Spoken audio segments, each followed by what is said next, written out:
The life of Alex Murdaugh is bizarre. It is complicated. Disgraced South Carolina attorney is charged with the murders of his own wife and son. Okay, and are they breathing? No, ma'am. Who exactly is this guy? Everybody knows the Murdaughs. It's a household name. Family that is so powerful. Who knows where this thing is going to end? This case needs to be resolved. We need to put this behind us and move on. Murdaugh Family Murders. Live coverage today, only on Court TV. The life of Alex Murdaugh is bizarre. It is complicated. Disgraced South Carolina attorney is charged with the murders of his own wife and son. Okay, and are they breathing? No, ma'am. Who exactly is this guy? Everybody knows the Murdaughs. It's a household name. Family that is so powerful.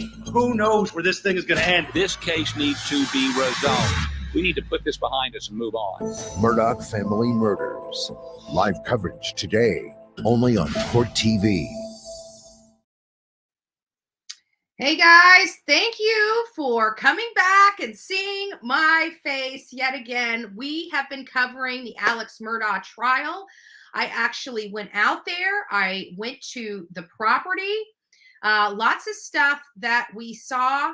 So if you guys will give me a few moments, I'm just going to put this back up. I'm going to mute. I'm going to get my beverages and some things to snack on here as we start winding up for this 15th day of trial, 13th day of physical trial, 2 days of voir dire. And we are going to be moving forward in this case. This case, again, one exciting case. This is a man that has literally fallen from grace. So give me just a second. I'm going to, there we go. It's going to go that way for just a second. Let me pull this back up. And we're going to go ahead and read through Alex Murdaugh.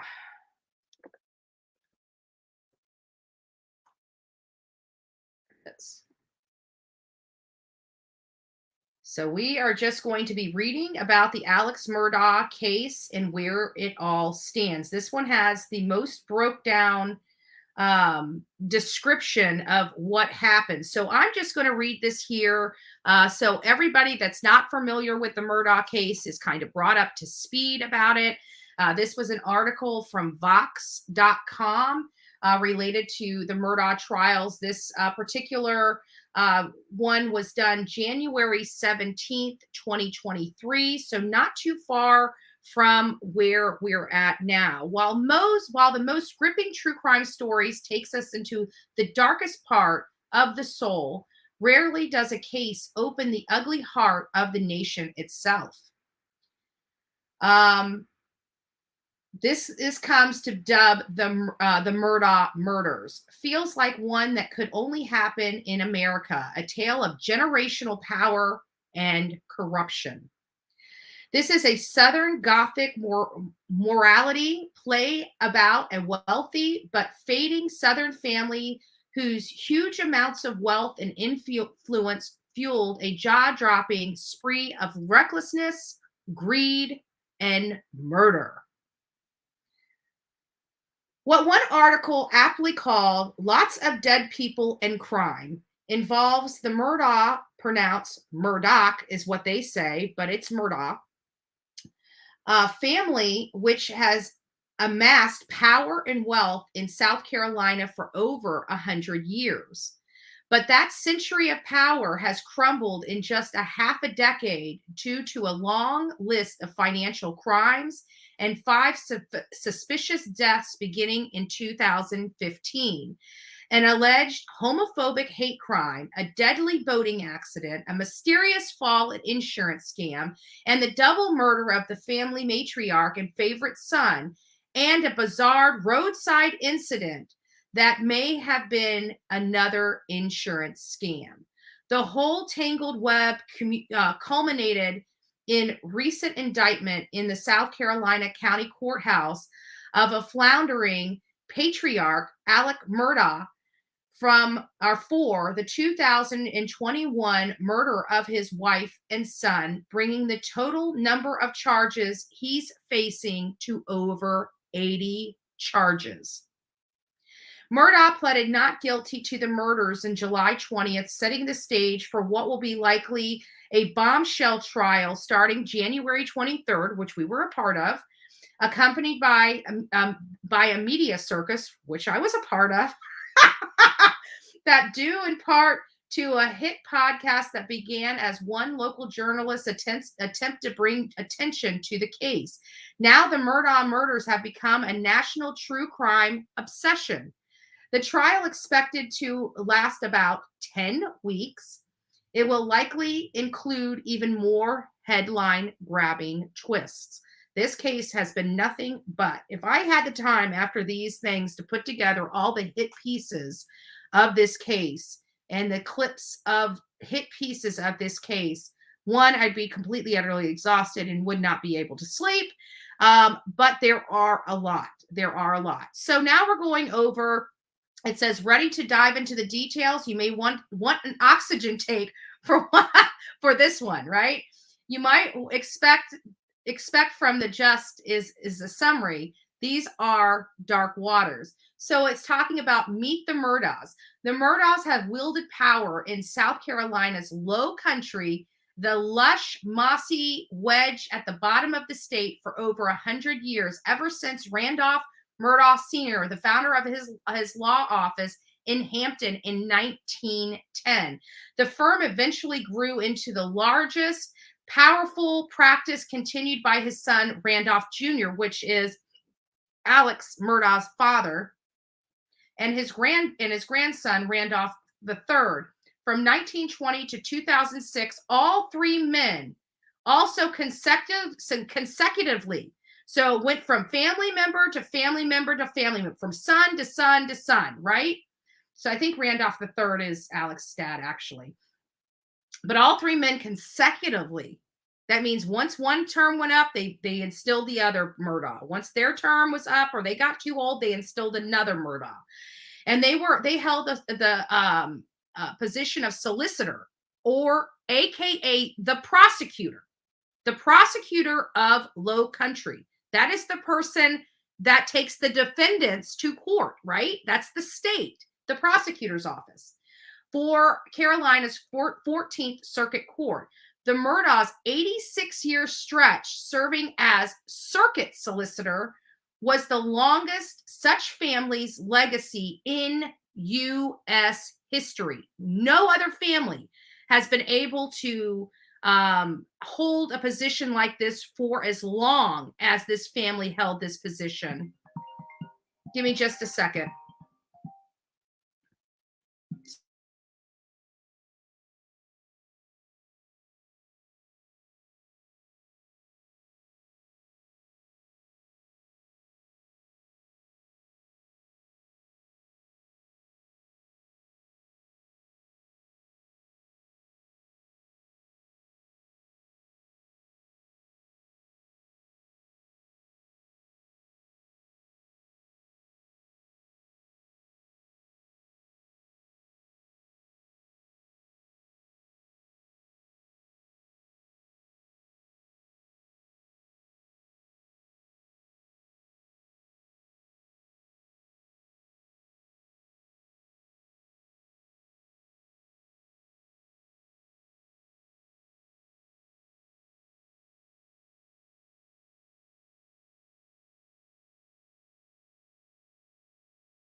Sorry about that. That was an important phone call I've been waiting to hear from. That's related to my Monday event that I'm going to. So I've got a lot of work behind the scenes today that I have to do. Yay me, right?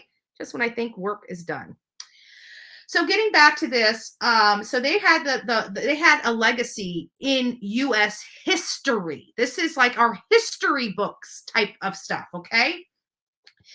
As you might imagine, it also gives the family unprecedented amounts of power and influence, not just over Hampton County, but over other 4 counties under that circuit and jurisdiction. So no matter where he would have went, that name was synonymous with the prosecutor's office. Randolph IV, Alec, and Randolph III's sons followed their father's footsteps and became lawyers, because South Carolina eventually prohibited lawyers from serving in conflicting dual roles of public prosecutor and private attorneys. The men didn't serve as solicitors, but still served as volunteer prosecutors, assisting their father while continuing the family law practice. The solicitor's office ultimately fired Alec, and the family law firm changed its name from Peter Murdaugh Parker, Eltsrod, and Dietrich, and unusually shortened it to PMPED. And they've recently changed that to Parker Law Group earlier this year, likely to escape the growing stigma of the Murdaugh name. So this name, Murdaugh, was a very powerful name in Lowcountry. And then boom, they want that name removed. Nobody wants to have Murdaugh's name near or around them now. A legacy of over 100 years gone, literally gone. Alec, pronounced Alec, was a golden child who sired golden children. Born in 1967, he followed his family's footsteps and studied law at the University of South Carolina, where he met athlete torn sorority girl Margaret Maggie Banstester. I can't pronounce her last name. I apologize. They married in 1993 and subsequently had 2 sons, Buster born in 1996 and Paul born in 1999. The family lived dividing their time amongst the beach house and a couple of islands. We're looking for treasure. And a massive 1,772 acre estate known as Moselle. And that's where I was when I did my videography, which like the law firm, was renamed to escape connection with the Murdaughs.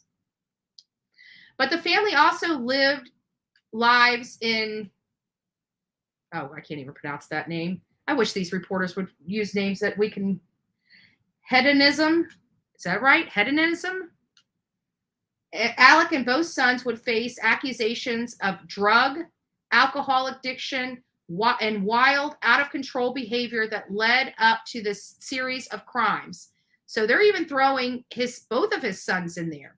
Alec and both of his sons would face accusations of drug and alcohol addiction and wild, out-of-control behavior that led up to the series of crimes. In particular, Alec's years of extravagant living led to a litany of alleged financial crimes, including fraud, embezzlement, and multiple attempted insurance scams, all of it adding up to $8.5 million in theft and leading to multiple homicides. That $8.5 million, just for my audience to know, that has changed quite a bit. It is well over $10 million as we sat listening to the financial crimes and still listening to the financial crimes. $4.2 million alone was owed. I mean, this is just maybe 8.5. And actually, from what the law firm, the accountant at the law firm stated, I believe it was definitely a lot more. Sorry, guys. That's my meeting. That's going to be on Monday that they're sending me stuff for. That is a lot more. $10 million, $10+ million is really what he defrauded and schemed and embezzled out of his law firm practice as well as his clients. The Murdaugh power arguably hindered the initial and follow-up investigations into these deaths, leading to accusations of cover-up corruption. Ultimately, that began to separate investigations into separate crimes would knot themselves into an interconnected web of tragedies. These deaths, and all dramatically different, but all potentially linked by the Murdaughs, reflected something of the chaos the Murdaughs brought with them, despite their stature and reputation. So the first one is the 2015 death of Stephen Smith. We ran that video yesterday, which reminds me, we could probably have some time to run some of these videos too, so you guys get a good understanding of what's going on. So give me just a second. Let me see if I can pop that up.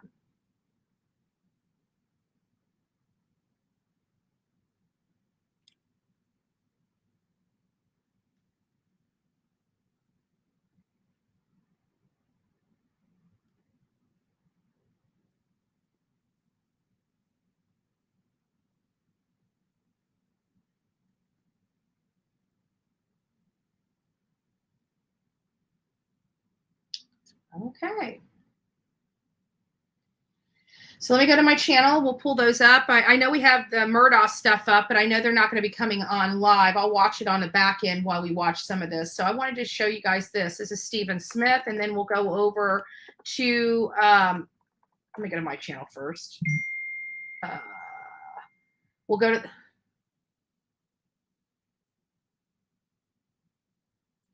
I don't know. Sorry, she's needing my information. I can't give it to her because I told her I was on a live. Give me just a second. Let me go to the search bar. So Stephen Smith. We're going to watch this. Move.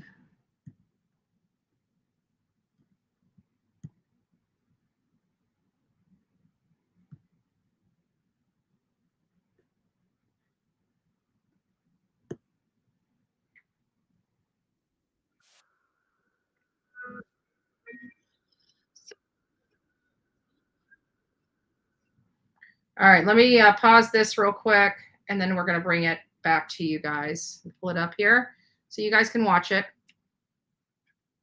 So here's Stephen Smith. This is the first that they allege is responsible for this child's death. His mother believes that the Murdaughs are responsible for his death. So I'm going to let you, some of you guys have watched this yesterday, but I'm going to let you guys go ahead and watch it again today as we gear up for the murder trial, which should be going on in about another 20 to 30 minutes.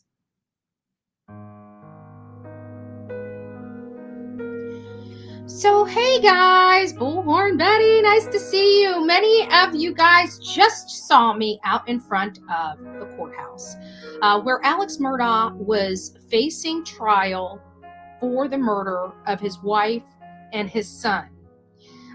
His wife is Maggie. His son's name is Paul. He has a surviving son named Buster.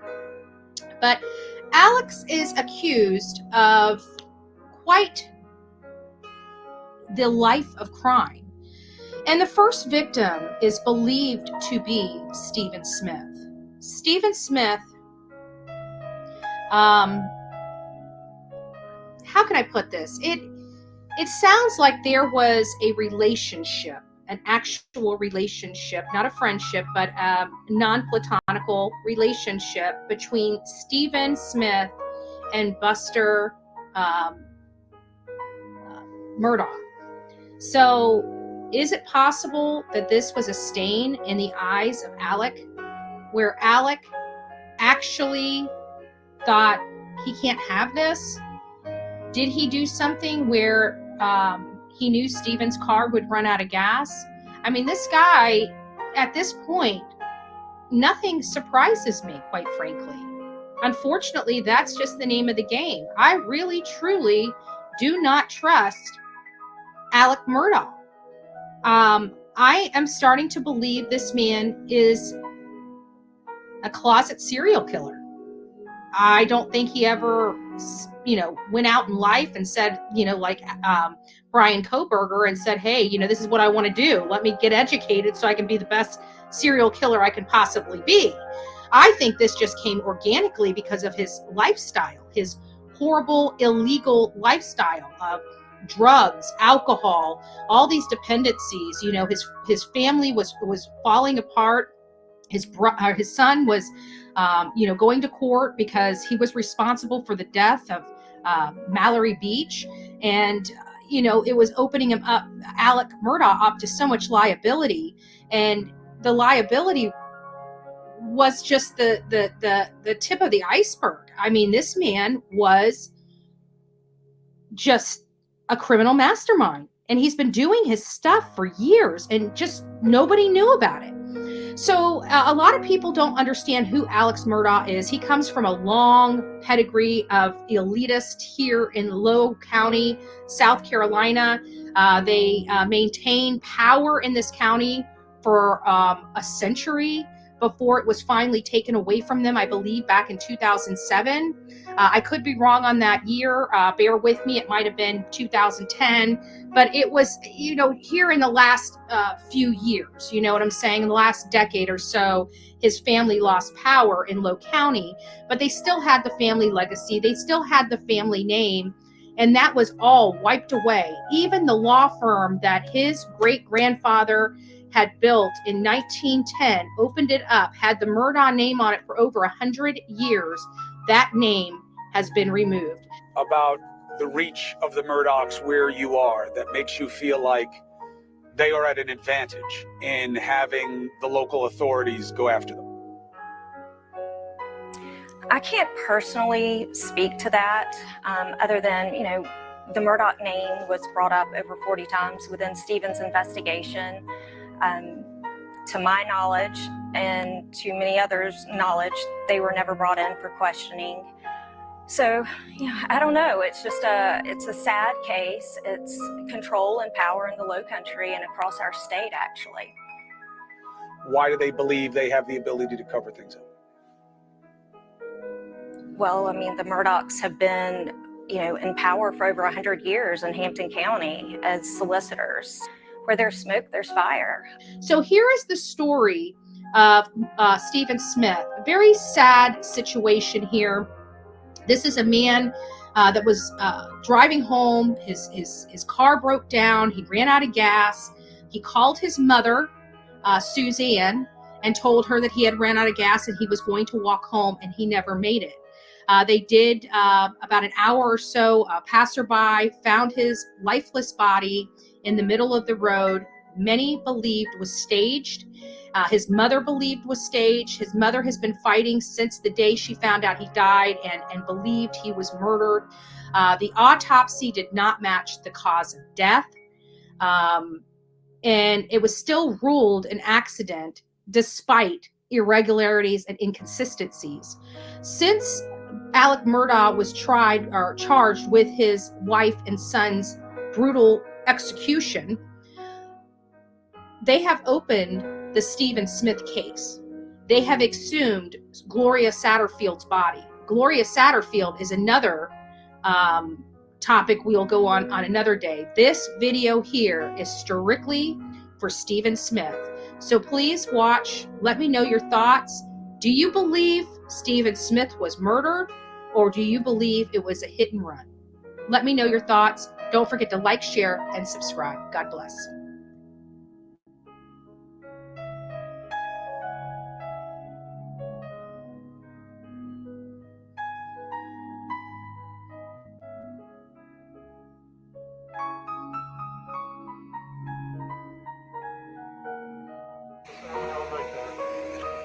And there's his memorial. Sad bodies. They put the memorial just off the road here. And if anybody remembers this case, it was implied that he was hit by a car while walking or jogging, yet his body injuries were not consistent with being the cause of death.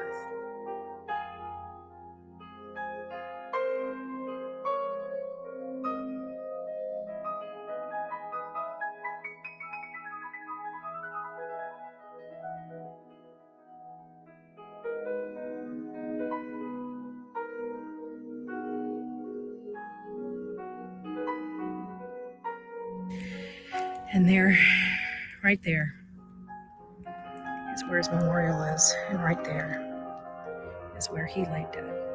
So sad. But we are on the journey for truth.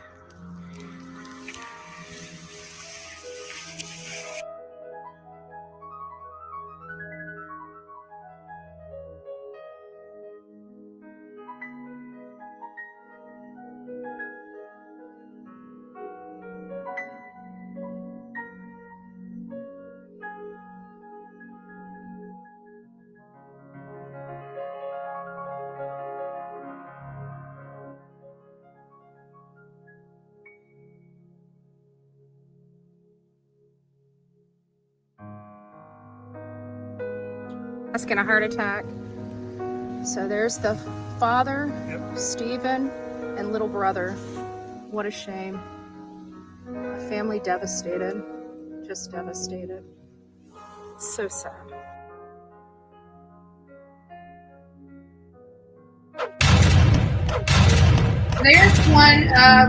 There's one of the videos. Let me see what else we've got. I know I've got oops, let me go over here.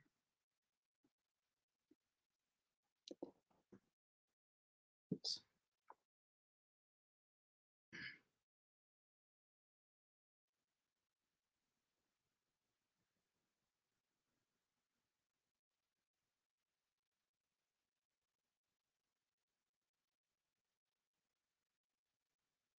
We have several of them, but I'm trying to figure out which one. Here it is. Here's the murder plot. This is the one we've been hearing about. So let's see what we got here. Yes, but I mean, Actually, this one I just realized is 19 minutes. This one. So hey guys, this one's 19 minutes. We're gonna have to play this one on when we're in the interim. But we got that one, and let me see. Where's the one with 2 weeks ago? 4 hours. There's one I did of the oh, here we go. This would be good. We got enough time for this one, and then we'll go over to the Despite the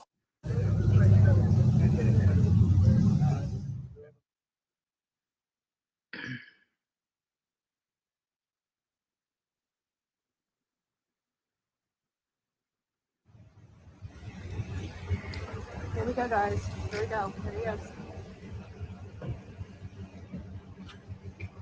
This is not today's. He's not going into court right now. He may already be there. I don't know.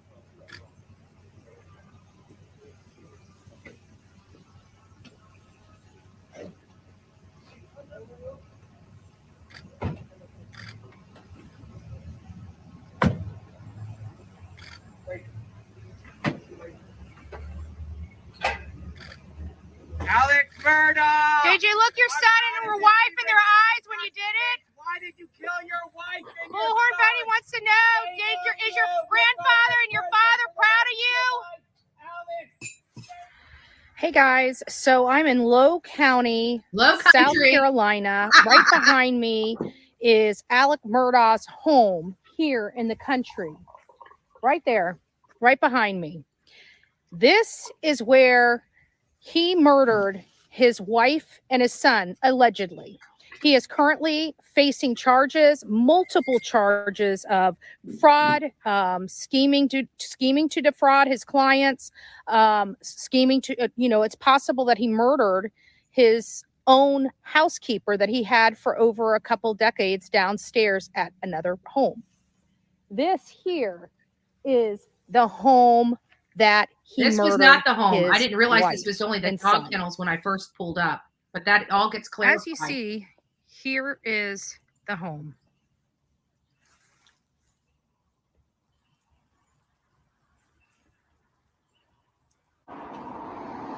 I am sitting out in front of their country home.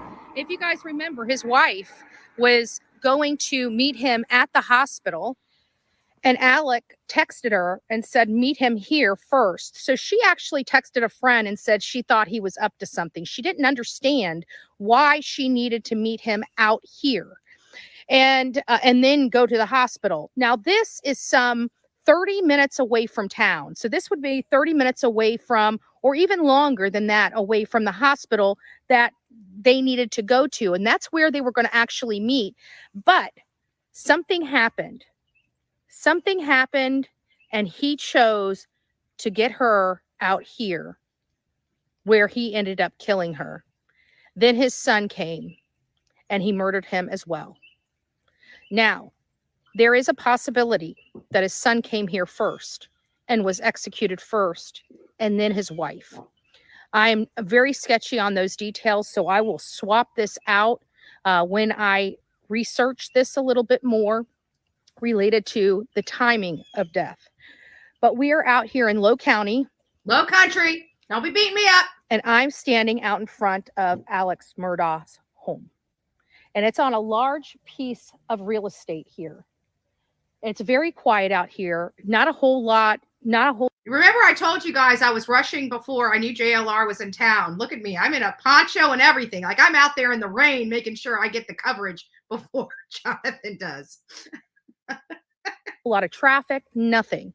Now, granted, this is Sunday afternoon, but it's very peaceful, very quiet, very desolate. A perfect place, a perfect opportunity. So as I cover this case over the next day or two, please stay with me. Follow me on the Bullhorn Betty channel, like, share, and subscribe.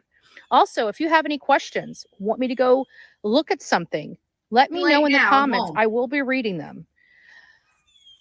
This is what is behind. Nobody's around. Nobody's around. Now, granted, there is a house right here, very close, but no matter what happens, this is a wooded area. So hearing some gunshots being fired is probably not uncommon out here.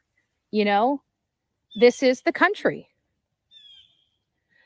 This is the country. So I'm going to go try to find out where he resides, where the housekeeper lost her life. And just behind me, I don't know if you can see, yeah, you can see my cursor very little, but it's over in that direction. That's where the main house is. It's behind me in that direction. Just so you guys have context.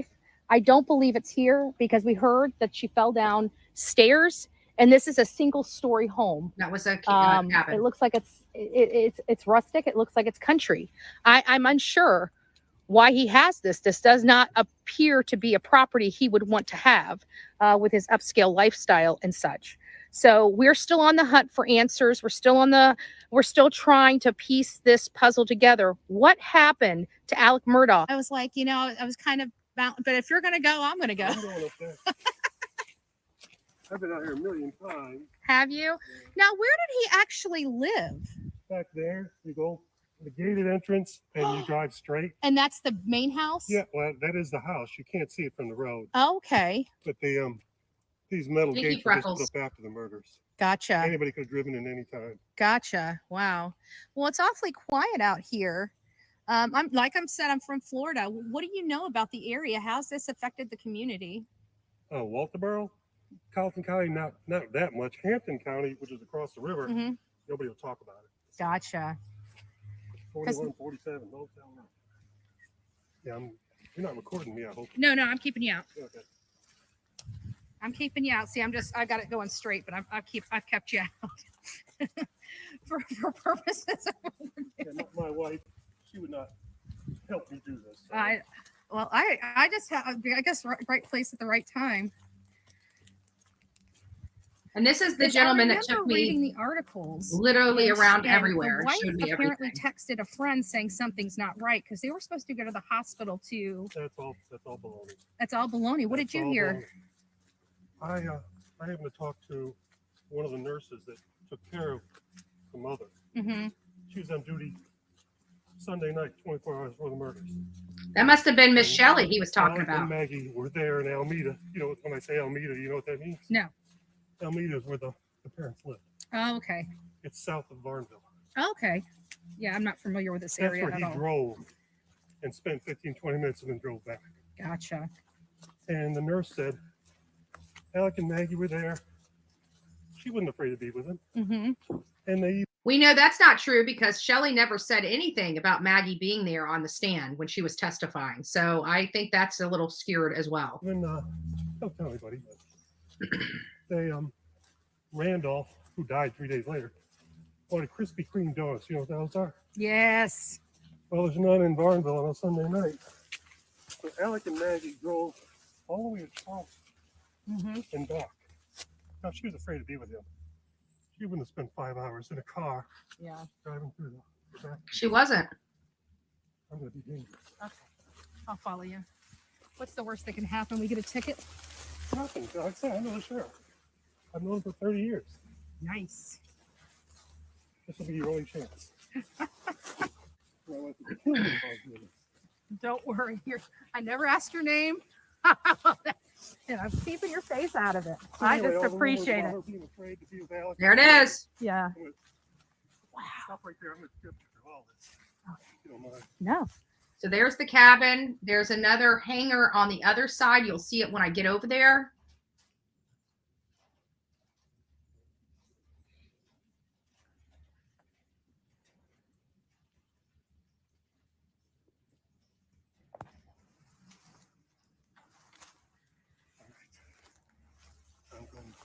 Where were they actually found? Well, these are the Careful. kennels. Uh-huh. See that little white door? Yeah. That's it. Wow. So I Okay, I'll let you take your photo and then I'll go walk. Did they used to have a lot of animals? Yeah, hunting dogs. Wow. What game do they hunt around here? Deer? Oh, yeah, there's deer, but mainly doves. Doves, mainly dove dogs. Oh, gotcha. No, No. thank you, I- Julie. Yeah, but I'm not going to touch anything, but I don't mind recording.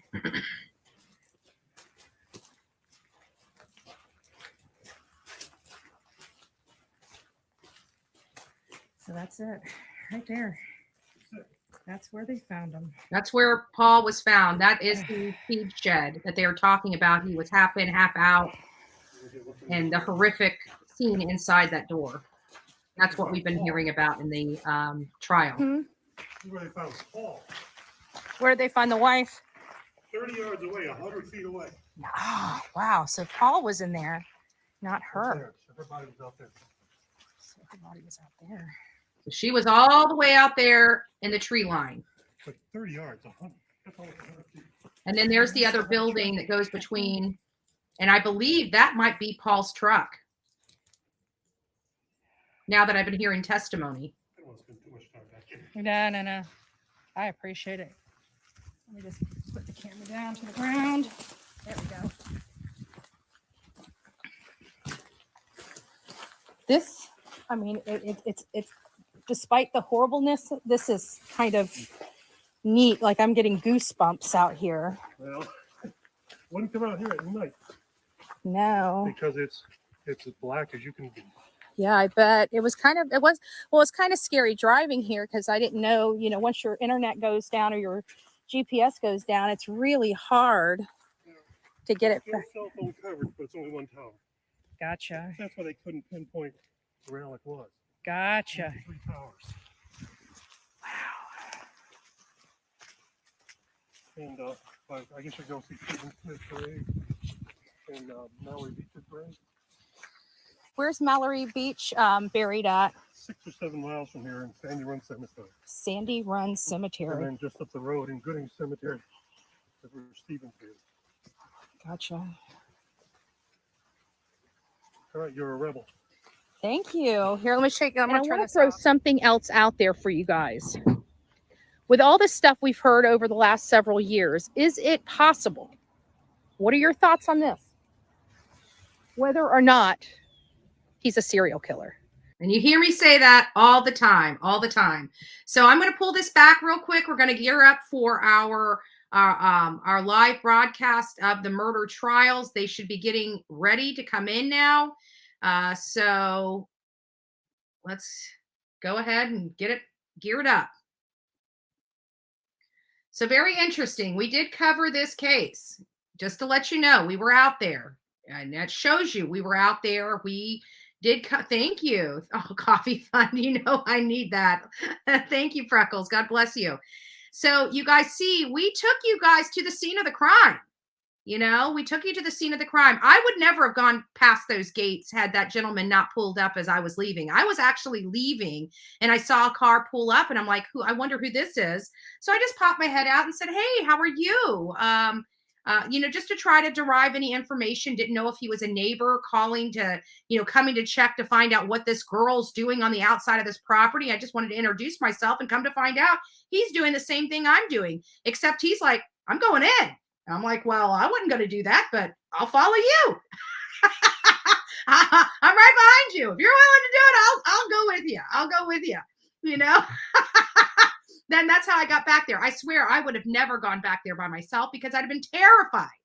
You know, I'd have been terrified. I've never done that before. If if I will tell you this, I want to say I've never done that before, and I wanted to follow it by I probably will never do that again. But if the right ingredients are there, like this was, I just might.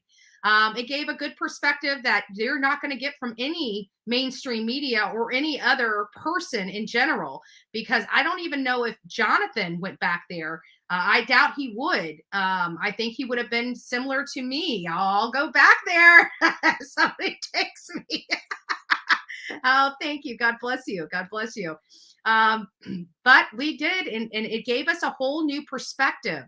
I can tell you that feed storage area was much smaller than what I would thought.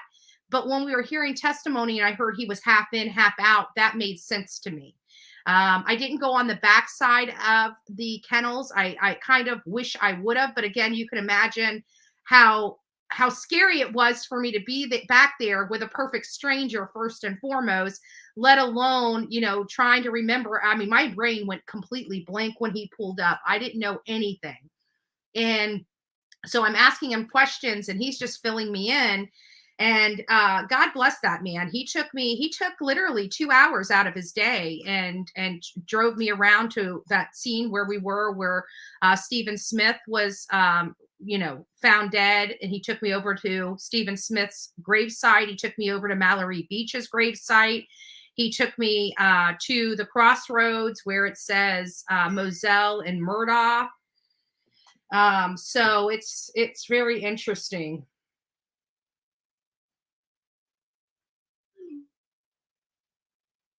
So sorry, I'm reading some stuff for my Monday. But anyways, just wanted to make sure that you guys got a sneak peek. There's more. We're going to do the on our lunch break when we have that time. We're going to go ahead and run the 20-minute video of the botched suicide plot where him and his cousin Eddie were arrested for those crimes. It's going to have the 911 call. I played the 911 call in its entirety so you guys could hear it. Some of the stuff was a little botched a little bit, it was garbled, but we did get that footage, and we will play that video on our lunch break. So yeah, Pen 1010. Mab, I hope you are doing great. I saw you on Dolly Vision last night. You were sporting the glasses, right? Had the swagger going on last night. Kudos to you, man. Kudos to you. It seems like you're doing a lot better, and I'm really glad to hear that.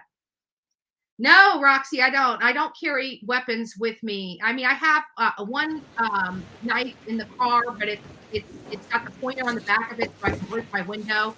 Should I be submerged? It never leaves my car because of that glass breaking feature on it.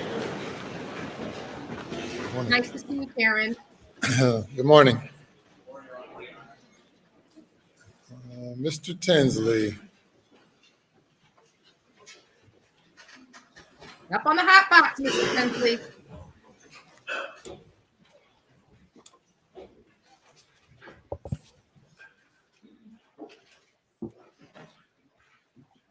You may bring the jury.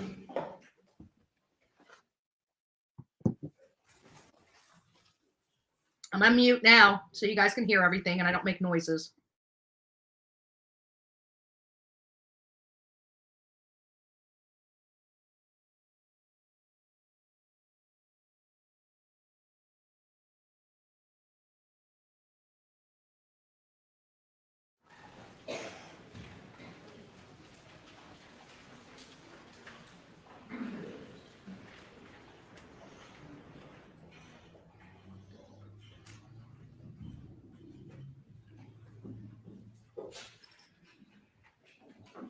I will, Pebbles. Thank you.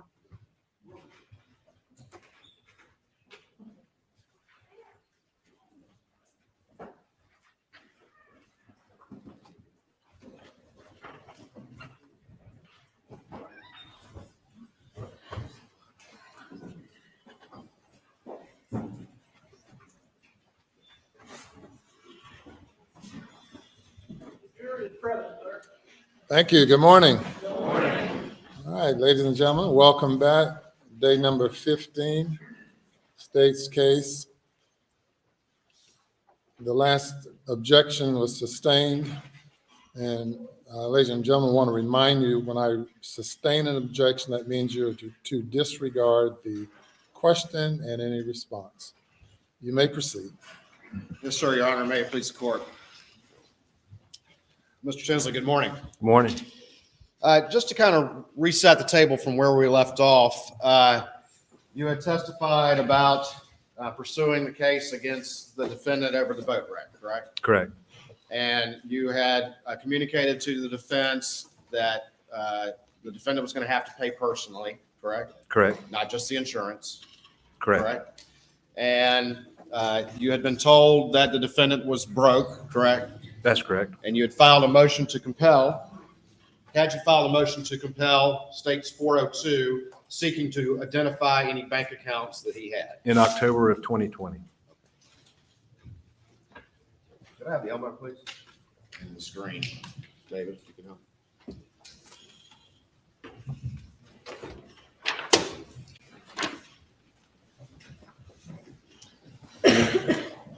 All right.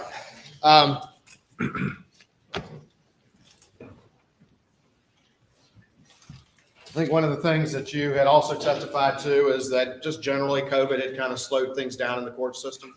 Ultimately, yes. And then you had had some health issues that you were dealing with as well. Is that correct? At some point, yes.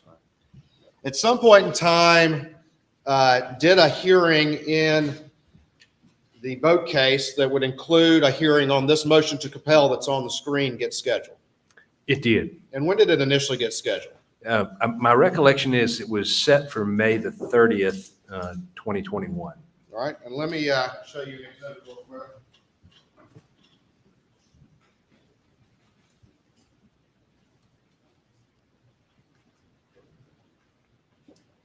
I'm going to show you what's been marked as states 404 and see if you recognize this document.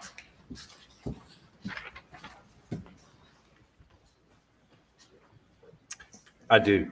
All right, and what is that? That is a communication about the hearing. It's actually about a status conference about the hearing that's going to be on May the 30th. Okay. All right, and what was the day of that status conference going to be? May the 7th, All right. 2021. All right, and then look at the subject line on that and just take a look at that real quick. Motions hearing May the 11th? Yeah. Was that the date or was it May 30th for the motions hearing? To your recollection? To my recollection, it's May the 30th. All right, but this email is related to that particular hearing, is that correct? It's related to the hearing on my motion to compel and some other hearings, yes. All right, at this point, Your Honor, I move to admit states 404, I believe, without additional objection. No objection. Additional objection.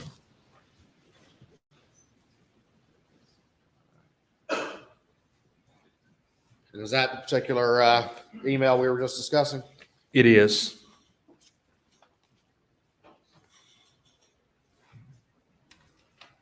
And you're correct, the hearing was May the 11th. May the 11th? Yeah.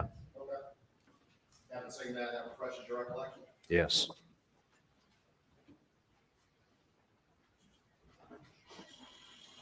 We'll show you now what's been marked as states 405. And have a take a look at that and see if you recognize this.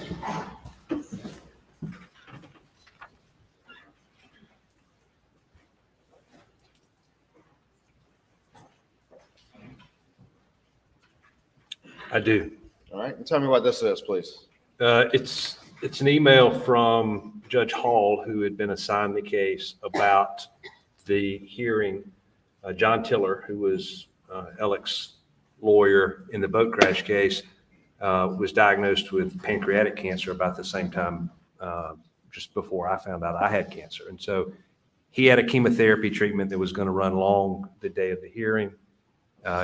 He didn't always know when his treatments would be, but about a week before he would know. And so the hearing needed to be rescheduled to accommodate John's treatment. All right, and just initially, when that request was made, what was the judge in that case's response? That the hearing would go forward as scheduled and that one of Alex's other lawyers could attend. All right. So initially, the judge denied that continuous request. Is that correct? That's correct. And what happened after that that ultimately resulted in it being continued? I sent an email. John Tiller was my friend, and I didn't object to continuing it. And then the judge had a status conference. And at that point, we continued the hearing until June the 10th. In the course of this litigation, given that we were coming out of COVID, had the judge in that particular case been relatively aggressive in wanting to move this case forward to your assessment? The judge knew that I was in Florida receiving treatment and was accommodating that. No, he wasn't being aggressive at that time. It was when I was ready, and so I was back and we were ready. And that's what led to this initial hearing, is that correct? Correct. But ultimately, you agreed to let this thing be continued, correct? I did. All right. Your Honor, this time I'd offer State 4 or 5 into evidence. No additional objection. Submit it. And down at the bottom of this email chain, what's the date on that? Can you read there on your screen, or I need to bring it back to you? May 5th, 2021. And that's communication from whom? That's from John Tiller to Judge Hall. All right. And that's relaying the need for the postponement for the chemotherapy treatment. All right. And then there were the communications from you related to that. Is that correct? Well, let me go right here. This is the response right there. Is that correct from Judge Hall? That's the initial response, that he intended to go forward with the hearing as scheduled, and that Mr. Condon from the same firm could handle it.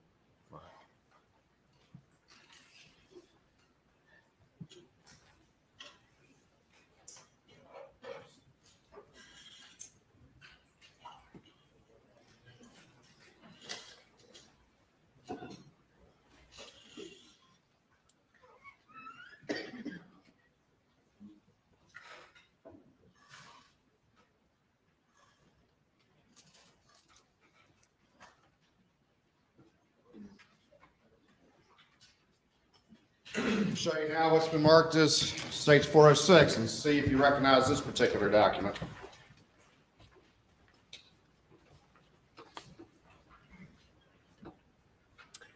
I do. All right. And what is this? Tell the jury what this is, please. That's an email from John Tiller. So after the email that's on the screen saying I intend to go forward, John Tiller sent another email explaining a little more detail what's going on, and that he had, I believe it says he had spoken to me and I had agreed. They were my motions. There were some other motions, but when it's your motion, you can agree to continue it if a party wants it continued and you don't object. And so that's what that's doing, is trying to get the judge to not go forward with the May the 11th date. All right, Your Honor, this time I'd offer States 406 in the evidence. No additional objection. Submit it. All right, and the date on that particular email is? May the 6th, 2021. Did the judge ultimately, though, based on this series of emails, granted the continuance on this motions hearing, correct? Well, he gave us a status conference in which we did by video, and ultimately he agreed. Okay. And what day was the motions hearing that included the motion to compel rescheduled for? June 10th, 2021. June 10th, also the day his father died, Erie. Going back to States 402, one of the matters that was on the table to be heard would have been your attempt to get compelled responses to this interrogatory from the defendant, correct? That's correct. Seeking identification of his bank accounts. That's correct.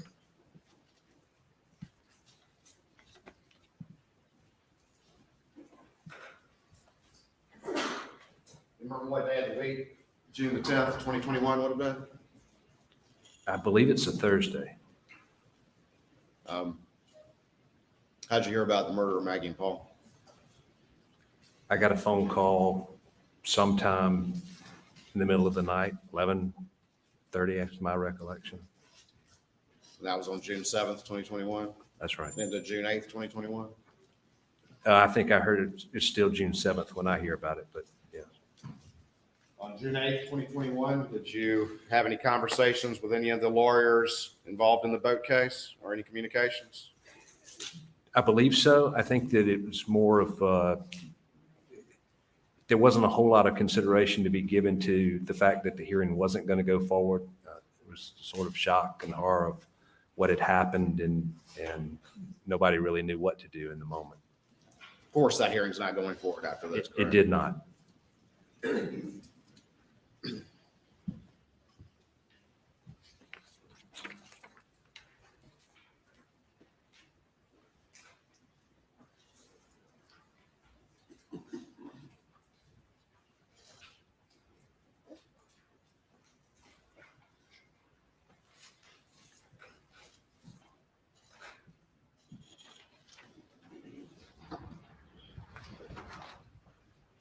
We'll show you what's been marked as States 407 and see if you recognize that particular document.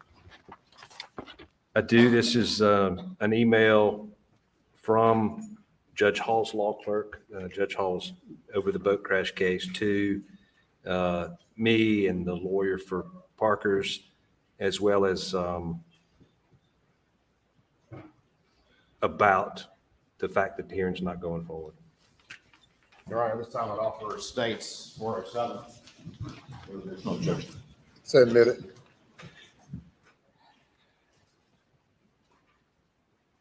What's the date of that email? June 8th, 2021, What time? 4:24 p.m. I think there's an email from John Tiller that precedes this one that morning, but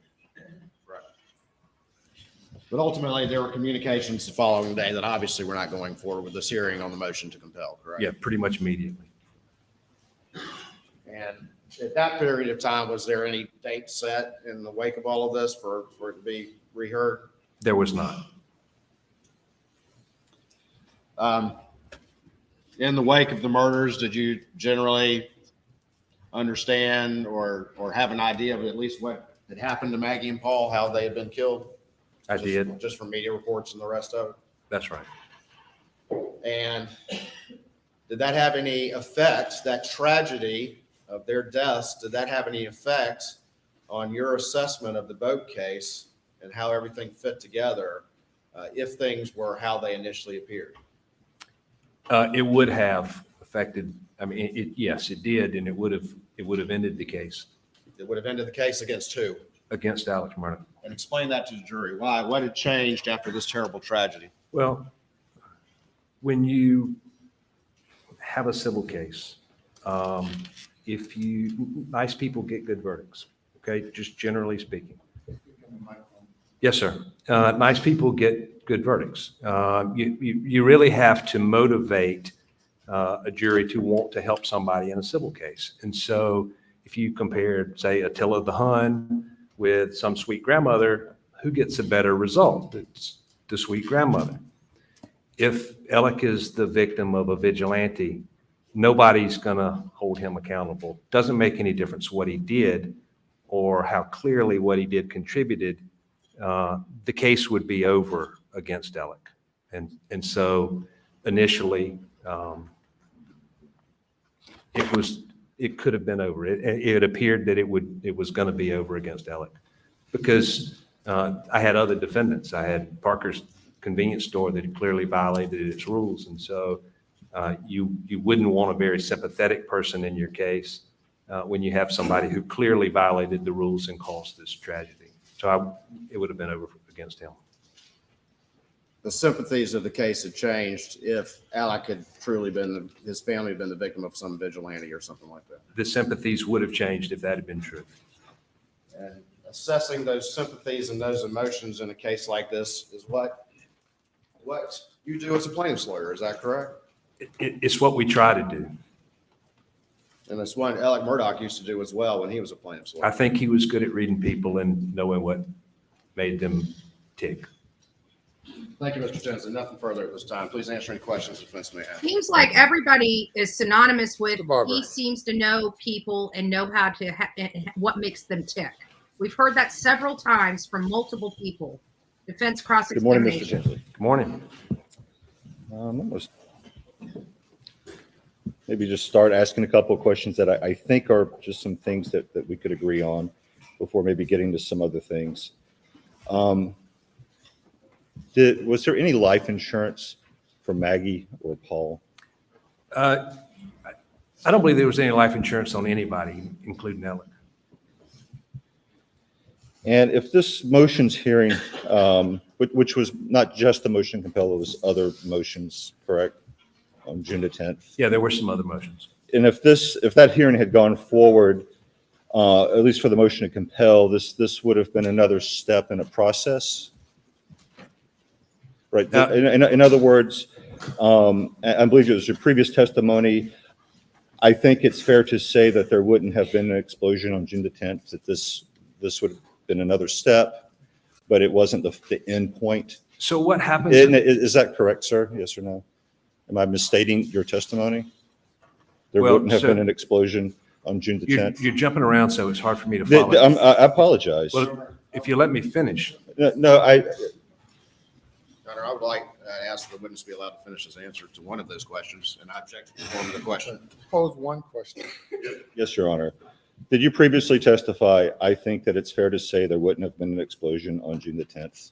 I'm sorry, Yes you or were no? looking down. I couldn't hear what you said. I'm sorry, I was reading it. I think it's fair to say that there wouldn't have been an explosion on June the 10th. Quote. Did you testify, did those words come from that stand when you previously testified? Yes or no? I'm not trying to give you a hard time. You looked down again and I could not understand what you said. I Was there an explosion? apologize for that. I'll hold it up. I'm just trying to read it accurately. I think it's fair to say that there wouldn't have been an explosion on June the 10th. Yes or no, is that your testimony previously? Just yes or no. It's possible. please. You're trying to turn it into something it's not, but I probably said words to that effect. Okay. No further questions, Your Honor. Any redirect? That was smart of him. He wasn't going to You're get asked anywhere. about the motion to compel being another step in the process. Is that correct? It was a way to put pressure on Ellen. But if after that hearing happens and an order granting a motion to compel have been issued, that starts a process that's going to run its course. Is that correct? Objection, pleading. If a order is, I'm sorry, I'll rephrase that. If a order to compel is granted, tell us about the process that happens after that as it relates to your specific interrogatory we've talked about here today. Sure. The process starts on Alex's side way before. If you look at those exhibits that they marked the email, you'll see Danny Henderson. Again, Danny Henderson was his personal lawyer. Danny Henderson is also a shareholder in the firm. Danny Henderson is reviewing every single document. That's how meticulous Danny Henderson is. He reviews all of the account information before I get it. And nobody knows better what Alex making than Danny Henderson. I mean, you'll see all these checks going out and all these payments being made, and Danny Henderson would have known. So the explosion. Object, Your Honor. Objection. Basis for the objection. Foundation. Speculation. Response. Your Honor, he is speaking of response to the objection. he has testified as to the fact of his interactions with that individual who actually brought him insurance documents to review. I think he has a basis to know. Foundation and your response to the objection. I believe he has sufficient foundation to address that from his personal knowledge, Your Honor. Overrule the objection. You may answer. Thank you, Your Honor. For instance, I had subpoenaed the phone records, not only Alex, his father's, but we also had John Marvin, Alex's brother's phone records. Danny reviewed those records for a long time before I could get my hands on them. Danny was involved in everything. He was at every hearing. He was at every deposition. He was intimately involved in every aspect of the case.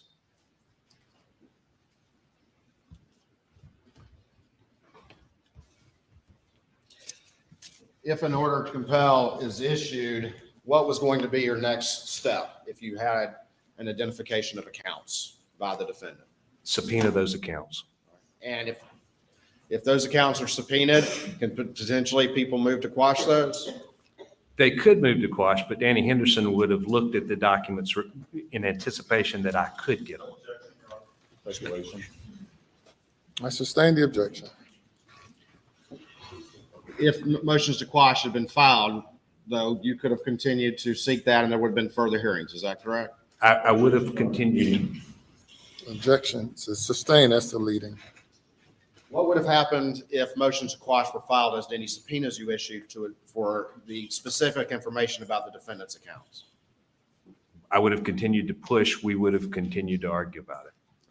Would have a process been put in motion, though, that was going to conclusion if an order had been issued on June 10th, 2021? Absolutely. Thank you. Nothing further. Anything further? No, Your Honor. Step down. Thank you. The next witness. May it please the court. Your Honor, this time the state of South Carolina calls Ms. Blanca Simpson.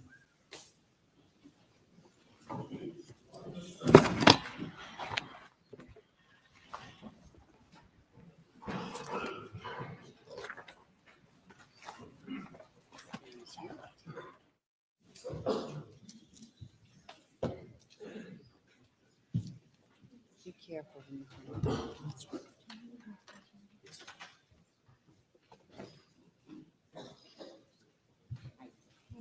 Raise your right hand, left hand on the Bible. You affirm the testimony about the Foundation, the basis on which something is supposed to supported. Evidence or testimony that establishes the admissibility of other. Her name is evidence. Blanca Turrubiate-Simpson, TURRUBIATE-SIMPSON. Good morning. Good morning. Is this difficult for you to be here today? Yes, sir, it is. Will you please tell the ladies and gentlemen of this jury, Ms. Simpson, about yourself, where you're from, your family, if you want to, and just kind of what you've been doing in life leading up to today, generally, please? Yes, sir. I'm originally from Brownsville, Texas. I joined the military at the age of 17. I was in Norfolk, Virginia for almost 9.5 years. I was stationed on the USS Puget Sound, USS Shenandoah, Naval Air Station Oceana right before I left. What'd you do there? Heavy equipment operator. Okay. And my husband was also a heavy equipment operator. We were both in the same field. We decided that the military was just not going to be good environment for raising children. So we made a decision, instead of moving to Texas, we moved to South Carolina, where he was from. And we have 5 children, 34, 31, 23, 21, and a 17-year-old. They're all been raised down here in South Carolina. Any of them still at home? Yes, sir, 17-year-old. Where was your husband from? You said he moved back home. Where was he from?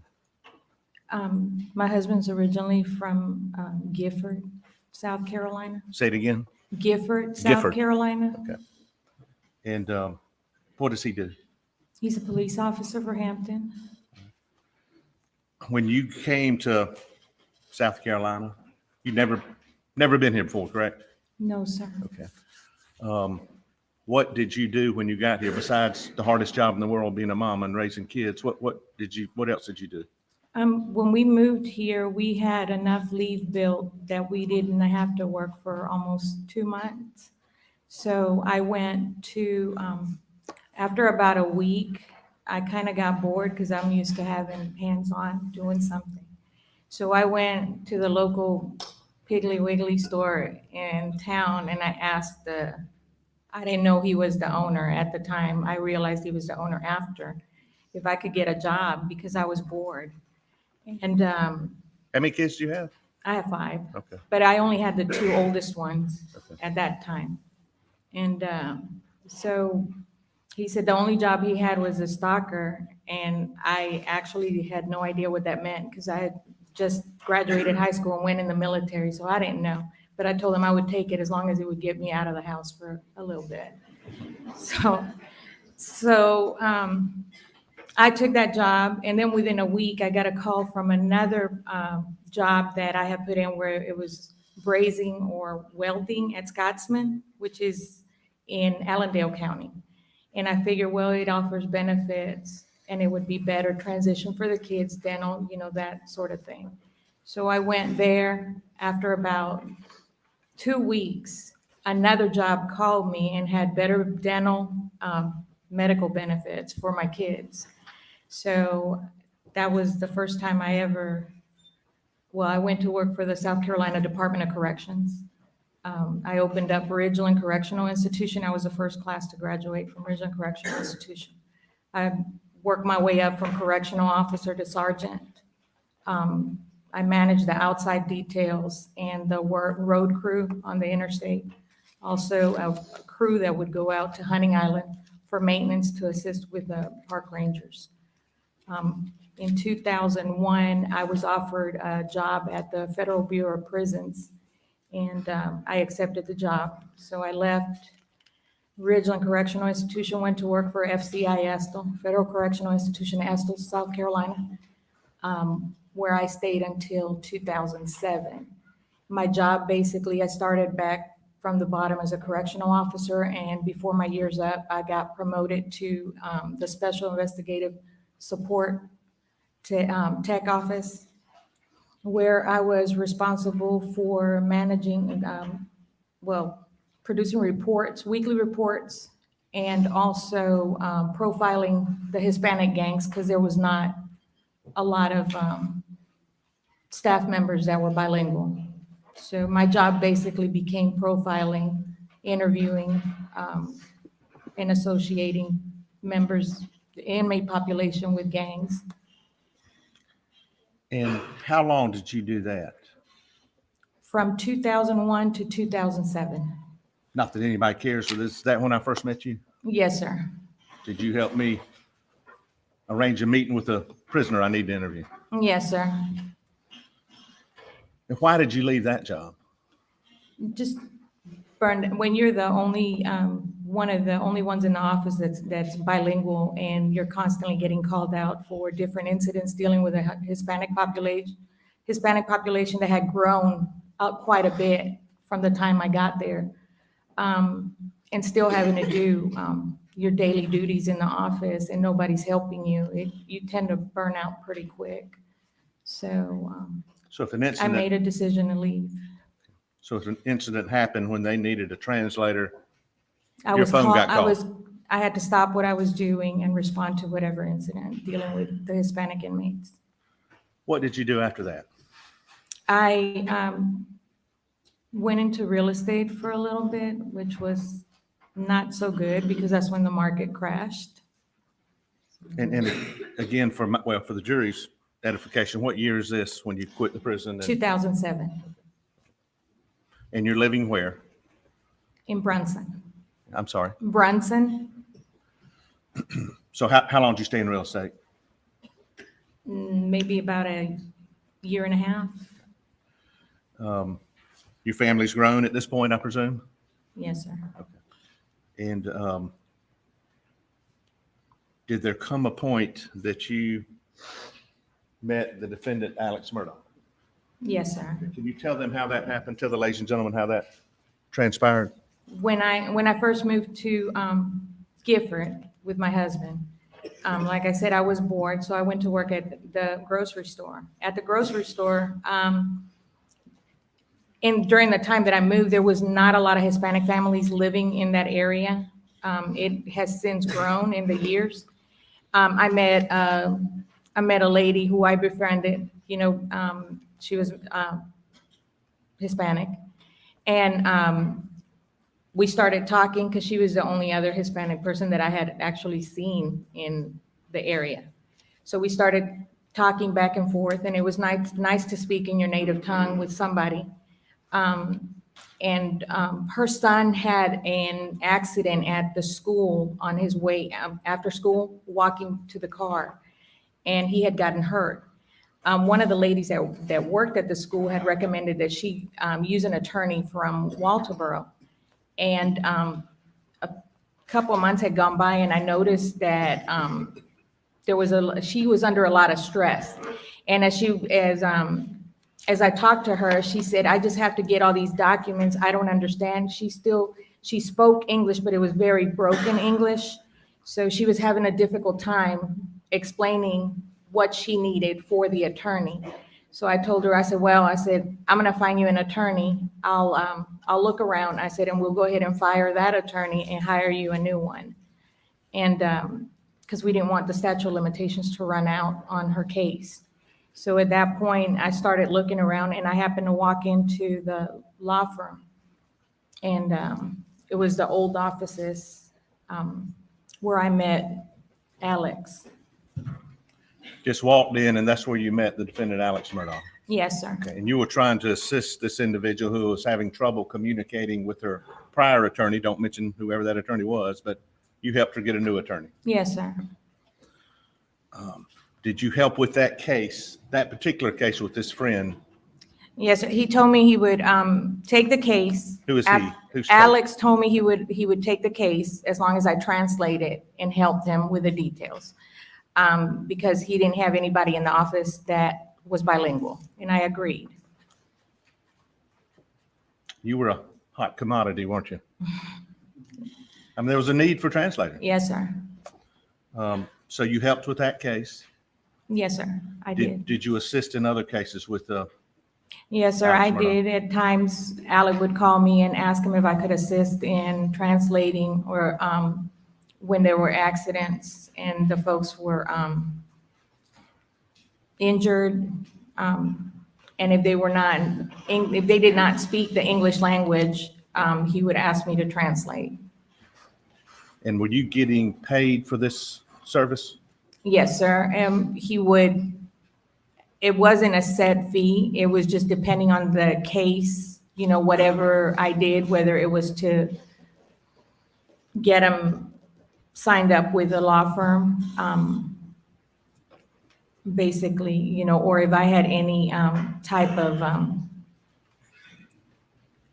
in the Hispanic community, when you are in trouble or you're in need of something, and a lot of times those accidents, when they happen in the area, they are not from here. The language barrier is a big thing for them. So my instinct was more to make sure that they were well accommodated and whatever they needed. So sometimes he would reimburse me for my out-of-pocket whenever I helped the individuals, who were in the accident. And that went on for a period of time when you were assisting either Alex Murdaugh or the law firm. Is that correct? Yes, sir. Did that change into a caregiver, if you will, or respectfully, I don't mean housekeeper or whatever term you'd like to call it, for Maggie Murdaugh? Yes, sir. Alex had called me and said Maggie was looking for a person to help her in the home. And at that point, real estate wasn't really doing much for me. And so I told her I couldn't find anybody. I had asked around. And at that point, I told him, I said, well, I'll help her. And he was like, are you sure? I was like, yeah, I'll help her. I said, it's no big deal to me. It's honest work. So I said that I would help her. You were clearly qualified. Yes, sir. So what did you start doing for either the Murdaughs or Maggie Murdaugh? I started helping the other ladies in the house with the cleaning, with running errands, running to the bank for her, whatever she needed me to do. When did that start, Ms. Blanca? In 2007. And were the two young children, or the two children, Paul and Buster Murdaugh, were they younger? Obviously, they were younger. Yes, sir, they were young. And would you have interaction with them and/or Alex Murdaugh during this time period? Yes, sir. How often were you working for the Murdaughs? At that point, it was maybe every other day, depending on how often she needed me. And where was that? Where specifically were you working? Where was their house? At the house on Holly Street in Hampton. How long did that go on before you stopped and tell them why you stopped? I worked there with them on and off, like I said, not on and off, I shouldn't say that. Every 2 to 3 days, or it wasn't a daily thing at that point. Then I did go probably about maybe, I can't recall whether it was a few months later or a couple of weeks later. There was an incident at the house, and somebody had tried to burn the house. So that's when I actually went and started helping her more full time, because she had to go through a lot of the damages and all that. I helped her document a lot of whatever damages were done from the diesel and stuff that was spilled all throughout the house by the individual. And maybe I wasn't clear in my question. Did there come a point where you had some health issues? Yes, sir. At one point, I suffered a stroke and I had to stop working and go through rehab for a while. And what year was that?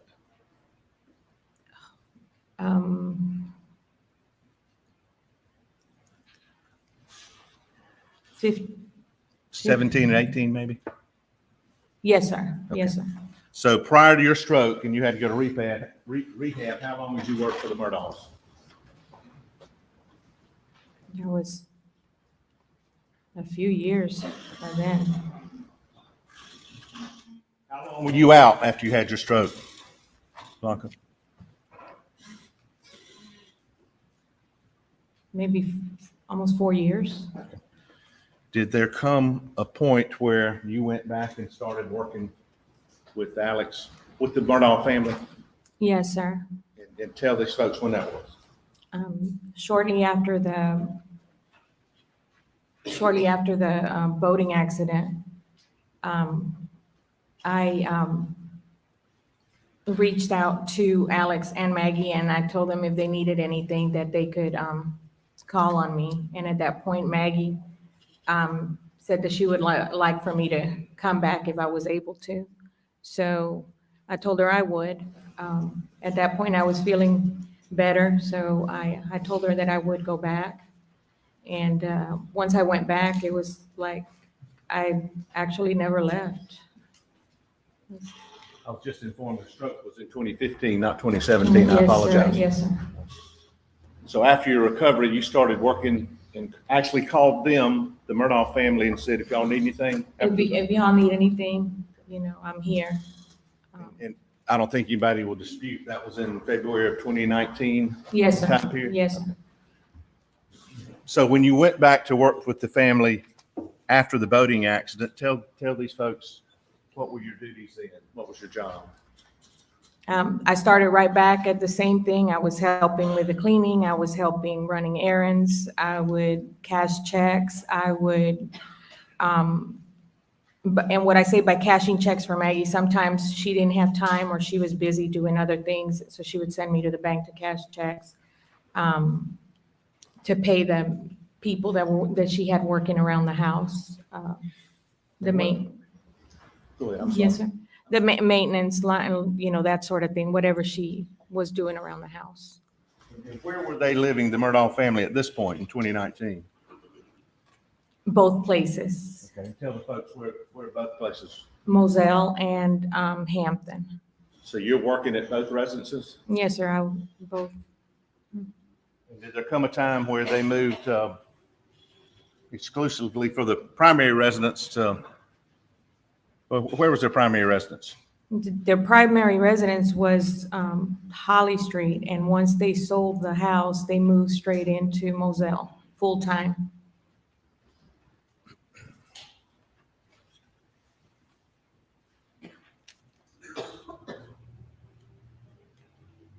We hadn't heard much about Maggie, and I'm limited what I can say in a murder case, but did y'all get fairly close? Yes, sir.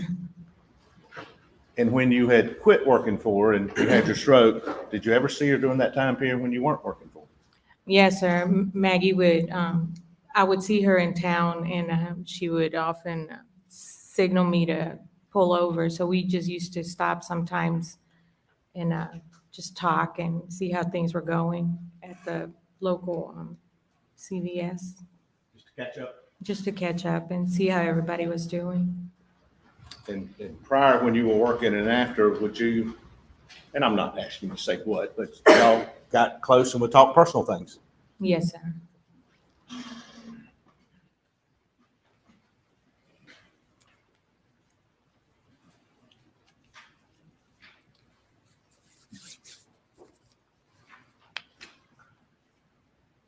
I'd like for you to go back in your mind now and take this jury back to June 7th, 2021. Yes, sir. You were working there for the Murdaughs then? Yes, sir. That's a Monday. Do we all know that, June 7th? Yes, sir. When had you worked prior to that? At the Moselle property for them? Friday.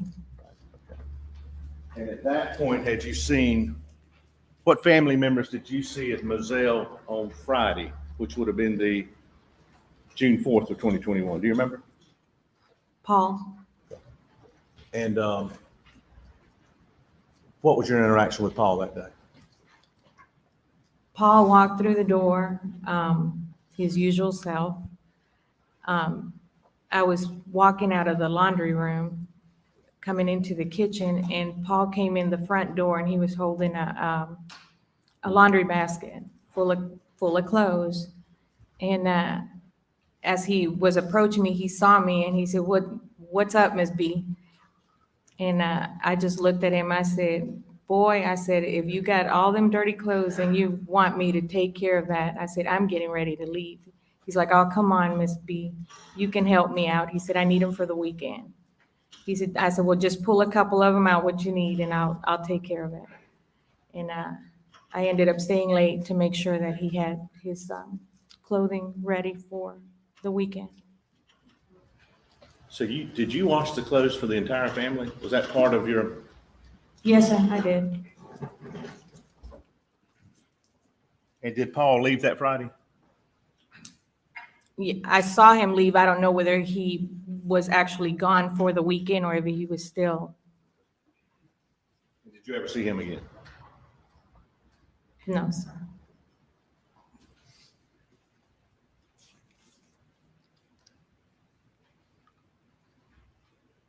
Did you have regular hours in June of 2021 that you worked at Moselle for the Murdaugh family? They weren't really set hours. Maggie was pretty, she was just easygoing. If I had stuff to do, if I had stuff to take care of, she wasn't really too keen on any specific hours. So, you know, if I had a doctor's appointment or if I had anything, she'd be like, "Okay, no," her main comment to me always was, "No worries." No worries. No worries. Well, June 7th specifically, were you scheduled to work at Moselle? Yes, sir. And did you have contact with Miss Maggie Murdaugh sometime prior to getting to Moselle that morning? Yes, sir. And I think it's in evidence, but tell these folks what contact you had with her. She texted me and asked me if I could stop at the grocery store on my way to Moselle because Alex wanted some Capri Suns. Wanted some what? Capri Suns. Okay. And she said apple, and I believe she said pineapple first, and then they changed. She came back with another text and said, "No, he wants orange." I believe that's what he said. That's what the text said. I'm not.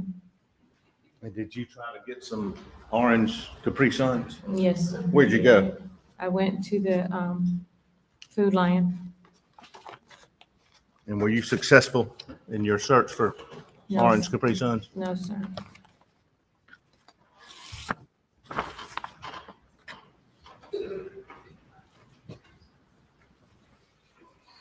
I'll show you what's marked States 54, Sparker. excuse me, defendants 54 for the record.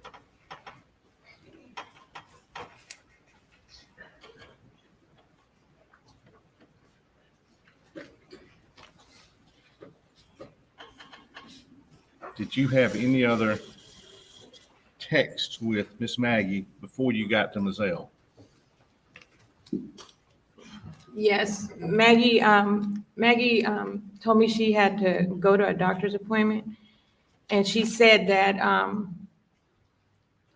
in the text, Maggie said, Alec wants me to come home. And she said, and in a phone conversation, she told me, she said, I left some food in the refrigerator. Is there any way that you can cook? Paul likes the way you cook. So she said, because I don't think I'll be back in time. So I said, yeah, sure. I said, I'll do it.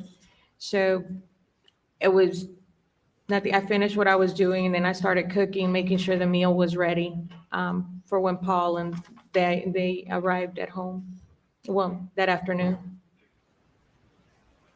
And we had another conversation on the phone where she told me, she said, Alec wants me to come home. And she kind of sounded like she didn't want to come home. Because she really liked being at Edisto. And they had a lot of work that was going on, and she was trying to make sure everything was ready for the 4th of July gathering that she was planning. So she was very detail orientated. So she wanted everything perfect. So she was she sounded like she was a little disappointed. And then she said, well, Alec asked Paul to come home too, because he's got to fix the mess up out there that that CB had done. That CB Road? Yes, sir. And he said Alec had told Paul to come and fix it because they were planning on having a hunt that weekend. So he wanted everything ready and good to go. So he'd asked Maggie to come, and then he had asked Alex to come. That's what Paul to come. Paul, that's what Maggie told me over the phone. And looking at defendants 54, can you read that?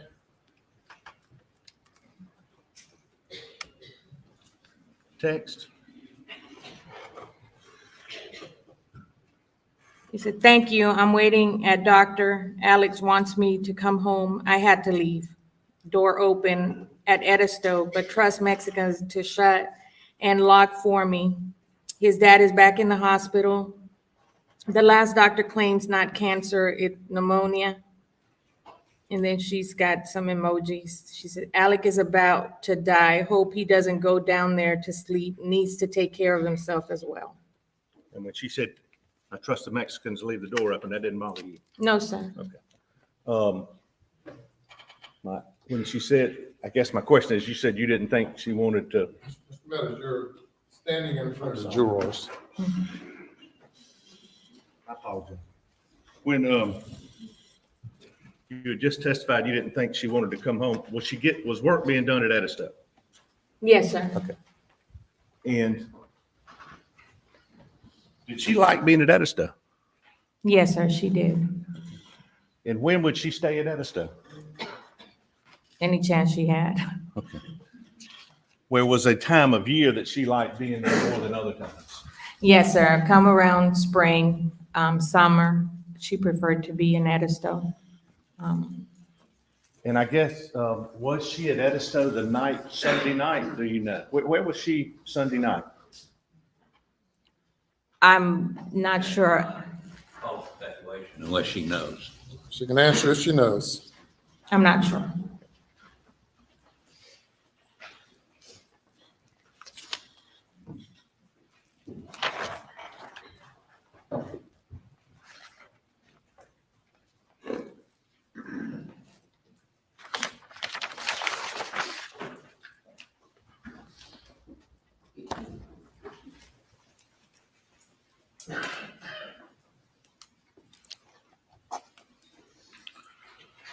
Were you on schedule June 7th time-wise?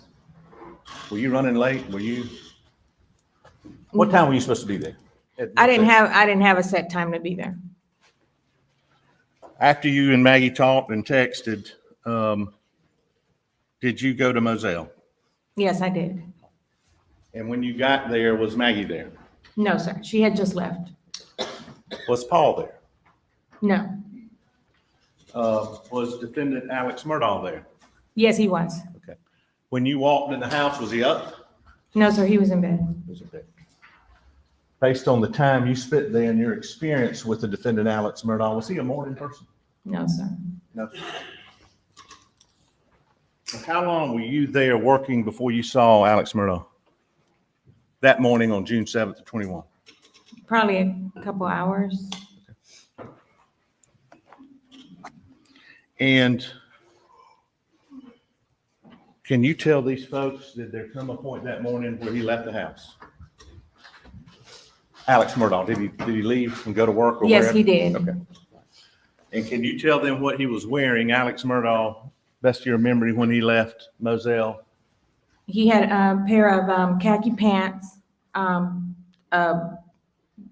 greenish, I call it seafoam color, polo shirt, and he put a sports coat, a blue sports coat over it.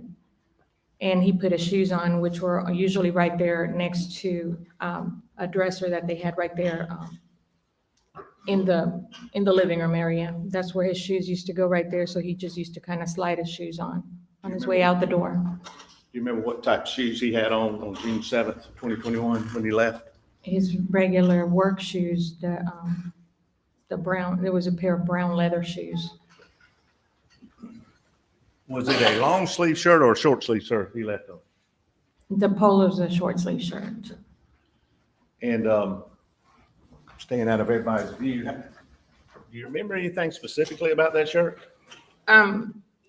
As he put his coat on, he was putting his shoes on, and he was putting his coat on, and he was getting ready to walk out. He turned around, and I said, Alec, I said, hold on a minute. I said, your collar's sticking up.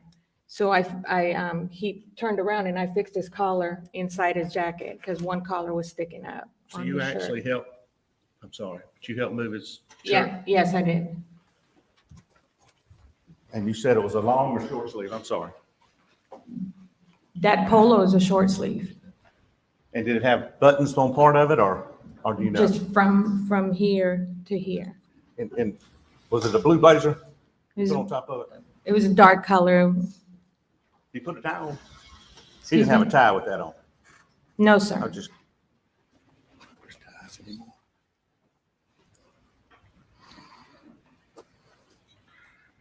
Now, Miss Maggie had asked you to fix dinner for the family. Did you do that? I did. Can you tell them what you made? She called it steak burger, but it's cube steak and gravy, some white rice, and some green beans. You're a good cook, aren't you? Yes, sir.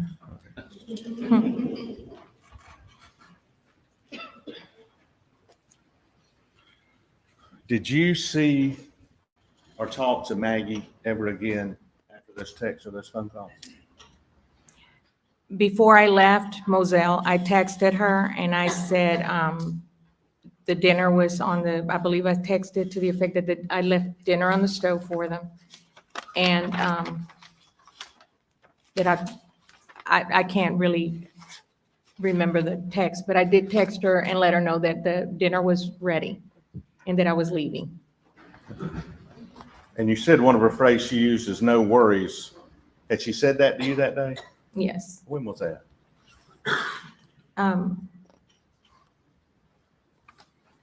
It doesn't matter. I can't remember. You got a family of your own, right? Yes, sir. Did you, when you left Moselle, what did you do? Pick up my son at school. And your husband's working? Yes, sir. Law enforcement? Yes, sir.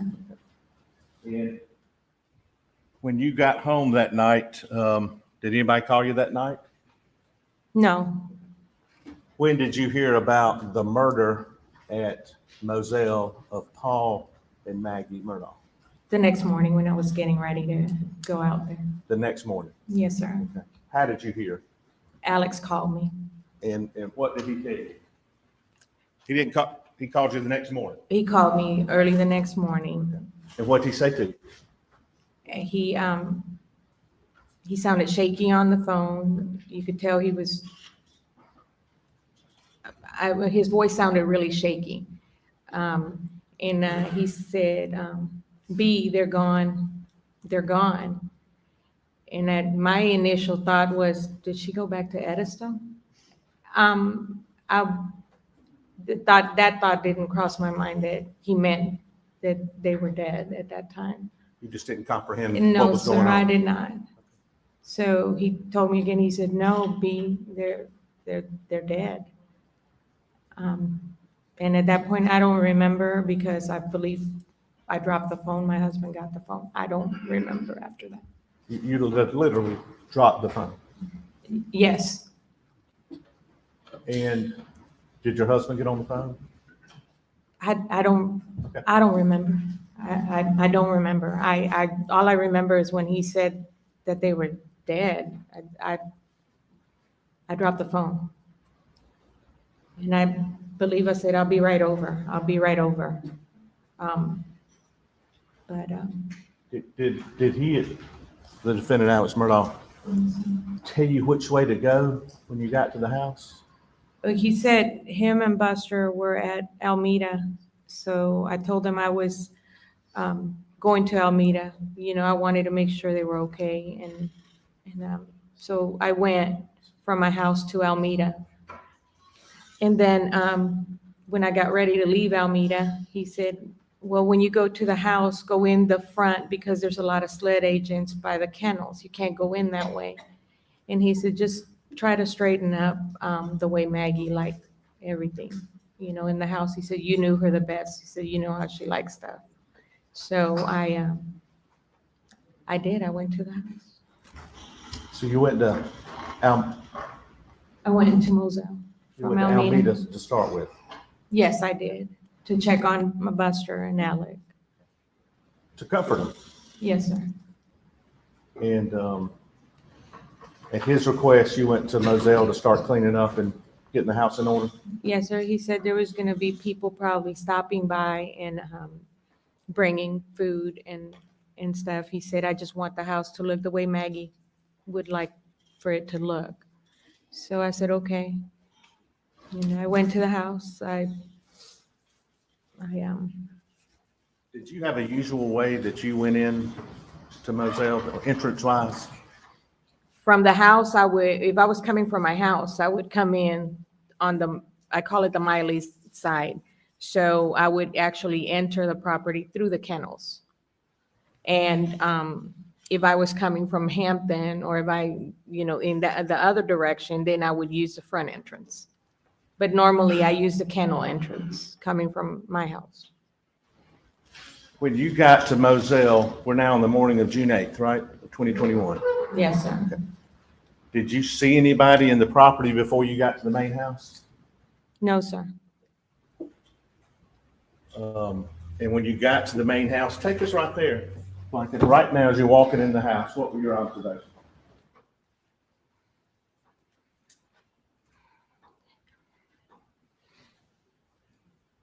It was hard because I know she wasn't going to be coming back. And I didn't want to move.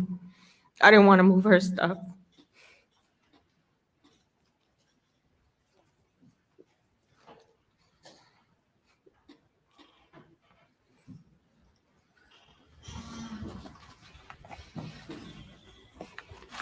It was just a weird feeling going through when I unlocked the front door to get in.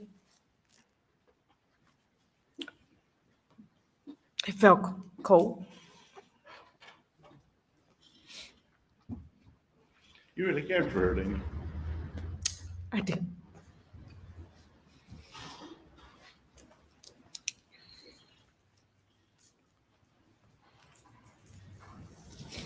What'd you do when you got inside?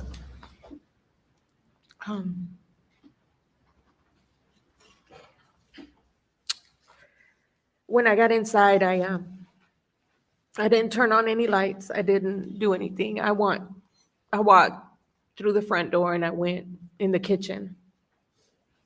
And I was kind of I was kind of, when I looked in the kitchen, I kind of just stopped in my tracks and I looked at the stove, and I was kind of, I don't know what the word is. When I looked and I noticed the stove, that there was no pots on the stove, it was kind of unusual, because usually when they ate dinner the night before, the pots usually stayed on the stove. Very, very seldom would she put, certain meals in the refrigerator. A lot of times it was just left on the stove until the next day. And the pots were not in the sink, and they were not on the stove. And then as I walked through, if you walk through the kitchen, like you're going to, from the kitchen, if you walk through the kitchen, if you go to the left, there's two freezer and a refrigerator, and the laundry room sat right there to the left. There's a back door to the back porch, and then there's the laundry room door. They're both right there. And as I turned to go to the laundry room, I noticed that her pajamas were in the middle of the doorway, right in the middle, laid neatly in the middle of the doorway going into the laundry room. It was her pajama pants, a pair of underwear, and her pajama top. Was that unusual? That was very unusual. Wow. Because she wouldn't lay her clothes out like that, not in the middle of the door like that. It just didn't look right to me. And you took care of the house? Yes. You took care of the clothes? Yes. And not to get too personal, but sometimes you can't help it. Were the underwear there with the pajamas unusual? Yes. Why? She didn't wear underwear with her pajamas. No underwear with pajamas. But that struck you. No underclothes with the pajamas. But that struck you as unusual. They were there with the pajamas. Yes, sir, because the underwear appeared to be clean, not dirty. They still had like fold marks. And the pots, and I may have just missed it. You said, where would the pots end up when you found them? After I looked at the pajamas on the floor, the way that they were set, I turned around and I said, well, I wonder where the pots are. So I opened the refrigerator door, and the pots were sitting inside the refrigerator with lids on them. And I was like, who did this? I don't know at that point, but that was not normal for the whole pot to be sitting in the fridge. Did you make any other observations in the house, the bathroom, or anywhere else? In the master bathroom was her clothes were sitting next to the tub. It was a small pile of clothes right there next to the tub. And by the shower, if you walk in the master bedroom, there's a big garden tub, spa type tub. And then right here is the shower, and there's a window.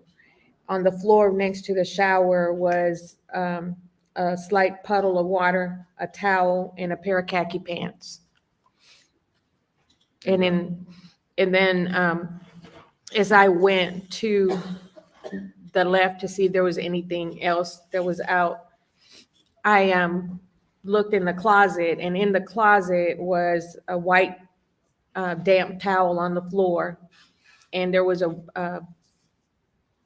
I'm pretty sure the t-shirt was white at one time, but they get kind of dingy after a few years. But that it appeared that a t-shirt had fallen off of the stack of t-shirts that were on top of the shelf right there in the closet. It was laying on the floor next to the towel. When you took care of the home, was that, tell us how the clothes were laid out, the shirts, the shorts, were you saying up on the shelf, or the shirts? How were in the closet, there was a shelf. There was some shelves, smaller shelves right here. And then there was some long ones. Maggie used to keep her clothes on these. And then there was a shorter one, kind of like little box looking, Alex used to keep his clothes, his belts and stuff in that. And then on top, there was also an area where he kept T-shirts. They were folded and they were kept on the shelf. When you say T-shirts, I know what a T-shirt is, but I mean, were they T-shirts like I'm wearing right now? Or were they T-shirts with pockets? It was usually they would be T-shirts, like if they would go, like when you go to a restaurant and they have like the logo of those type of T-shirts. He had a big collection of those. And would you put them on the shelf? Yes, sir, I did. Did you iron T-shirts? Yes, sir, I did.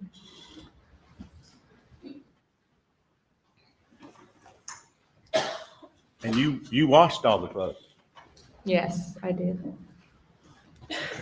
Did he have a certain place that he kept shorts versus long pants? Yes, sir. When you walk in the master bedroom, when you enter the master bedroom, the bed was right here. At the foot of the bed, you had a dresser here and a dresser here. The right dresser on the top drawers were usually his underwear, his socks. The next drawer was his T-shirts. On the bottom drawer were the pajama pants that he would wear or his shorts that he would wear to sleep in. In the left drawer, and one sits on this side of the door going into the bathroom, and the other one's right here. On the left dresser, he kept his white T-shirts that he would wear under when he wore a suit. He would wear, the T-shirts were in one of those drawers. And then the other two drawers were shorts, the dressier shorts, and then the not so dressier shorts. So you testified a shirt looked like it had fallen when you saw it this morning? Yes, sir. June 8th, 2021, okay. Was it still clean? Yes, sir. Did you put it back? Yes, sir. My boss, Don Zelenka, just reminded me that the food that you cooked, did you look and see how much was eaten in the pots? No, sir, I did not.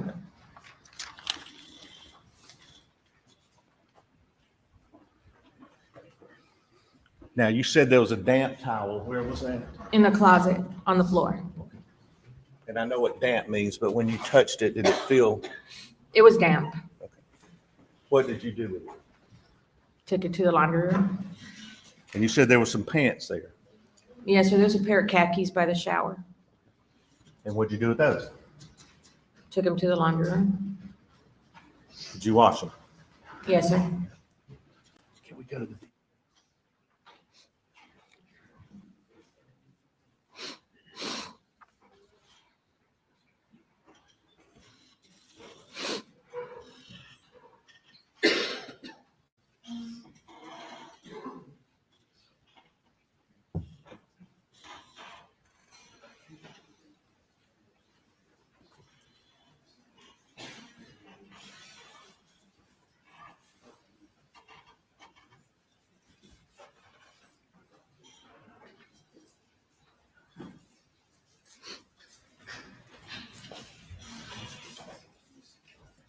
Ladies and gentlemen, let's stand for a moment.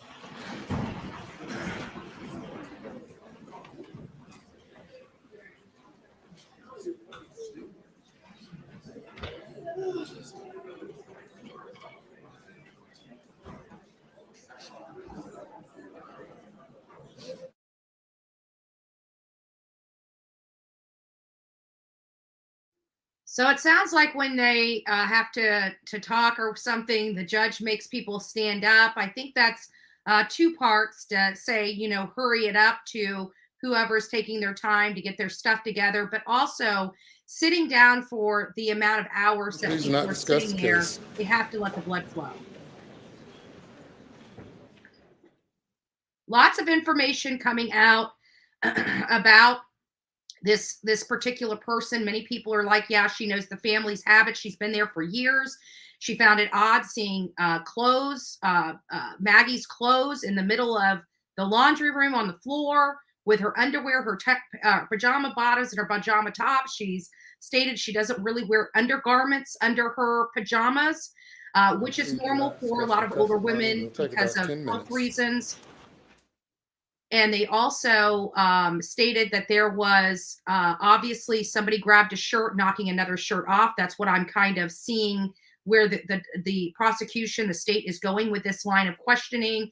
There was a towel. There was a wet spot still by the shower, because his habits don't change, right? He does things the same way, just like many of us. He's probably left the puddle outside of the shower before. He's probably left his clothes and his towel in that spot before. These are normal habits of him. So it sounds like he's trying to clean up. They're trying to allege that he had taken a shower and he has changed clothes, and he grabbed what? A freshly laundered t-shirt. A freshly laundered t-shirt. That is the witnesses from the state, the people that were doing the lab test notated that the shirt provided was freshly laundered. They could still smell the laundry detergent on it as if it was freshly laundered. So I can see where he grabbed a shirt, knocking one off onto the floor, putting that on after being freshly showered. I am curious if they checked his drains. I know this has been brought up in our chat before. Did they check the drains? If so, we have to admit that there's got to be some biological evidence on his person with the kind of crime he committed. But there may not be. There may not be. But you have fine mists of from high velocity blood splatter. High velocity blood splatter is what we would be looking for with a case like this, because of the gunshots used to kill the victims in this crime. You will have a fine mist. You can't see it with the naked eye, but a fine mist of blood, high velocity blood splatter does come off of the victim. Also, the gun. You know, the gun has, as we learned, the gunshot primer residue on it. However, there was small amounts on his shirt and pants that he was seen in that night after the murders. But clearly what they're establishing is that is not what he was wearing that day. So now we heard he went to work. When he went to work, he had on khakis. I think she said khaki shorts, but it could be khaki pants, khakis, a seafoam green polo shirt, one with like 3 buttons, short sleeve, a sport coat over that. She had to go up and adjust his collar over his sport coat, and he was wearing work shoes. His work shoes she described as brown leather shoes. So we have to assume that he was getting ready for work, to head to work, and he was wearing work attire. The polo shirt, the similar to what he's wearing right now, except he's got a fully buttoned down shirt. This was a polo style shirt, no tie. And then we have to look at Shelley's testimony, the caregiver for Alex Murdaugh's mom, which said he was wearing Sperry type shoes. Those Sperry type shoes I looked at were like docker shoes. They were boat shoes, so to speak, like fabric shoes, not leather, not a tennis shoe, but a fabric shoe. So this is starting to really paint a picture of why the state believes Alex Murdaugh is the one that committed these crimes. He's got the gunpowder on him. He's been seen going over to a house in unusual circumstances. He's not a morning person yet. He was at that house the next morning at 6-something in the morning before Shelley left to go to school. And now we're hearing from his own housekeeper, one of his housekeepers, that he was, that there was some weird things going on, that Alec actually told her to go back to the house and clean the house up. Now listen to this.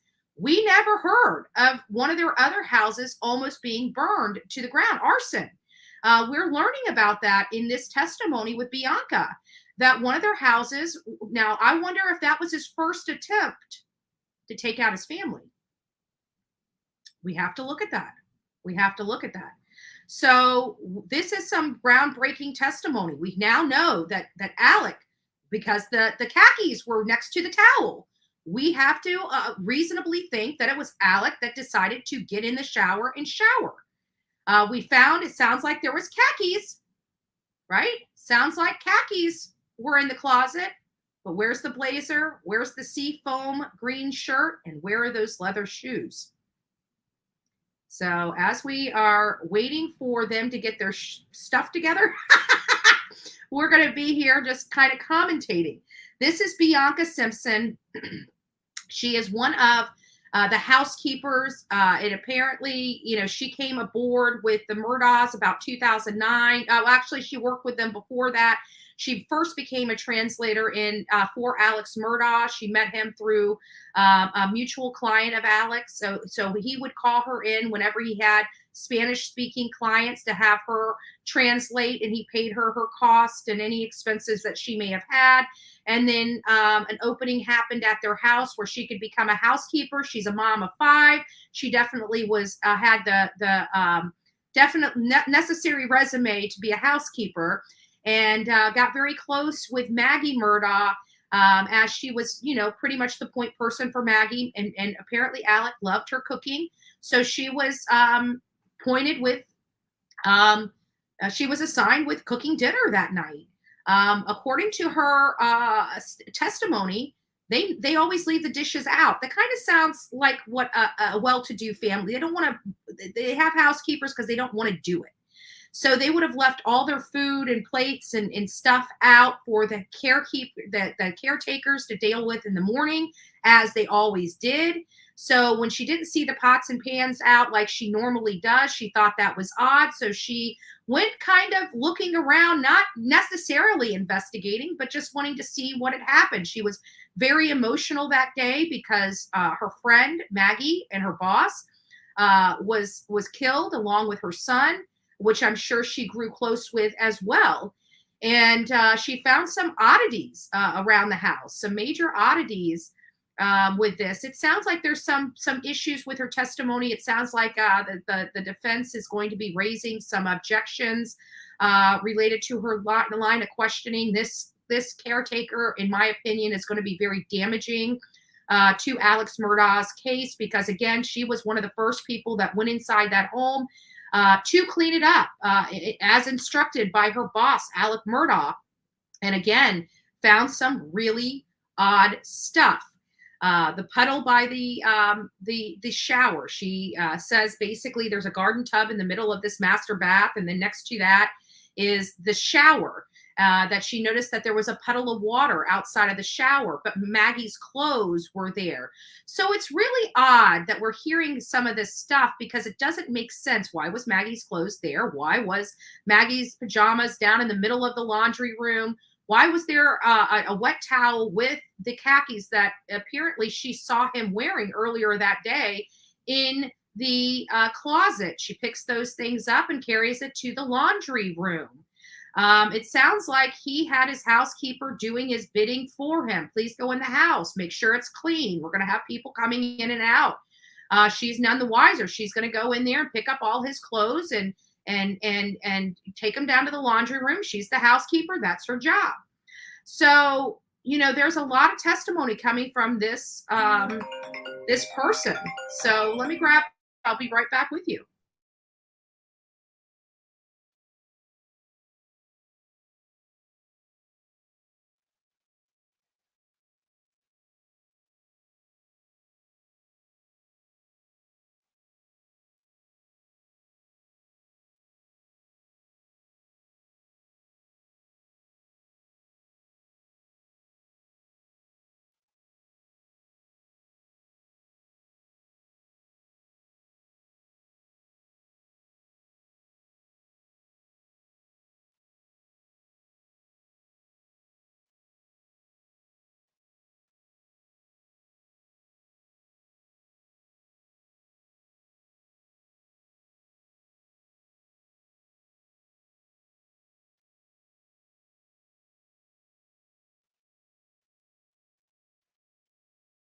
Sorry about that.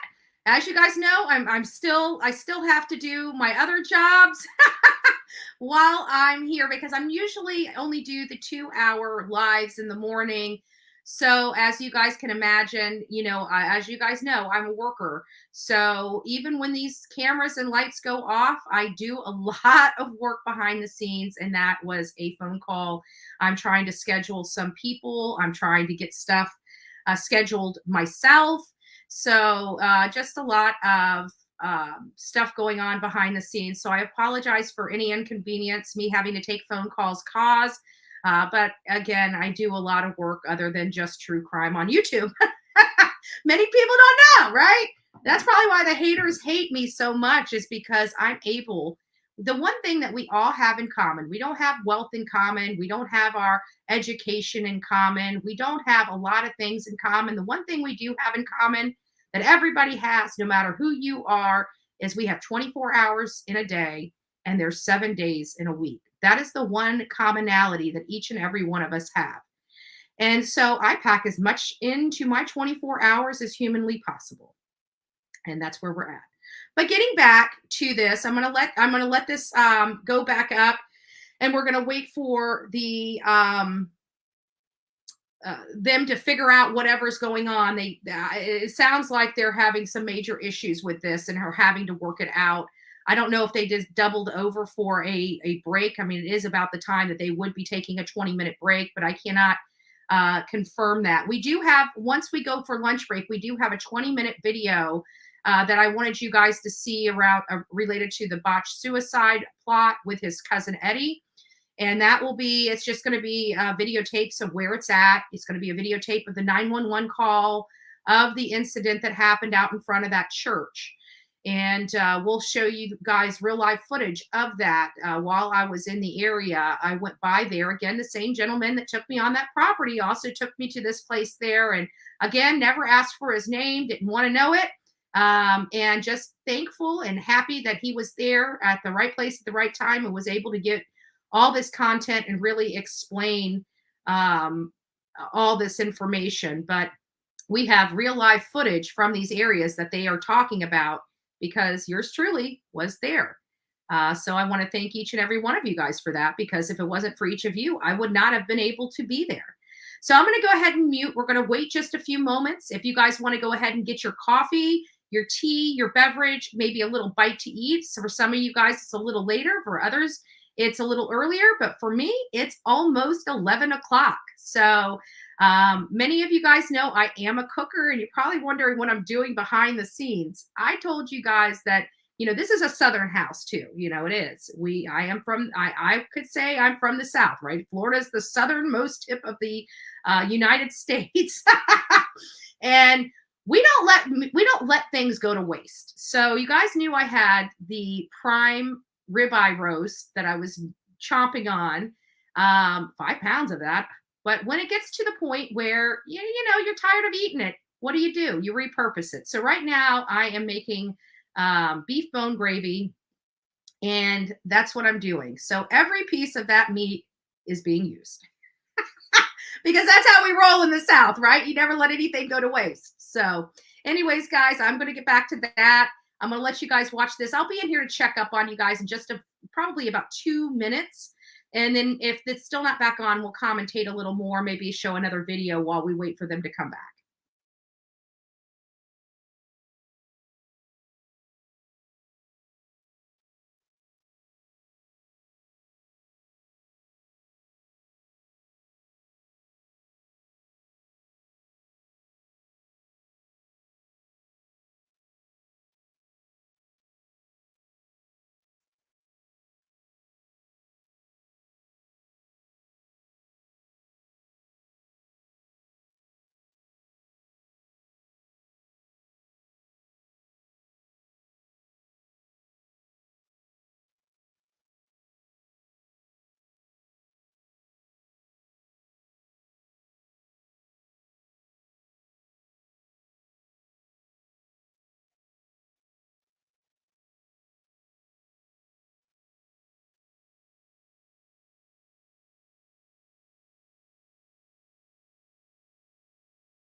Please be seated.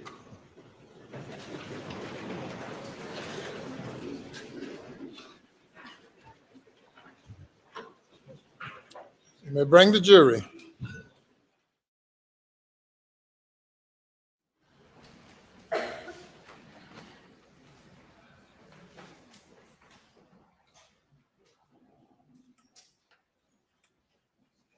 Oh, and y'all make sure if somebody does gift memberships, you guys post that in here that somebody did them. I cannot see them on this side of my system.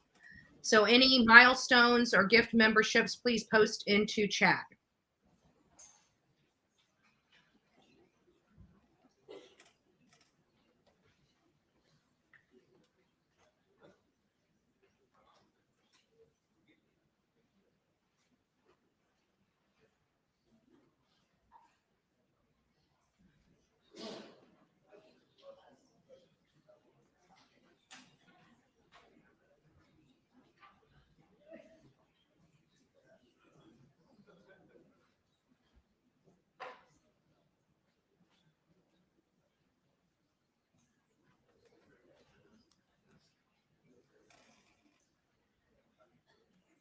Yep, just like that. And actually it's beef bone broth, but it will be turned into a gravy that goes over white rice.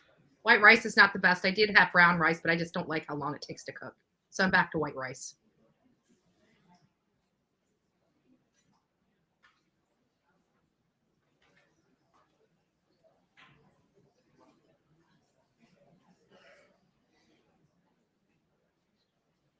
It's kind of hard for them to do that. I mean, this is the problem. The defense is trying to hold back all of this information and not let these people testify because it's damaging to their client.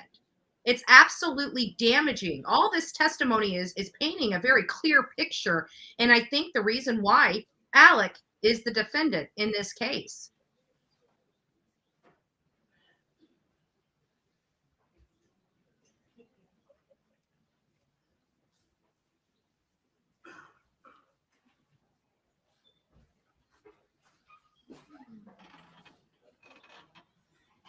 Yeah, and people say, what can I do?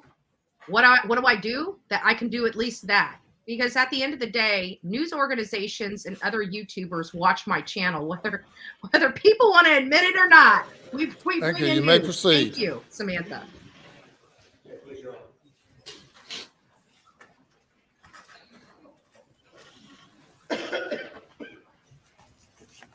Mr. Harpootney and Mr. Waters, if you all would be seated. Oh, sorry.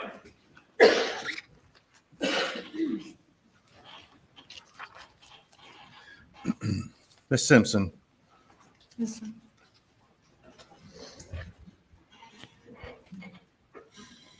I think where we left off, let me kind of try to refocus myself. I'm going to show you what's entered as state 7. Just, can you see those pants in state 7? Yes, sir. Do you recognize those Can't pants? hear your response. Yes, sir. Okay. You recognize those pants in state 7? Yes, sir. And how do you know those? How do you recognize them? I took care of the laundry. Have you cleaned them? Yes, sir. Okay. Where were these pants kept in state 7? The left dresser and the third drawer, third or fourth drawer. You know They weren't in the ones where he had one drawer with shorts that he would usually wear on the weekends, you know, the dressier ones. Those were kept in the drawer underneath that specific drawer. So you know what drawers these were in? Yes.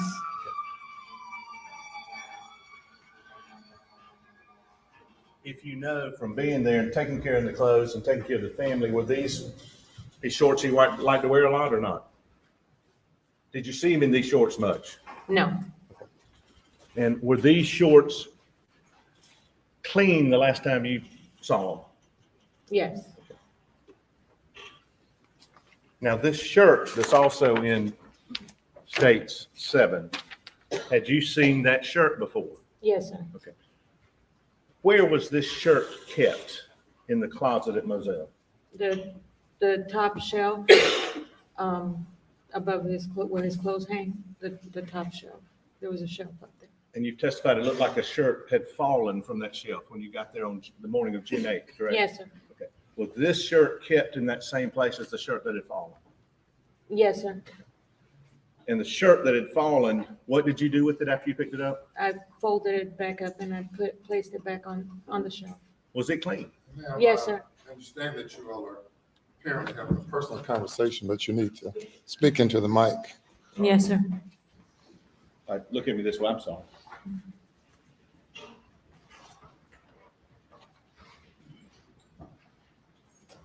Had you cleaned this shirt that's in State 7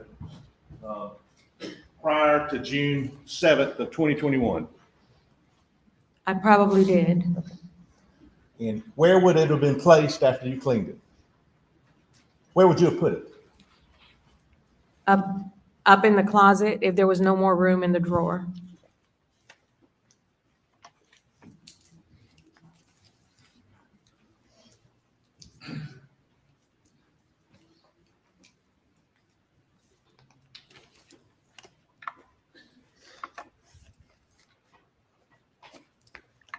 She testified those are shorts he wouldn't Now, could normally we wear please play States 306, please? or didn't wear a lot. Y'all are making me really hungry. Just want to let you know. Can you see, would you look right there at your monitor?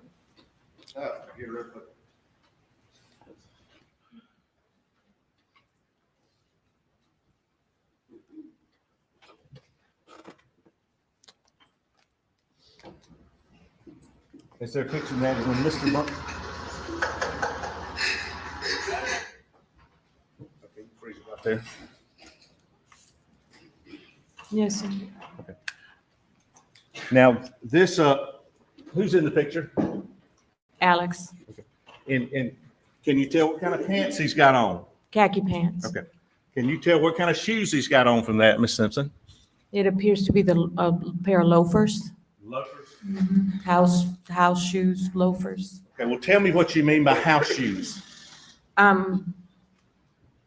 Just his shoes that he would usually wear around the house if he was wearing shoes.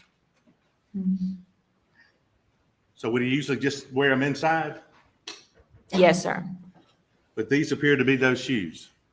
It appears to be, yes. And this shirt that Alex Murdaugh is wearing on June 7th, depicted in States 306, had you seen that shirt prior to June 7th? It was in the closet. Okay. And what type of shirt is that? The Columbia shirt. Columbia shirt. Yes, sir. Okay. And how many of those type shirts did he have? He had a few in the closet. And what color is that shirt? Just like a greenish aqua seafoam color. Why do you keep using the term seafoam? I'm not fussing, I'm just asking. The term seafoam, when Maggie was looking at different color palettes to paint, that color came up in one of the color palettes. So we would refer to it as a seafoam. But that's the term that was used for that color in one of the color palettes that she had. After June 7th of 2021, did you ever see that shirt again? No, sir. There was like a pink one, a white one, a baby blue in the closet. I do not remember that shirt being in there. And on June 8th of 2021, in the morning hours when you came back over there, was that shirt there? No, sir. Were these shoes that you called house slippers, were those there? No, sir. Did you ever see those house shoes again? No, sir. And where did he usually keep them? In the closet.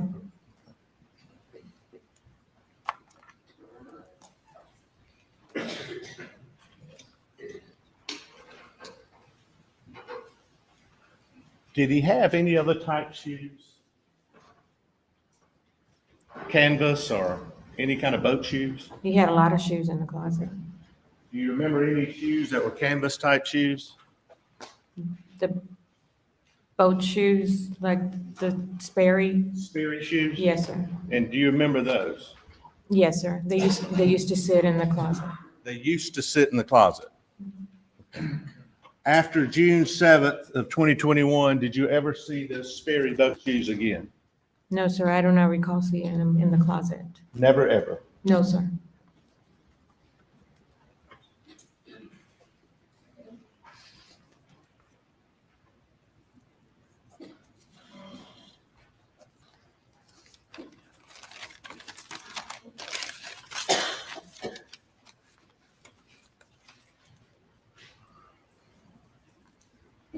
Did you stay on and work for a period of time for Alex Murdaugh at the Moselle? Yes, sir. I did. And did your day-to-day functions change after June 7th as far as Moselle itself? Yes, sir.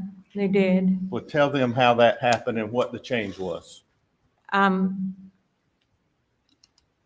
After Maggie and Paul were killed, Alec did not stay on the property. On the 10th, when I believe his father passed away, after Mr. Murdaugh. yes, I believe after the service that we had for him at the cemetery, Alec called and asked if my husband and I would stay on the property because him and Buster were not going to be able to stay there. So we agreed to take care of the property and maintain it while he said until he decides what he's going to do with it. And did in fact you and your husband start residing there for a period of time? We did. And what were you paid for that? Yes, sir. Okay. Well, do you mind telling them how much? He would give me $1,500 a week to make sure that anything needed for the farm was taken care of. And my husband and I would maintain cutting the grass on that property, which is a lot of grass out there. And it would take in excess of 2 days to cut. Would you cut it? Yes, sir. I would help my husband. Were you also taking care of the dogs? Yes, sir. Tell these folks what were the dogs' names?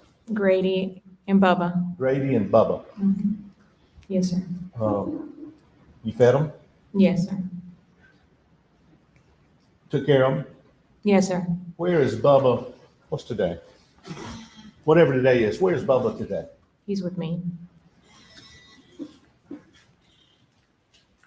So you have Bubba in your home? Yes, sir, I do. Did Bubba have his own pen? Yes, he did. And I don't know if you've seen, but at some point, and I'll keep going to the video of, well, could we play that now, please, so we can get it to the video, the kennel video, please? Was it? And before we get there, when, and I'm sorry, I'm going back to this real quick.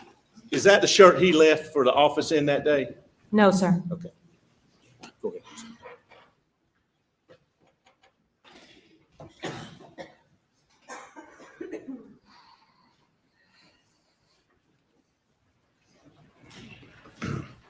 Had you ever seen Bubba with an animal in his mouth? Yes, sir. All right, tell them about that, please. Please do. When Bubba was running around, if I or anybody, if the chickens were running out of the coop, he would chase the chickens and he would just go after the chickens or the guineas, whatever was out there. And would you ever catch him? Yes, he would. And how would the chicken get out of Bubba's mouth? And You have to make several attempts to get the chicken out of his mouth, and at points he would growl at you if you tried to take his toy. Basically, that's what he. in your experience in being there, was it easier for a family member or somebody Bubba knew to get the chicken out? If he's stubborn. Yes, sir. Okay. But would it take a period of time to get the chicken out of Bubba's mouth? Yes, it would. Okay.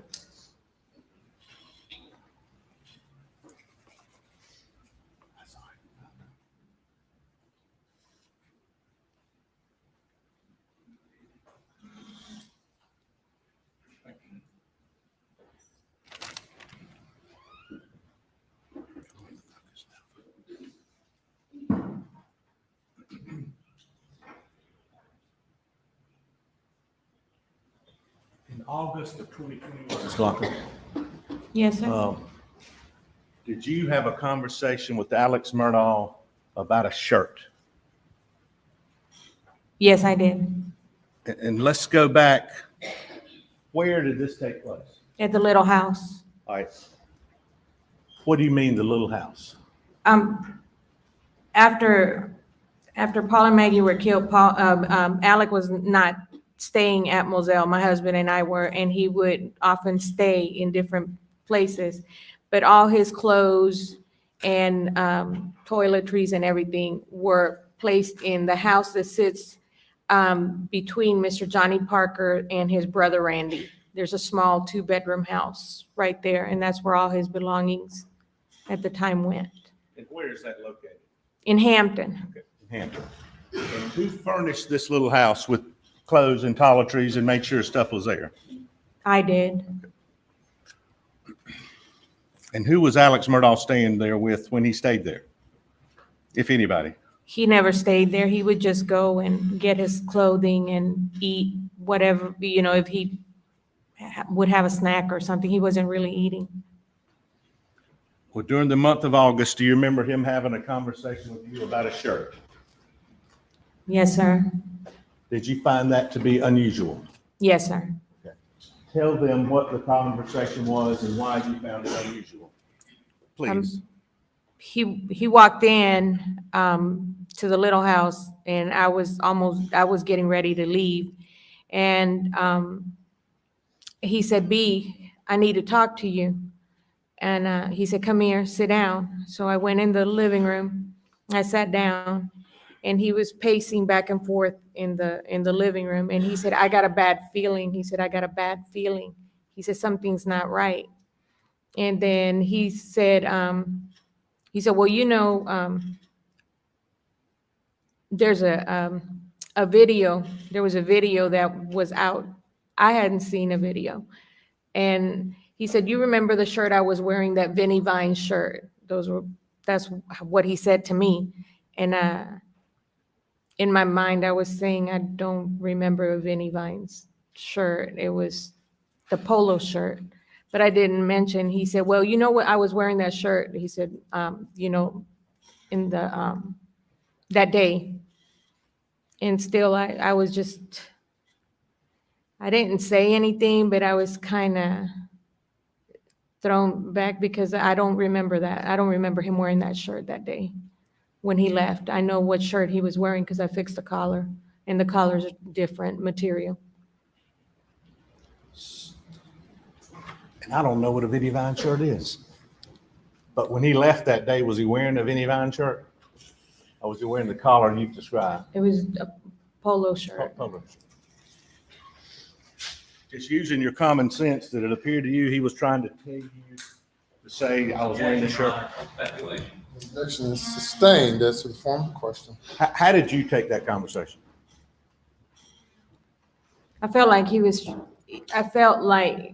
confused at first, and then I know what he was wearing the day he left the house, and I was basically confused. I didn't really know whether he was trying to get me to say that shirt, if I was to be asked, that if that was the shirt he was wearing the day. Ms. Blanco.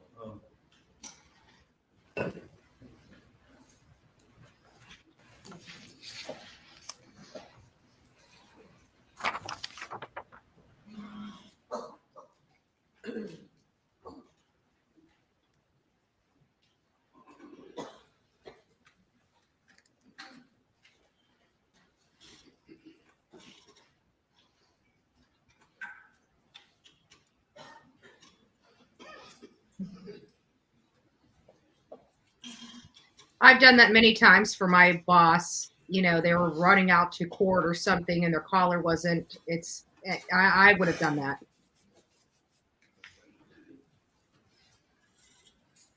I'll show you what's marked 455, 457 for ID only. Do you recognize these and do they relate to your testimony without saying what they are? Yes, On September 4th of 2021, did you have a conversation with defendant Alex Murdaugh? I did. Okay. And what did he ask you to do?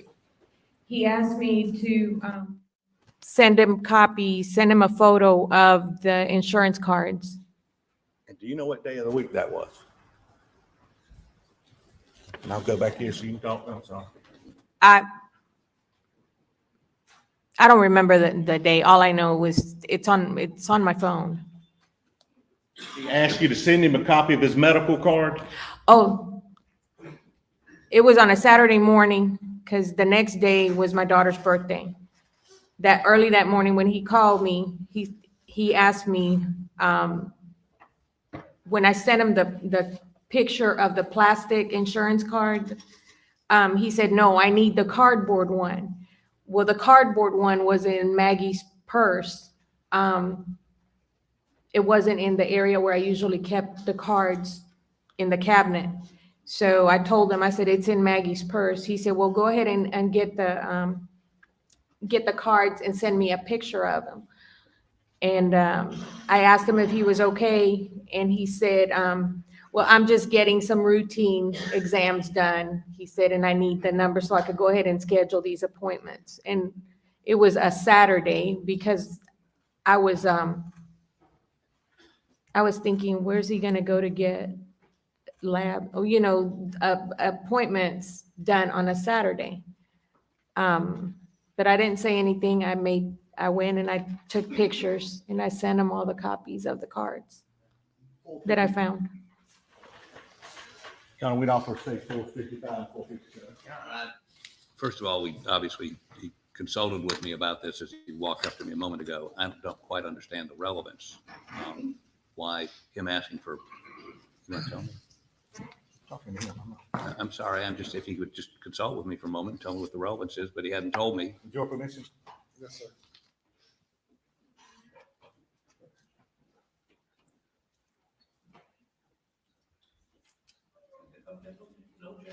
Sorry, Your Honor, we sort of just talked surprise.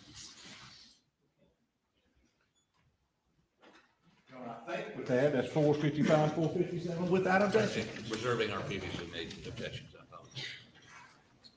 I apologize. What previous objection? What previous objection? You said reserving your previous objection. I apologize. I'm so used to saying that. I apologize. I had no previous made objection to this document concerning this issue. I apologize. Did it without objection. There you go. 455, I'll stand right here, okay? Were you texting with Alex Murdaugh about sending these cards? Yes, I was. Okay. And that's the text, and is that his medical card you sent him a picture of? One of the medical cards I sent him a picture of, yes. Please listen to me carefully and don't go any farther than my answer asked, okay? Yes, sir. After this date, September 4th of 2021, did you and your husband quit living at Missoula? We did.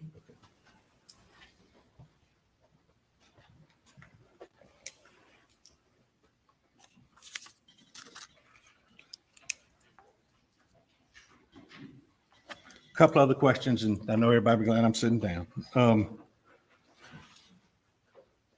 In addition to cleaning the house, did you ever look at Maggie's Mercedes to try to clean it afterwards? I did. What, if anything, did you find? As I was cleaning the vehicle, removing her, Gives a date, or at least a range of dates. You remember when that was? that was about a week after. Okay. After the murders? When did you, do you remember when you cleaned her car?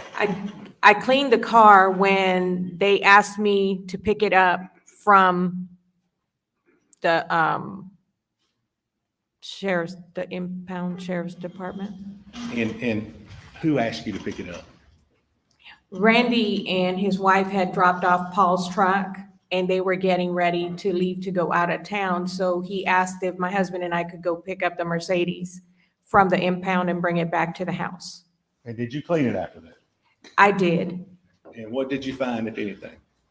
But she still had paint for the Edisto house that she was trying to touch up some areas at the house, and she had some pillows that she was gonna return. And as I moved the seat to clean, to vacuum underneath the driver's side seat, I found her ring. Or what? Her ring.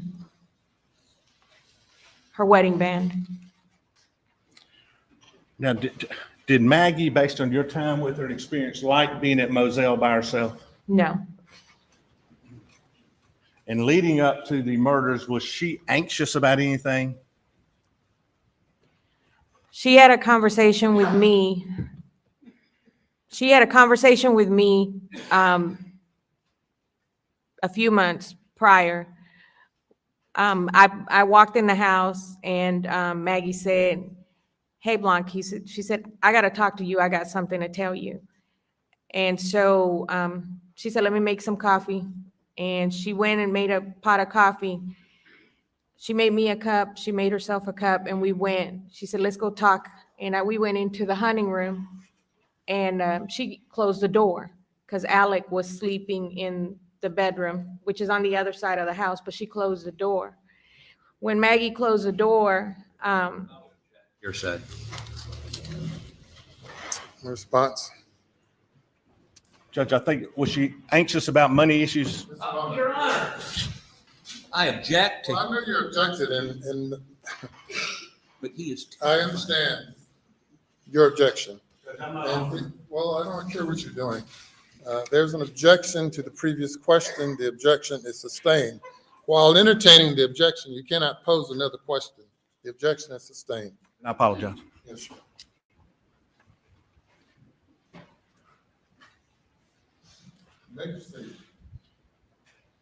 Your Honor, I hesitate, but this is a matter that needs to be put on the record. All right, ladies and gentlemen, we'll have you go to the jury room. Please not discuss the case. So it looks like they're having some problems with her testimony. She's about to divulge more than the defense would like. You can tell that this is contentious.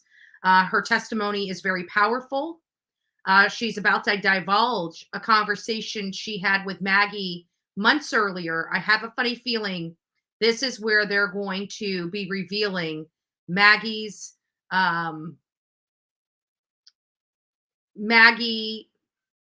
wanting a divorce. But let's listen. I'm just assuming because we haven't heard, nor do I know this lady's testimony.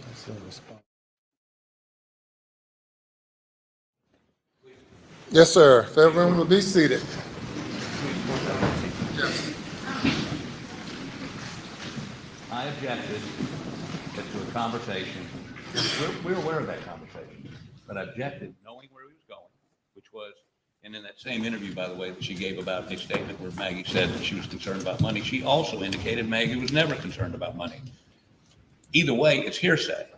He said before Your Honor ruled, was she concerned about money or wasn't she concerned about money? He testified, which is to hearsay. I would move for mistrial. I think it's unduly prejudicial based on the last 3 weeks we've heard of financial misconduct on part of the defendant. I would move for mistrial. I would move that it's not mistrial because I don't think, even if you give this jury an instruction, you can't unring the bell. You can't correct that.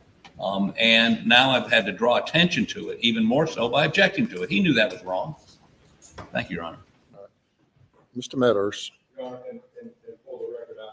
That question, I don't have to say it. I'm Well, sorry. we're not here about apologies. Go ahead. And I can't help it. Yes, sir. Judge, under 803, and what I should have brought to the court's attention first, 803.3, we think this would be admissible. Hearsay exception, then existing mental, emotional, or physical condition. the statement of the declarant's then existing state of mind, emotion, sensation, or physical condition. We think it fits under that rule, how she was, and that's all I was going to listen. That's it. I won't go, and hearsay was coming out a little bit there. A lot of hearsays come out in this trial. They wasn't objected, and it just was rolling. I wasn't trying to plan that far ahead. But I do think respectfully it comes in there. We'd like you to consider under 8033, Judge. And that's what I should have said before I asked the question. Again, for the record, say I'm sorry. 8033, the following are not excluded by the hearsay rule, even though the declarant is available as a witness. A statement of the declarant's then existing state of mind, emotion, sensation, or physical condition, such as intent, plan, motive, design, mental feelings, pain, and bodily health, but not including a statement of memory or belief to prove the fact remembered or believed, unless it relates to the execution, revocation, identification, or terms of declarant's will. All right, Mr. Harpootlian? Obviously, Your Honor, I don't think that's covered by 803. Why not? Well, because it's the declarant's, maybe we need to ask her exactly what she said before you rule on that. The only testimony we've heard on that point is his. We heard a question, then an objection, and then another question while the court was listening to your objection. Yes, sir. So we'll have a proffer of this testimony and see where it's going. Maggie Murdaugh anxious of anything in the days leading up to the murder that she expressed to you? Yes, sir. Please tell the judge what it was. She was worried because a lawsuit had been presented stating that they wanted $30 million. Maggie was crying. Maggie said, we don't have that kind of money, Blanc. And that's what she used to call me. She said, we don't have that. She said, if I could give them everything that I got and make this go away, she said, I would do it in a heartbeat. She said, I'll start over. We'll start over. She said, I just want it gone. This moment, we're listening to a proffer. Go ahead. Would that be instead of that long, would that be like money issues that she was worried about? The money issues dealing with the lawsuit. And Your Honor, that's all I was going to offer her. I asked for money issues. I wasn't looking to even go in detail on what she said there. That long conflict. Yes, sir. I don't quite understand how this fits into, first, the what you allowed in under 403, 404, and raised gesture. Right. It is her perception that the lawsuit, for $30 million, is putting financial stress on her. There's not any. She's not relating that Alex has any stress on him. He's the one on trial. Her perception that the $30 million was concerning her. I mean, she's not accused. That is, Maggie Murdaugh is not the defendant here.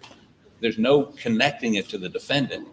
I don't understand not only is it hearsay, it's not relevant to the issues being litigated here. Her state of mind on financial issues. I don't know how that relates. Anything further? No, sir. No. We've had testimony elicited by the defense throughout the trial from witnesses portraying the family as a loving and happy marriage. Question posed to Mr. Gibson, I believe it was, and to the other friend of Paul's and Buster's, as to whether the family was anxious or seemed to have any concerns or issues going on at the time. And I find that this testimony properly responds to that testimony, and the objection is overruled. Anything else? Another great ruling by this judge. All right, let's take a 1 minute stretch before the jury comes back.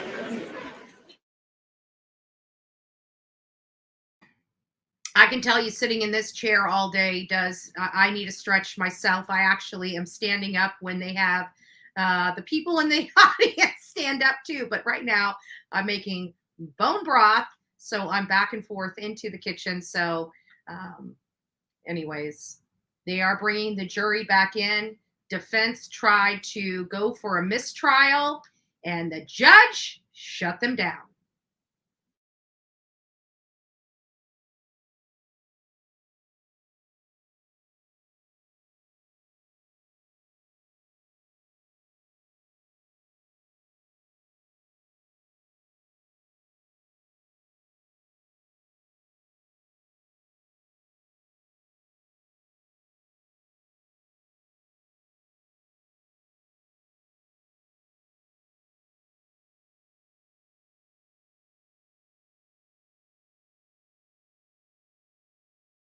No, that's not an appealable. I mean, they're going to appeal. They're going to appeal this. He's probably most likely going to be convicted of this crime. So I do believe there's going to be a lot of appeals. But the way the judge is ruling is in line with law. So it is in line with the motive. It is in line with everything that the prosecution is bringing forward. And therefore, by them not being able to present this, would actually be an appealable offense for the prosecution. Remember, appeals go both ways.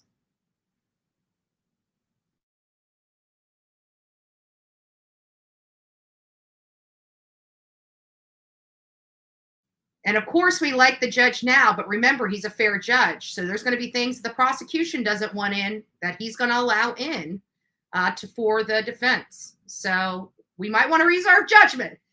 But so far, I think the judge is very fair.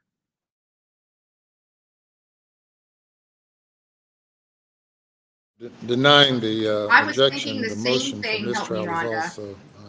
also, motion is denied. You bring the jury back.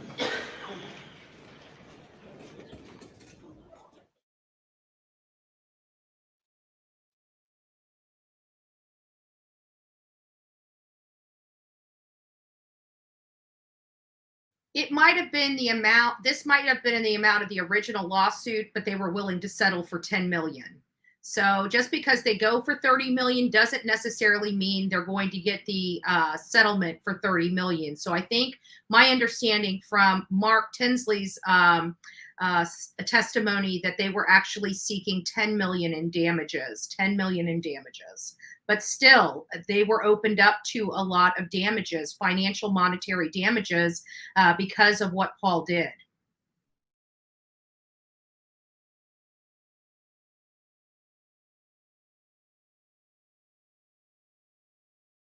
Well, we're going to have to agree to disagree, Hen 75, because the way that this is running, I'm reading the courts of procedure. I'm looking up these objections, and it looks like the judge is spot on with his rules. Thank you. The last objection is overruled, and you may proceed. Ms. Simpson, in the days leading up to the murders of Paul and Maggie Murdaugh, based on your time with her, was Maggie Murdaugh anxious about anything? She was concerned about the amount of money that they were requesting on that lawsuit. 30 million is what she told me.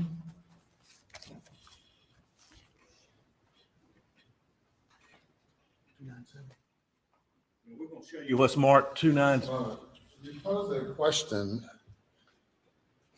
There's an objection.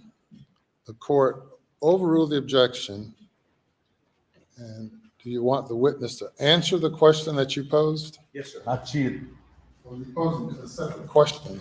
yes, sir. And I thought she had answered. You said she was worried about 30 million. Can you explain that more? That wasn't your question. What was she That there was an objection to. Do you withdraw the question that you posed prior to the court's ruling on the objection? No, sir. Or you don't. forgot the question? To the world, yes, sir. I'm sorry. All right. Proceed. What was she anxious about? She said she knew the amount of money that they were asking, but she felt that Alec was not being truthful to her with regard to what exactly was going on with that lawsuit. She said he doesn't tell me everything.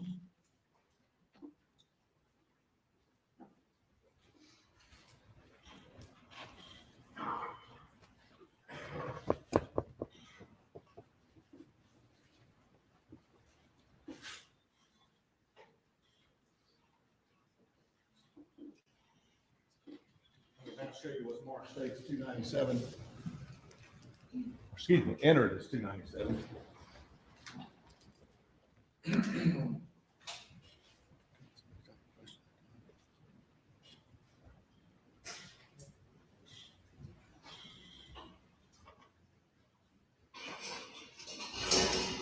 Get up, get back.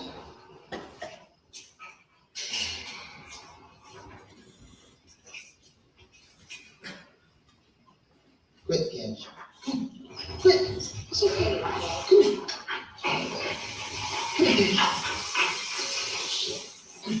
Come on. Get. Hey, he got burners now. Barbara. Hey, Bubba. It's a guinea. There's a chicken. Come on, Cash. Come on, Cash. Quit.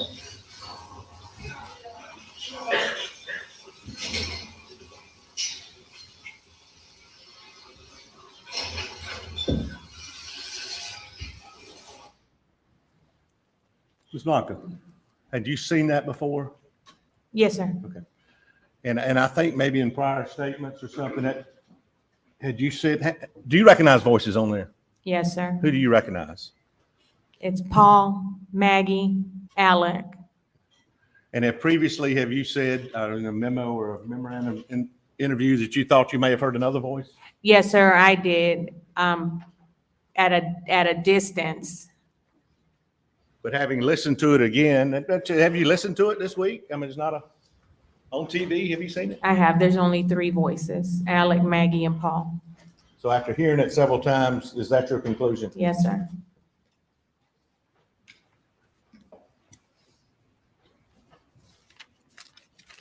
Just a few more questions. Yes, sir.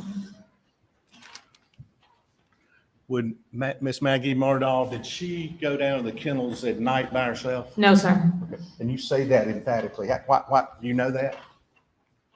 She was scared. It got dark out there. So would she go down there by herself? No. Did she like to go down there when it wasn't dark? She did.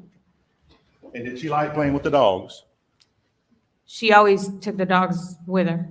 Which dogs were hers? Grady and Bubba were always with her. So when she was at Edisto, where would Grady and Bubba be? She would, sometimes she would take both of them, but the majority of the time, in the last few months, she was alternating. She would take one or if not the other. Can you tell us about the defendants? Did you ever see him with his cell phone? Alex Murdaugh, did you ever see him use his cell phone?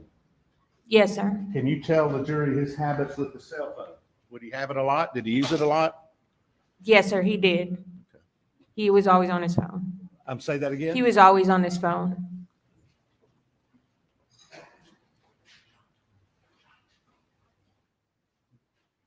And Paul, were you familiar with his habits as regarding cell phones? Not the times that he was there at the house, he was always on his phone. If he'd go in the shower or whatever, he'd play his country music on the phone. But that's the extent that I know from what I observed being there in the house. And when you were on June 8th, and you've talked about it, and I'm not trying to rehash that, but on June 8th of 2021, when you went to clean up the house, is that pretty much what you saw in the bathroom, the pants and the damp towel? Yes, sir. There was a rug right as you step out of the shower, and there was like a slight puddle of water, a towel, a white towel, and then a pair of khaki pants. But you didn't see any bloody clothes or anything like that? No, sir.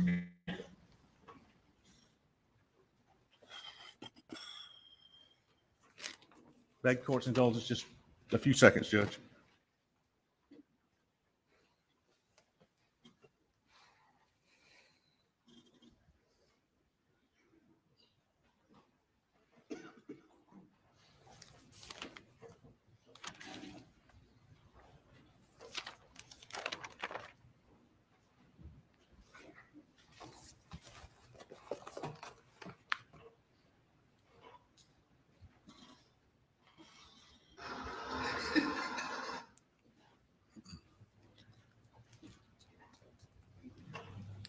did this, I'm sorry, Judge.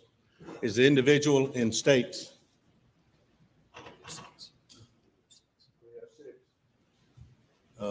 Is that individual in the courtroom? Yes, sir. Okay. And would you please, is it Alex Murdaugh sitting between Mr. Harper? Sitting and right Mr. there. Yes, sir. And the record is reflecting. Thank you, Judge. Have you ever seen that shirt again? No, sir, not to my knowledge.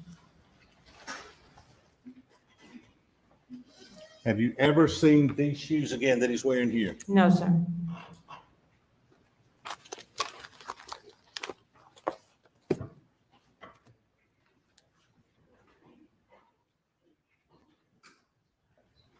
And the Sperry cloth, you said the Sperry shoes. Have you ever seen those again? No, sir. That's all. Thank you. Cross-examination. Your Honor.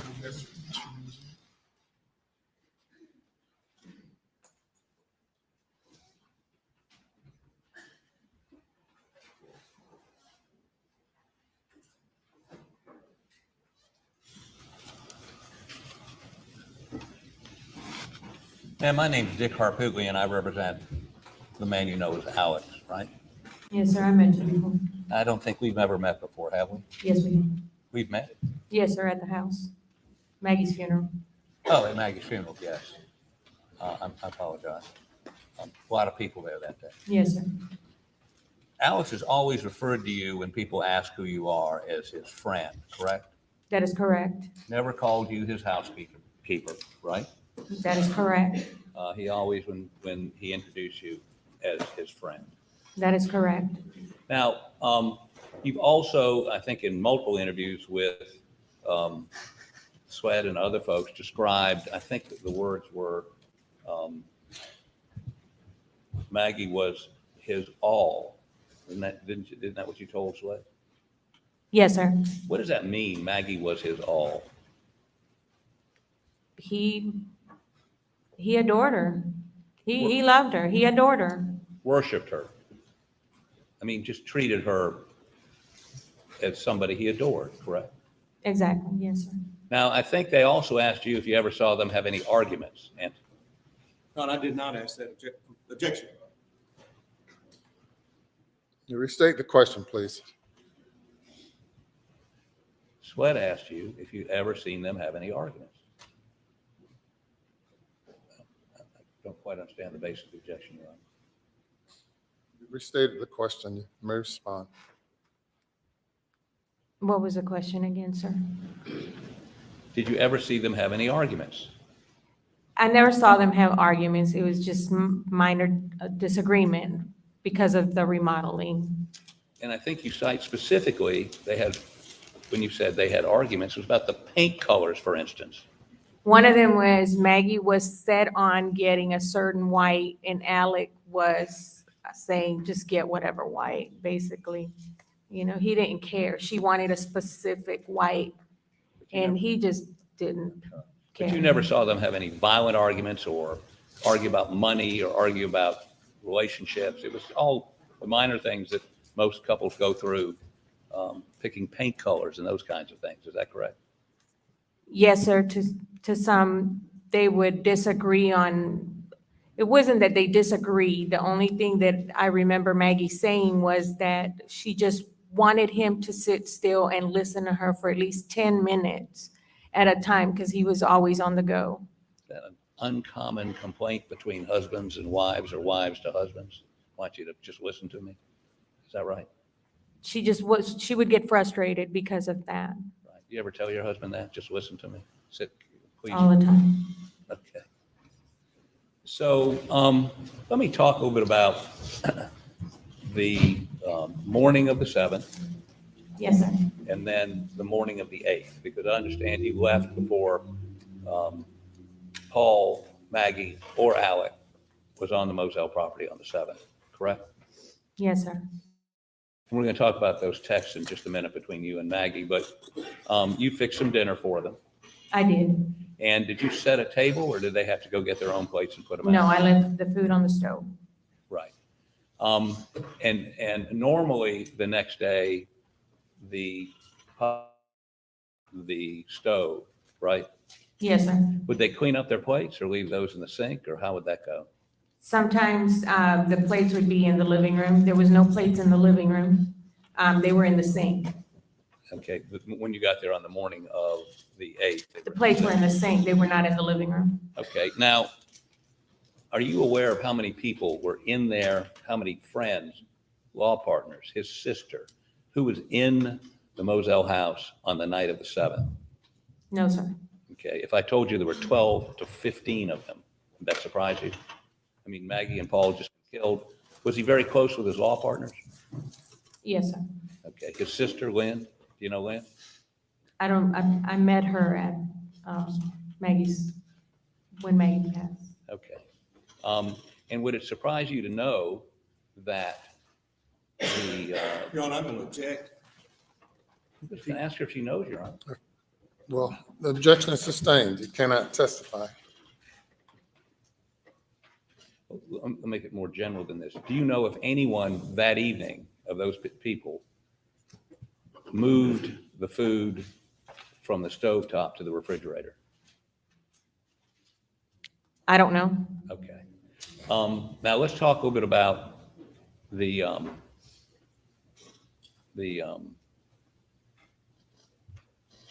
room, the bedroom, and, well, let me ask you this. Let's back off just a little bit.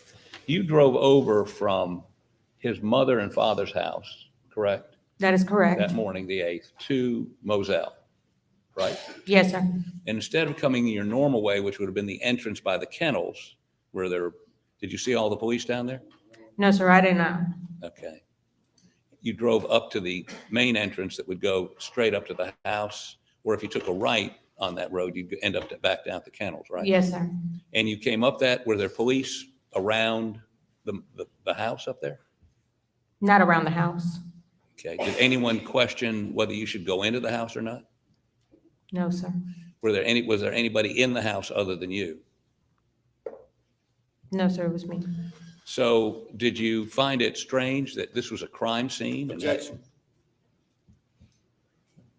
Need to hear the question. The question would be, did you find it strange there was no law enforcement present at the house that morning? Question. Go ahead. It wasn't strange because there was law enforcement all over on the kennel side. It wasn't strange that they allowed me to go into the house. Let me ask you this. Did anybody from SLED show up while you were there that morning? I believe there was an officer. I do not recall the officers. Do you remember somebody coming in to search the house while you were there? There were several agents that came through. Right. But you'd been there for a while before they got there? Yes, sir. Did they ask you about clothes you'd found, or did they ask you about anything that you found out of the ordinary, anything like that? I didn't ask any questions. They didn't ask me. They just went about doing what they were doing. And were they going from room to room? Were they looking for things under the bed? Do you remember? It appeared that that's what they were doing, sir. Okay.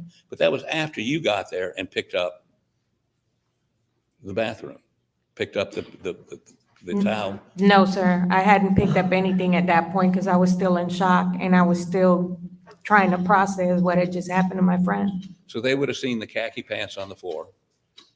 Objection. Did they go into the bathroom? I couldn't tell you, sir. The laundry room sits on the other side of the house. And I had to take some time to process what had happened to Maggie and Paul. I know I saw agents that went upstairs to Paul's room.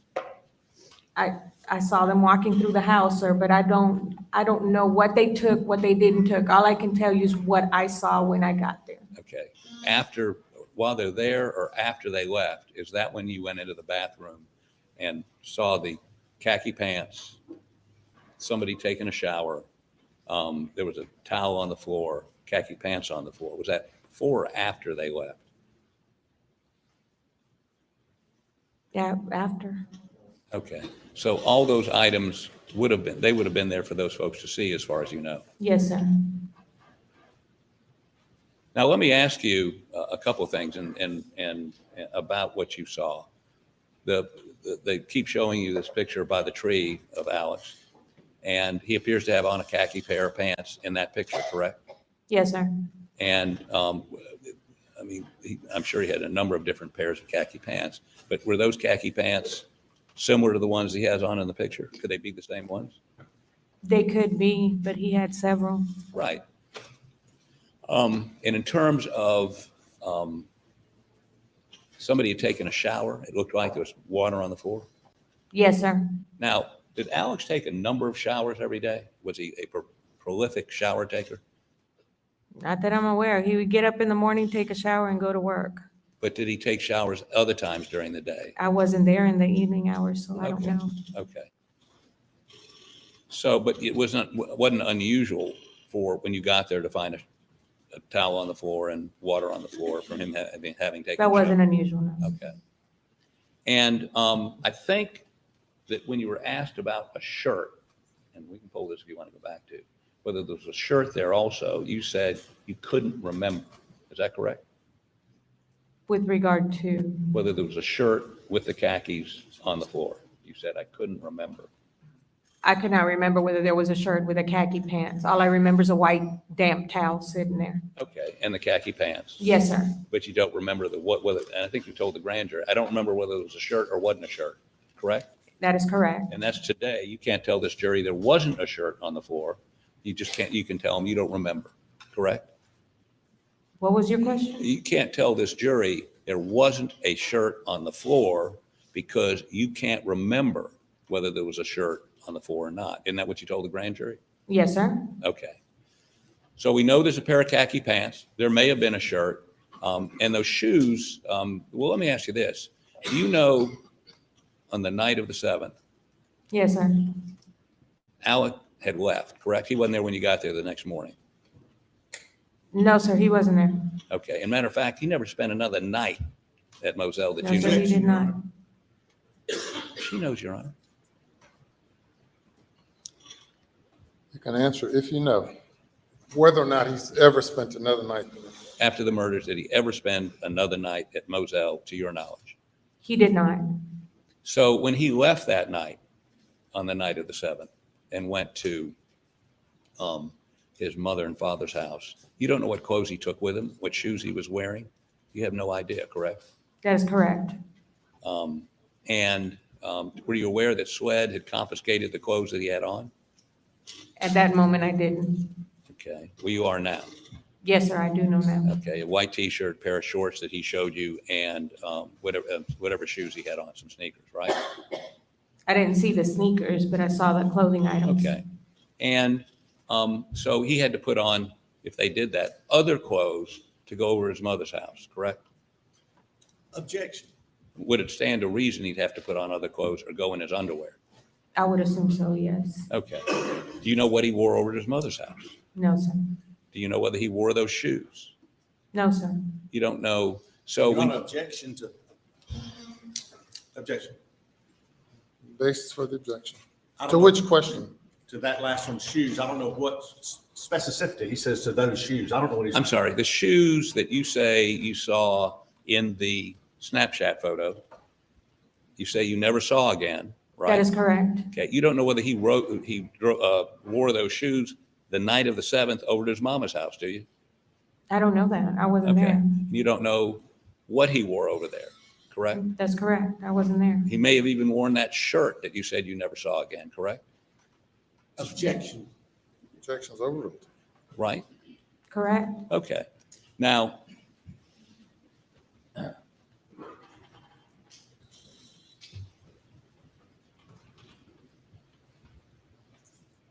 if somebody alleged that those khaki pants was at what Alex was wearing the night of I'm going to the, object.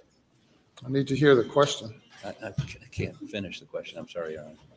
Let me state this. If somebody were to say that Alex Murdaugh, as ridiculous as it sounds, was wearing those khaki pants when he, Objection. Objection sustained. let me put it this way. Did you see any blood on those khaki pants? No, sir. You washed them, right? Yes, sir. Did you put anything on them to get blood stains out? I mean, would there be, Are you been saying that I removed bloodstains off of khaki pants? I'm asking you rhetorically. I'm asking you, did you see any bloodstains? There appeared to be no bloodstains on those pants. Okay. And in the bathroom, did you see any bloody footprints? I did not. Did you see any blood on that towel? No, sir. Did you see anything indicating to you there'd been anybody wearing bloody shoes or washing blood off, or anything that would indicate that somebody after a murder had gone back to that room, changed clothes, covered in blood, took a shower and changed clothes? Did you see anything that would indicate that? Objection's overruled. Go ahead. Time that I have ever been in a situation where somebody was murdered, Right. I didn't know, as far as what you're asking me, if there was anything bloody in there. No, it did not appear to be anything bloody in there. Did you clean the shower that day? Yes, sir, I rinsed it off. You rinsed it off. Nobody told you not to rinse off the shower? No, sir. Okay. And again, nobody from SWED, as that group went through, asked you, did you see bloody footprints? Did you see any evidence that there was anything bloody in that bathroom? Did anybody ask you that? No, sir. And your testimony is those khaki pants were there after SWED left? Yes, sir. And maybe even a shirt, you can't remember? Yes, or possibly a T-shirt, but I did not see it. I don't remember. Okay, you don't remember what kind of shirt, if there was a shirt? On objection. The objection is overruled. Thank you. Do you remember, I'm doing like Mr. Meadows now, I forgot the question. But let me see if I can get this back on track. These interruptions are getting me a little askew. So I think you've already asked and answered that. Now, let me talk a little bit about the cell phone service in Moselle. You had a cell phone? Yes, sir. And the servicer was who? What was it, Verizon? Or do you know? The cell phone carrier is Verizon, yes, sir. Okay. And so did you ever have any trouble getting a signal anywhere on the Moselle property? Up at the house, down at the dog kennels? Was it sporadic? Yes, sir, it was. Okay. And sometimes you'd be talking to somebody and they'd drop off. The call would end, not because you ended it, because the service was bad. Yes, sir, if you were moving around in the house, certain areas, you could not get a signal. What about down from the kennels? It was touch and go in the kennels. You really, once you got signal, you better stay where you were at, because if you moved, you were gonna lose your signal. Okay.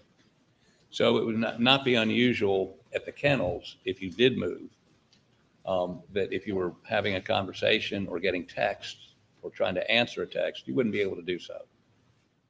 Like I said, it depends on where you were. You kind of knew the areas. At least for me, I already knew that if I had to make a call or send a text, I would walk out the kitchen door straight to the edge of the corner right there on the porch and make my call and not move. If not, I would lose the call, or I would not be able to make my call. What about at the kennels? At the kennels, like I said, it depends on the area where you were at. And once, basically everybody, we all kind of knew that if you moved out of a certain area and went to another, you were going to lose signal. Okay. Now at the kennel, do you know what area you could get a call? Keep that. I mean, you just talked about up at the house, there was a sweet spot, if you'll pardon Yes, sir. my language. Was there a sweet spot down at the kennel, or do you know? I'm not sure at the kennels, but I do remember Mr. CB saying that the signal out there was horrible for making calls or getting calls. Or sending texts or getting texts? Exactly. Yes. Okay. Now, let me talk to you a little bit about this conversation in August of 21, after the murders. Yes, sir. Mr. Alec came over and was inquiring of you what shirt he had on that day, correct? It didn't feel like he was inquiring. It felt more like he was trying to convince me of the shirt that he was wearing. Did he tell you that he just finished? Objection. I'm sorry, I'm just asking if he told you something. Objection. It's cross-examination. Not objecting to hearsay for the record. I need to hear the question. Number I'm- one. Number two is cross-examination. Go ahead. Did he tell you that he just finished? Objection. Meeting? Do you want me to pose the question, Your Honor, or not? All right. I'm going to send the jury to the jury room. Please do not discuss the case.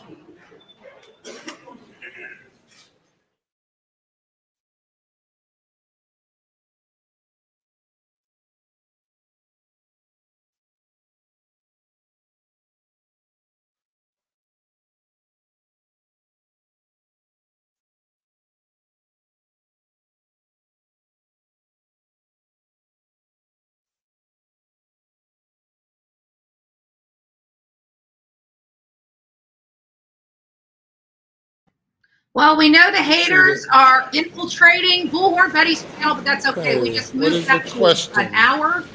No, they only have one shot on all their accounts for an Wait hour. 1 second, Your Honor. Let me I get may back on increase it track. to 5 hours. I may increase that to 8 hours. When you were talking with So, him in the little just house in FYI. August, as we were talking about a moment ago, and he was talking about the shirt, did he tell you that he had just been interviewed by Swed, who'd shown him the Snapchat photo, and he was attempting to figure out what he was wearing that day? I mean, it's in a photo. Did he tell you that? So, what's the specific question? Did he, when he asked you the question about the shirt, did he tell you he'd just come from being interviewed by Swed? No, sir, he didn't tell me that. And what is the objection? Your Honor, it's respectfully, it's hearsay. Statement is hearsay, that if he wants to do that, he can take the stand and do it. He's trying to offer the defendant's statement without him taking the stand. It's offered for the truth of the matter asserted. That's my objection. All right, and the response. My response is, if you can't ask witnesses about what the defendant said to them, they're going to have a rough road to hoe going forward, because it's a statement by the party opponent, if you will. I think they argued earlier on when we objected to one. It's not hearsay. There's an exception to hearsay by a statement by one of the parties. It's Alex. Statement by the party opponent, being a statement by the party opponent, the defendant. Mr. Murdaugh's statement to this woman.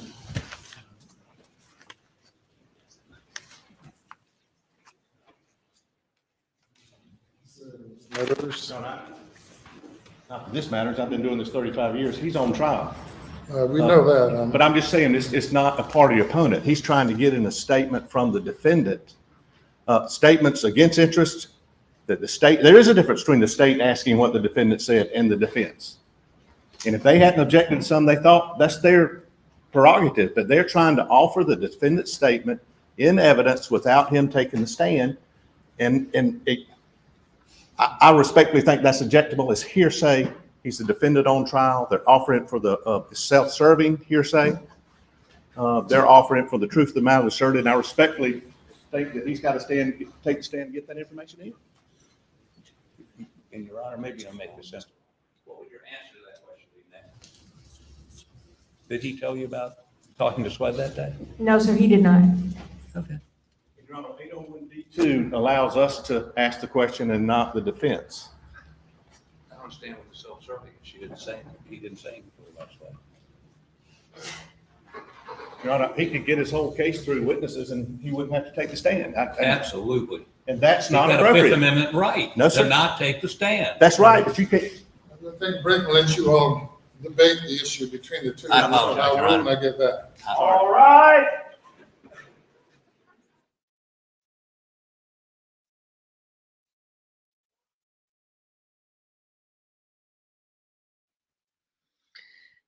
So it sounds like they are trying, the prosecution, or excuse me, the defense is trying to find a back door to allow Alex Murdaugh to have testimony from Alex Murdaugh entered into the court record. The prosecution, i.e. the state, is saying, wait a minute, whoa. He's more than welcome to get his statements on the record, but he has to take the stand.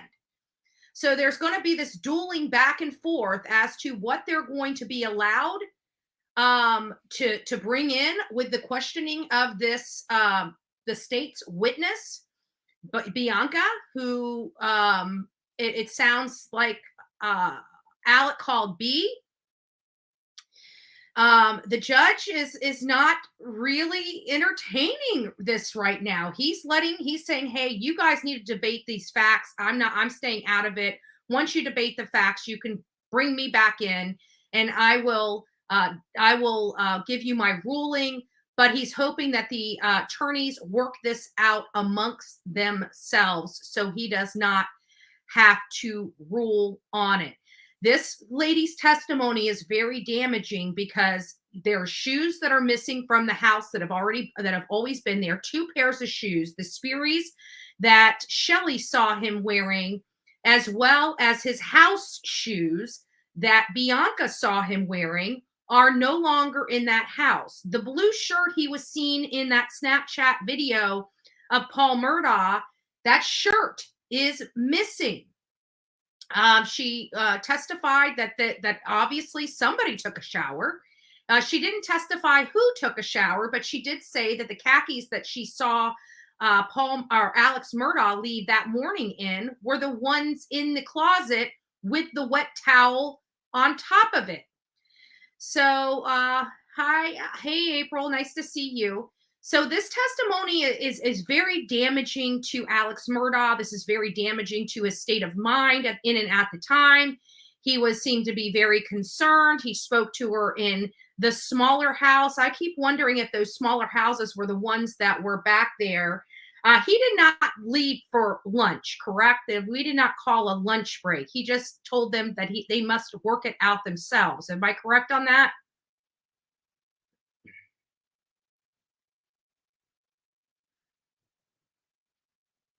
Waiting for some answers.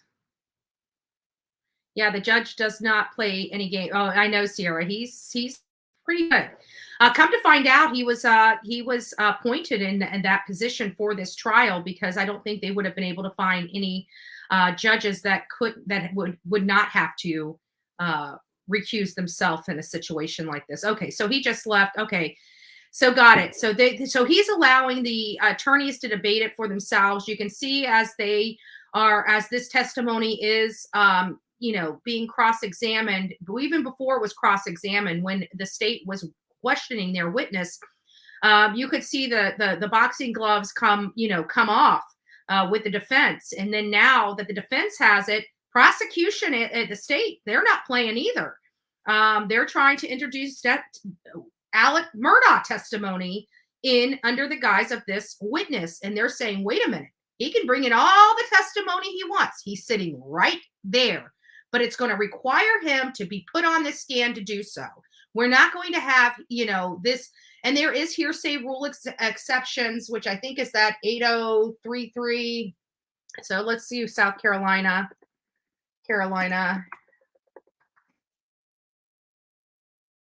Spell Carolina correctly. Rule 803. Evidence rule 803.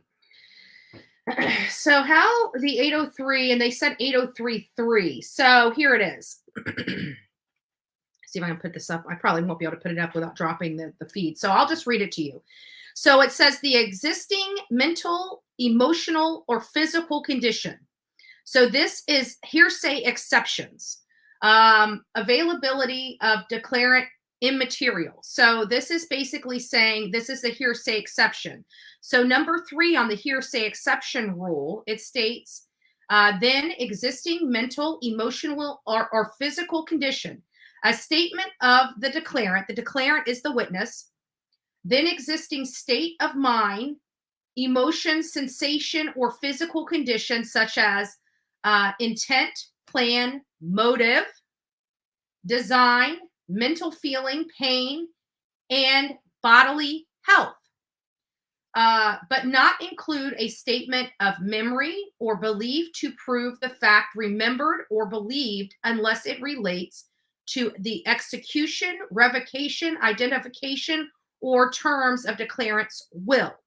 So this hearsay exception rule is applied not only in criminal cases, but when you hear of declarant's will, it's telling you it's also in civil cases as well. So this is a well-known rule for civil and criminal cases related to the hearsay exception. And again, this is going right in line with, they tried to object on Maggie. Maggie obviously is deceased and cannot testify, and probably would not be testifying because she's married to Alex Murdaugh, and there is the the wife-husband rule, exception rule, where they can't force a spouse to testify against their spouse. So, with her being dead, there are going to be some exceptions to these rules. And she is talking about a conversation she had, not somebody else that had. So it is, it gets a little tricky and a little sticky and hairy in this area. But it does appear that they're going to work it out. Hopefully, they're arguing back and forth. I think the judge knew that this was going to be a back and forth argument, and he did not want to hear it. He wants to wait until they're done arguing. Then he's going to listen to the objection. He's going to listen to the rebuttal, and then he's going to make his order, unless they work it out amongst themselves, which he's giving them an opportunity. And typically what that looks like is that they will talk back and forth with each other and limit the scope on what he can ask her about. And they will agree, either verbally or written agreement. They will come up to an agreement, and then the judge will not have to rule on it. They will go ahead and proceed with their line of questioning and limit it to what the attorneys agreed upon. So Mr. Harpootlian is, we don't really like him too much. I think he's been very aggressive in this, but, in all fairness, you need an aggressive attorney for a defense like this. So we can't really blame him for bringing his A game and wagging his finger at everybody that the prosecution puts up. That's his job. And we love this judge right now because but by law, he's not giving the prosecution, the state, an unfair advantage over the defense. He's ruling in accordance with the law. And we have to remember this, because when it's the defense's turn, he's going to be ruling a lot of the same way, allowing, if this goes into the rebuttal, if this goes into his defense, the judge is not going to throw stuff out unless there is no factual basis for it. Or in a situation like this, if they're trying to use other people to provide the testimony for Alec, when he doesn't have to be on the stand, and we can be adamant that this attorney's adamant about, preserving Alex Murdaugh's Fifth Amendment rights against self-incrimination. And he brought that up today. He has a right. He has a Fifth Amendment right. You're right. He does. But you can't squeeze in his testimony through other people either. He either wants to take the stand or he doesn't want to take the stand. That's how it works in the law. So I see this. I don't know if this kind of rose to that level, in all fairness. Just from my professional opinion, I don't know if it rose to the level of it being testimony on Alex Murdaugh's behalf. But again, I think that's why the judge is letting them kind of resolve it amongst themselves, related to the questioning on this. When you're in this position, you've got to object when you feel it's the right thing to do. But sometimes those objections aren't proper. This one, I'm kind of 50-50 on. I'm not sure if it was really a proper objection, because it is conversations she had with Alec. But I think the hearsay exception came in because Maggie herself is no longer here, whereas Alex Murdaugh is and could state that testimony on his own behalf, as opposed to trying to find a back door to get some of Alex Murdaugh's testimony into the record. So I'm not sure how this is going to play out. But I can tell you, you can start seeing the pressure is mounting against Alex Murdaugh. The pressure is mounting against the defense. The defense has made some crucial mistakes when they were cross-examining some witnesses. If you guys weren't here for the first few days, I mean, this has been going on now. We're on day 15, business day 15, not calendar day 15. And this is the 15th day of trial. 2 of those days were voir dire, jury selection, but still part of the trial. And it is going to be counted in our counting of days. I realize that Court TV has labeled this the 13th day as opposed to the 15th day. But for me, I like to keep it. This is the 15th day of trial. Again, voir dire is part of the trial. So with that being said, this is starting to heat up. We read that this was going to be a 10-week trial. We are in the second full week. We're ending the second full week of trial, and we will be moving into the 3rd week of trial. And we may have a lot more to go, because I'm looking at this witness list and they're being able to clear maybe 1 or 2 witnesses out of 250 a day. So this is going to be drawn out. Now, granted, all those witnesses may not be called, because they're preparing that there's going to be these crucial mistakes made where Pandora's box, so to speak, is opened and allows them to go down a different avenue to prove motive or prove their case, because the defense, like we've seen at least 3 other times, opening that door for the prosecution to add. So if they don't have all these people on the witness list when they do open Pandora's box, they would have no witnesses to call. So they have to put everybody on that witness list that could potentially be called. It doesn't mean that they will be called. It just means that if they're able to get their testimony in, they will. So I think, if I'm not mistaken, well, actually, I'll just read it from here. So it looks like the state has 222 witnesses listed on their list. And it appears that the defense only has 33 witnesses on their list. The 222 witnesses on their list are majority, and I have to say that, majority hospital workers, SLED, and different agents that handled this case. There were quite a few hands in this case: the coroner's department, the fire department, highway patrol, JLA investigations, forensic science network is on here. So that must be, some of these people are expert witnesses for the state. I don't see a whole lot identified as expert witnesses on the defense case, but we do on the defense case have Buster Murdaugh, John Marvin Murdaugh, Liz Murdaugh, Kennedy Banstetter, Terry Banstetter, Marian Banstetter, Russell Lafitte, his co-conspirator, I would like to call, in a money laundering scheme. Russell Lafitte was the branch manager, or the person that ran the Hampton Palmetto Bank. We've heard his name from Jan yesterday. We have Jay McGill. We have Joseph Dingle, another name that we've heard that was helping. Scott O'Quinn, Charles Lafitte 1, Charles Lafitte 2, and Charles Lafitte 3. So it sounds like dad and 2 sons. Harold Trey Matheson, Megan Kimbrough, Terry Haynes, Kina Trehammer. I can't pronounce that name. I'm not going to try. We have Amy Bauer, Esquire. So sounds like another person. They've got Stephanie Stanley on their witness list from SLED. So so apparently one of the SLED agents might have some information that will help the defense. We also have Dr. Robin Cotton. He's a head and neck surgeon, and I'm pretty sure they're going to be describing some of Alex Murdaugh's injuries when he had the gunshot wound to the head that was administered by Cousin Eddie.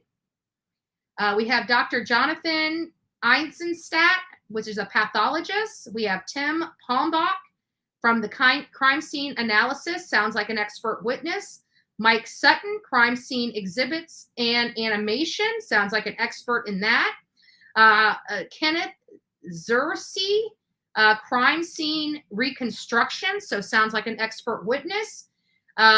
Jim Perzinger, computer forensics, sounds like an expert witness for the defense. Chip Johnson, computer and phone forensics, sounds like an expert rebuttal witnesses for the defense.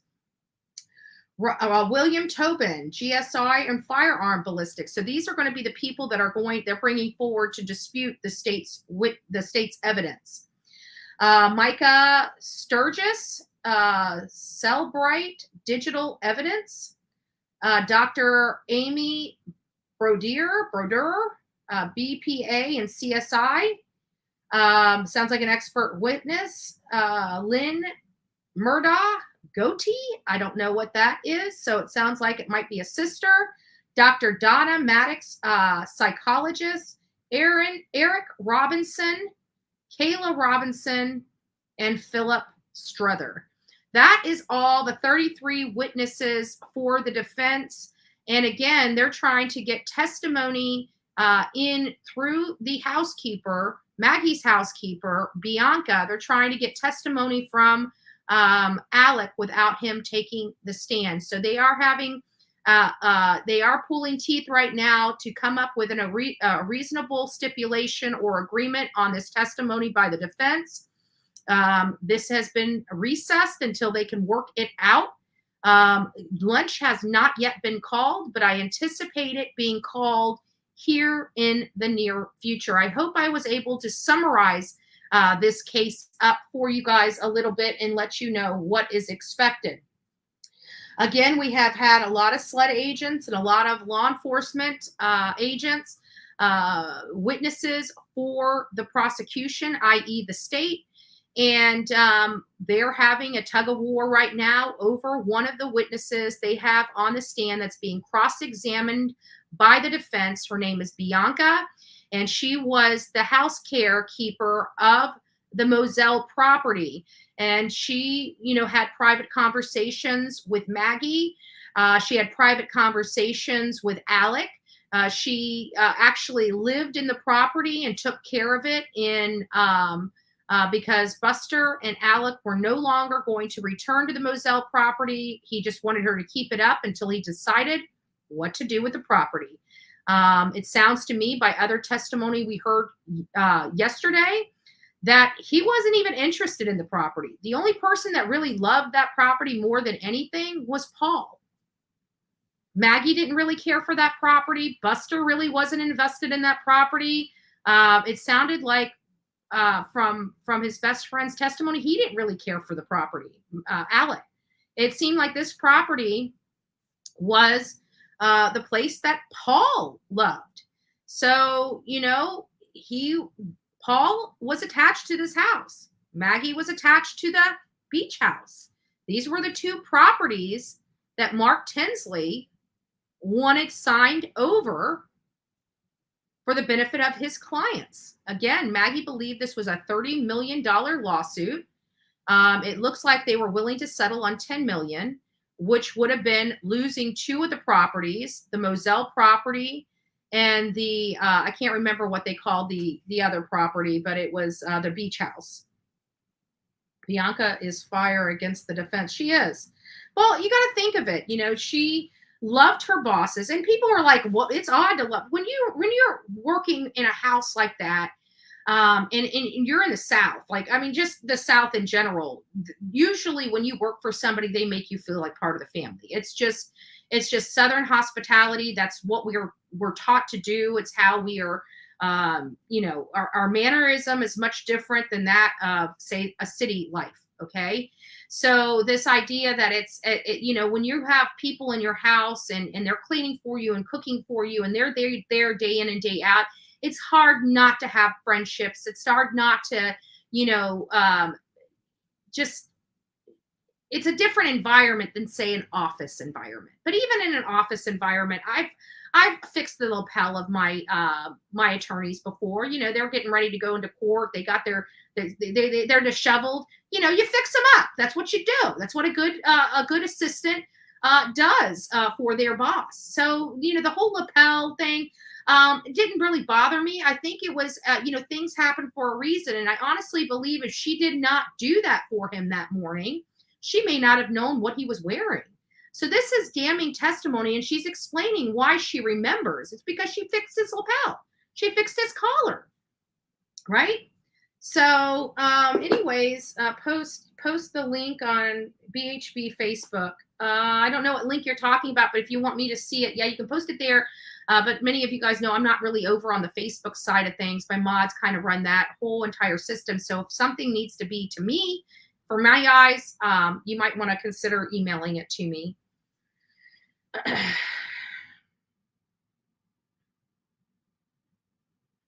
All right, guys, I'm just going to back out just a little bit. I got to go check on my food, and I'll be back soon.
I don't know why I feel like they're going to get this resolved. They're going to come back and break for lunch. Like, it's already 12:30. They're going to be breaking for lunch soon.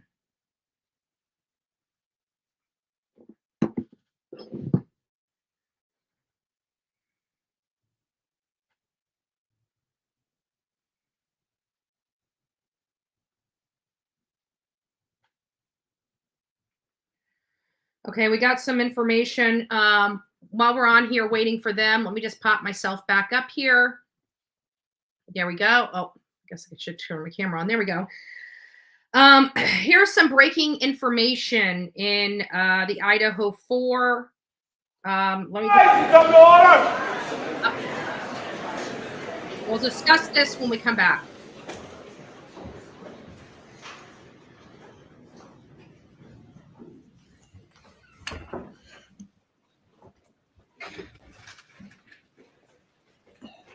You may now be seated.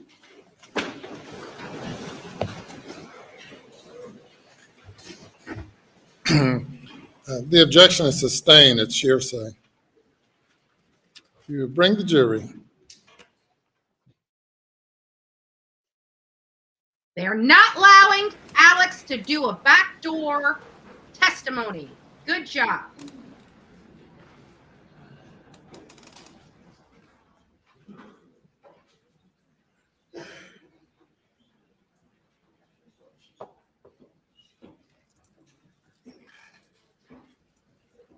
He did rule that it was hearsay and could not be admissible. He sustained. He did not overrule.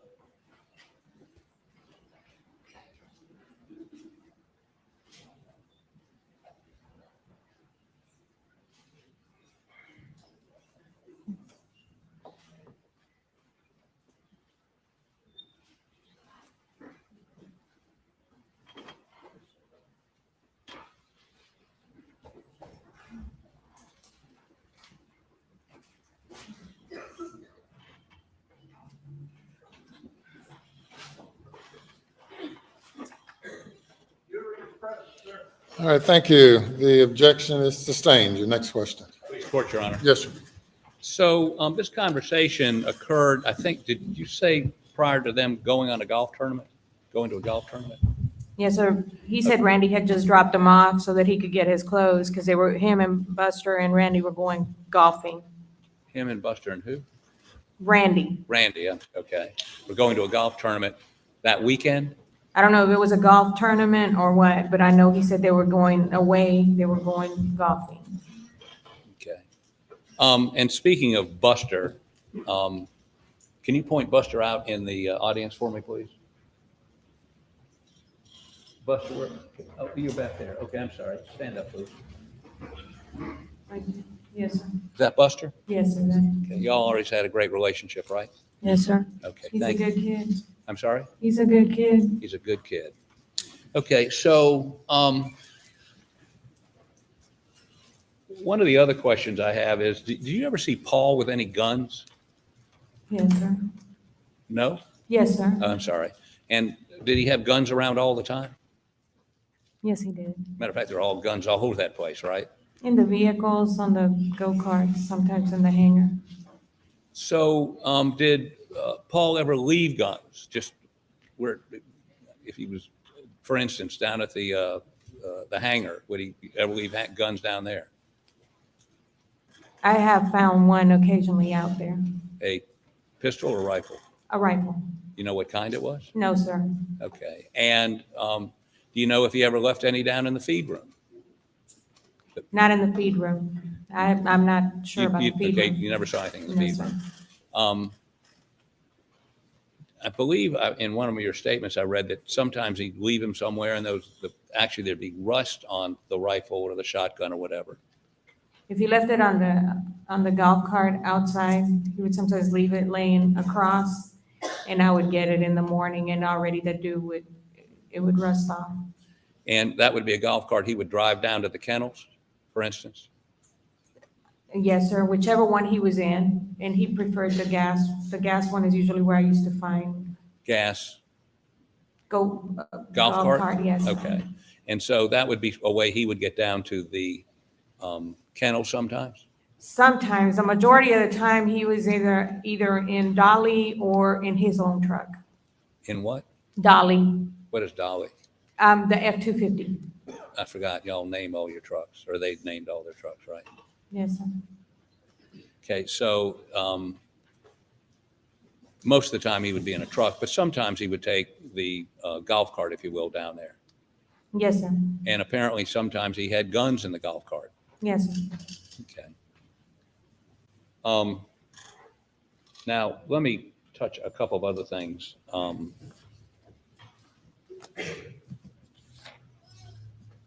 Did that day you saw the sled folks in there, did you see them taking any pictures? Or do you remember? I believe some of them were taking pictures, but I'm not positive. Okay. You were shown a picture of a rain jacket, Yes, sir, I was. okay? And had you ever seen that rain jacket at the house? Not at Moselle, no, sir.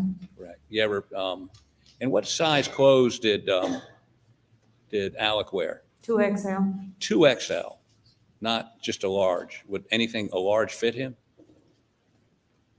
I don't think he might have had one or two items that were that size, but most of the clothing was 2XL. 2XL. How about, would you put exhibit number? Yes, please. And blow it up for me, please.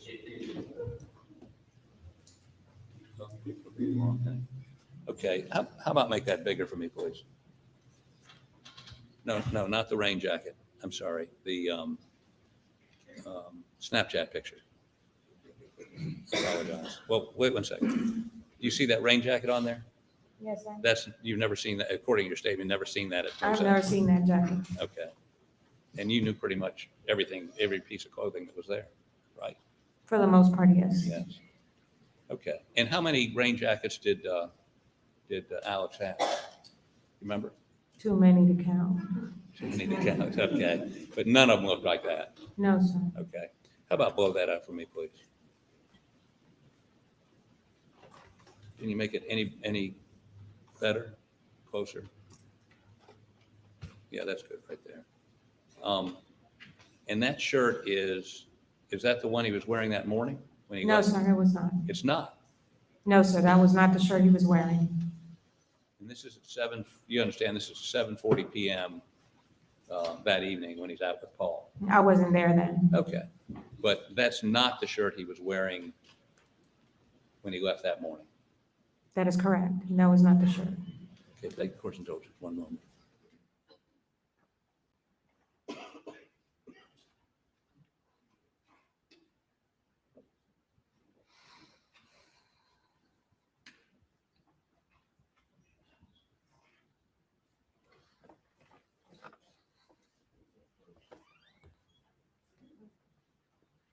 You were aware he had clothes at his office, kept clothes at his office? Yes, sir, among other places. Where else would he have Car. clothes?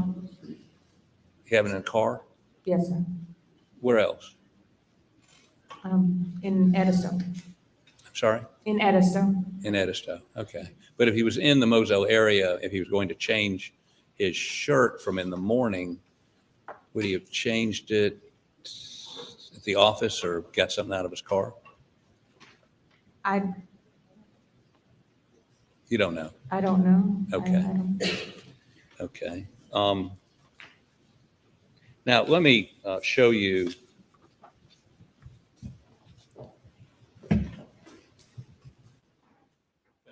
(107)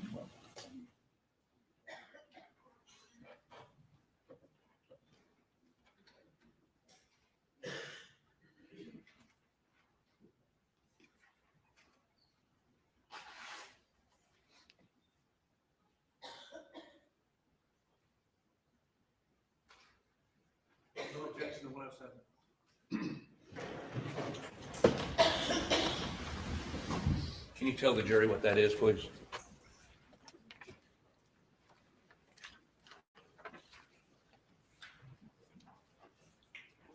The text messages from me and Maggie? This is on June 7th, 2021, right? That is correct. And the first one, I'm just going to try to hurry this up a little bit. She asked you to stop. Yes, sir. She says, will you stop by, this is at 7:05 a.m., stop by the store and get Alex Capri Sun. He likes orange and pineapple flavor plus mountain cooler. Thank you, I'll pay you back. You say, I will. She says, thank you, get 2 boxes. Now, after that conversation, there's a text at 3:28 p.m. Blanca, dinner's on the stove, just left. So you left there at about 3:30, correct? Yes, I sent the text before I actually walked out of the house. I had a habit of sending her the text, make sure everything, and then locked up before I left. Okay. But at that time, I had gone upstairs to drop off some clothes. I noticed that Paul's truck or a white truck was sitting at the kennels. So I left the front door unlocked at that time instead of locking it. But you didn't see Alex anywhere there? No, sir. Okay. You didn't see his vehicle? No, sir. Okay. And she says at 3:40, thank you, right? Yes, sir. Okay, then at 3:54, you said, you're welcome, I just made your deposit. Maggie then says, I guess this is one exchange. Thank you, I'm waiting at the doctor. Alex wants me to come home. I had to leave the door open at Edisto, but trust the Mexicans to shut and lock for me. Yes, sir. And then she says, Alex's dad back at the hospital. The last doctor claims not cancer, pneumonia. Alex is about to die. Hope he doesn't go down there to sleep. Now, you know what she meant by that? What she meant was Maggie used to get frustrated. She said every time something happened at Alameda with his dad or his mom, that Alec would get called and nobody else, that they always called Alec to go to the house. And she did get upset over that the family was basically putting all that on Alec and he wasn't getting enough rest. So when she said he's going to die, she's worried about his health. She was worried about his health, yes. Okay. And she says Alex needs to take care of himself as well. And that's consistent with what you just said, correct? She was Yes. worried about his health. Yes. And you said, yes, he does. He told me he was tired when he left. I hope they can treat Mr. Randolph. Maggie says, I'm scared for him and Alex and all of us. What do you mean by that? Because Alec hadn't had much sleep.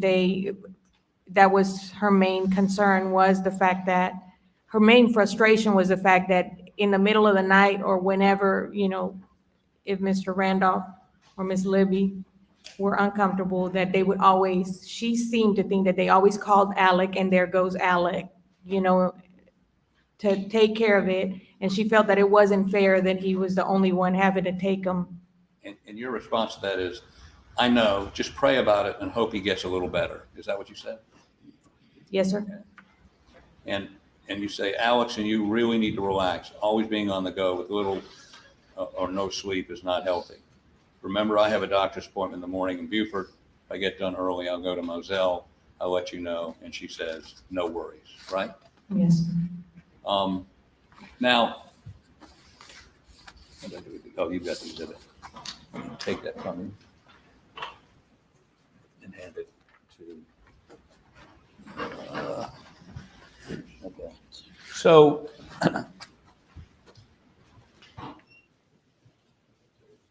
she preferred to be in Edisto, correct? That's correct. But she was going that day, based on all your texts, she was going because Mr. Randolph had been put back in the hospital and she was worried about Alex, right? I mean, she was heading to Moselle. She preferred to be in Edisto, but she was heading to Moselle because Mr. Randolph had been put back in the hospital and she was concerned about Alex. Isn't that what this is? The objection is sustained. Okay.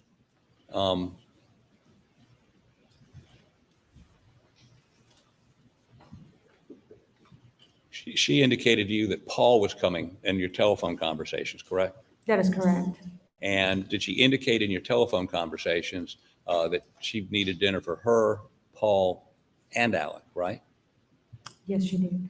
And did she indicate in any way that she did not want to go to Moselle to have dinner with Alec, Paul, that night? Her conversation with me was that Alec wanted her to go to Moselle that day. And she was concerned about the workers that she had in Edisto. And she would have preferred to be in Edisto, taking care of the final But for details. Mr. Randolph's condition. She was concerned about the work being done and leaving the house open in Edisto. She wasn't concerned about Mr. Randolph. I mean, she was, but her more concern was that her house was open. Okay. Now, I mean, she preferred to be at Edisto in the summertime as opposed to Moselle at all, correct? That is correct. Now,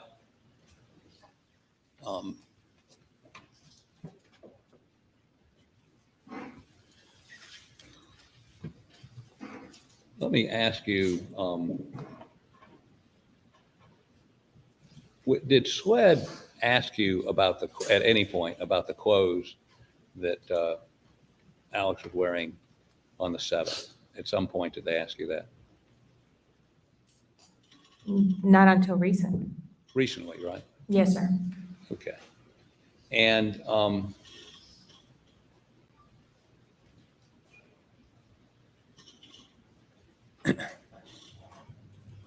is it clear to you, I mean, you've been asked recently to recollect something that happened in June of 21, which is almost 2 years ago.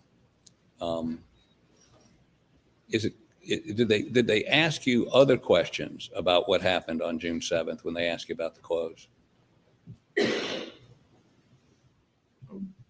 They asked me where I was. They asked me what I was doing. They asked me when I saw Alec leaving that day, my discussions with Maggie. They requested to see my phone, which I gave them so they could see the text messages, phone calls that we had had. You and Maggie were very close. We were. You and Alex were close also, were you not? Yes, sir. And did you feel like a member of the family? Yes, sir. had you ever heard from anybody about any, well, strike that. Did you indicate that Maggie, one of the things Maggie told you was that she was not, after the boat case, she was not being treated very well by the people in Hampton, correct? That is correct. They shunned her, they were rude to her, those kinds of things. That is correct. Did she also indicate to you that she was concerned about Paul because he'd received a bunch of threats? Objection. The objection's overruled. Did she ever indicate to you she's concerned about Paul because Paul had received threats? Yes. Okay, beg the court's indulgence.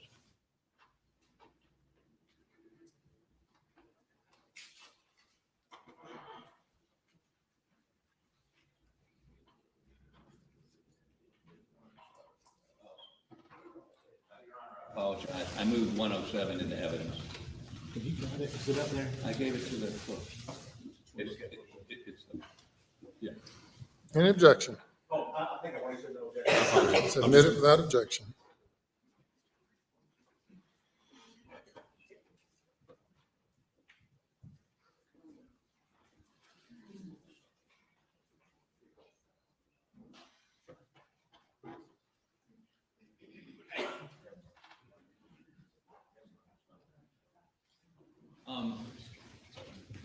That same morning of the 8th, did you clean the gun room?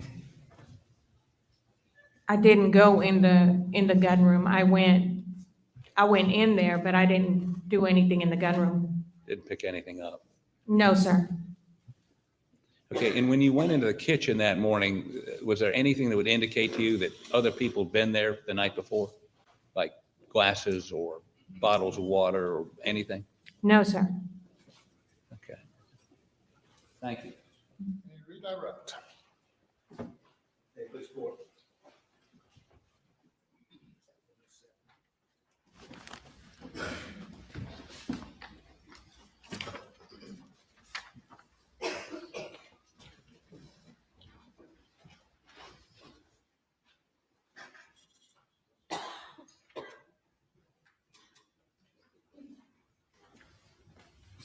Mr. Harpootlian. Just got a couple of questions. Mr. Harpootlian asked you about the clothes in the closet on June 8th, 2021. You remember? Yes, sir. And he asked you if there could have been another shirt in the room. Yes, sir. And was your response maybe a t-shirt? Yes, sir. Okay. Did you see another dress shirt there? No, sir. And while we're getting to that, did you work at Alameda? No, sir. Did you ever go there? No, I have been there on one occasion previously, and I don't remember what I had to drop off. Well, that blue poncho rain jacket Mr. Harpootlian showed you, that was at Alameda, wasn't it? Or do you know? I don't know where that came from. You never saw that at Moselle, correct? That is correct. Okay. And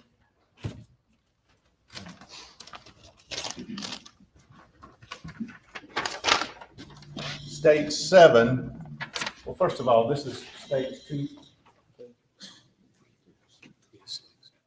States 306. Have you ever seen that shirt again since you went back the 8th, the 9th until today? Have you ever seen that shirt again? No, sir. Once I moved a lot of the belongings to the little house, he had packed some of the clothes up, but over the weekends and stuff, when they were going from place to place, I noticed that he was purchasing different clothing items, shorts, shirts. So there was a couple of new ones in there, which still was not that shirt. It was some of the newer ones. Who was purchasing a lot of shorts and shirts? Alec. After this event? After the murder? Yes, sir. On the weekends when they were gone with the family, if he was going different places, he would come back like that Monday or Tuesday, and there was like new items within the clothes. New shirts? New shirts. New shorts? Yes. You know what kind? Vineyard vines. They were buying vineyard vines? Yes, sir. After the Vineyard murders? vines is Yes, vineyard sir, vines. like polo type vineyard vines. And what shirt had he suggested to you he was wearing in August on this day? What shirt had he just suggested to you he was wearing? Vineyard vines. Vinny vines is what we call them. In state 7, you said you recognize these shorts and shirts? Yes, sir. Where was this shirt kept? On states 107 in Moselle? In the closet, if there was no room in that drawer. On the shelves? Yes, sir, on the shelf. And looking at 306, is that outfit different from this outfit? Yes, sir, it is.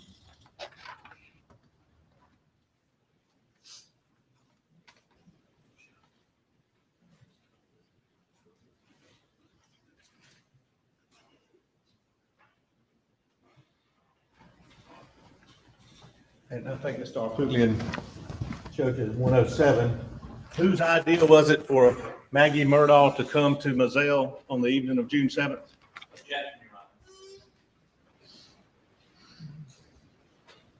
You can testify if you know. You don't have hearsay. You can testify if you know.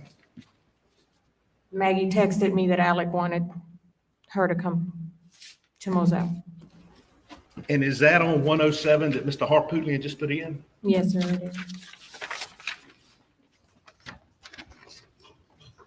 That's all, thank you. Yes, sir. Put that up for me, please.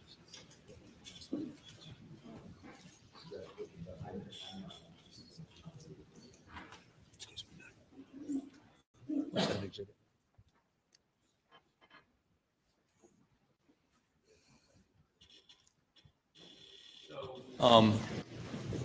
Just a couple questions.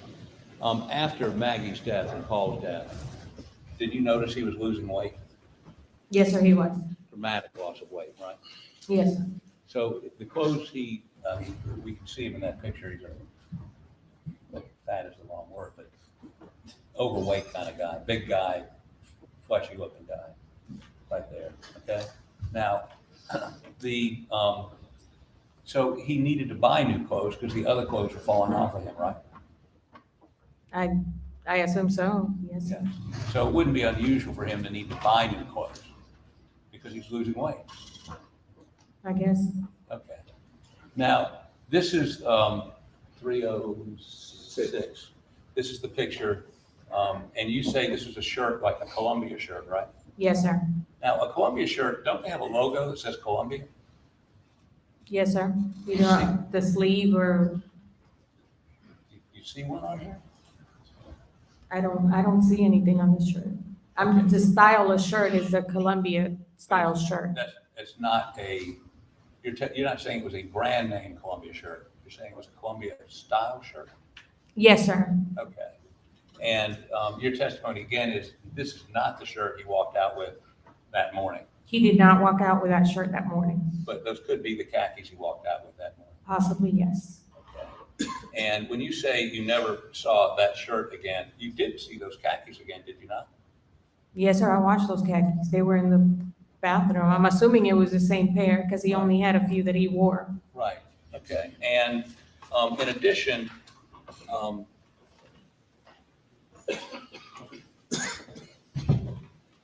your testimony would be that I guess you're saying that morning he didn't have that shirt on, but he had those pants on. Could possibly have those pants. He had several. Okay. And would you scroll down to the footwear, please?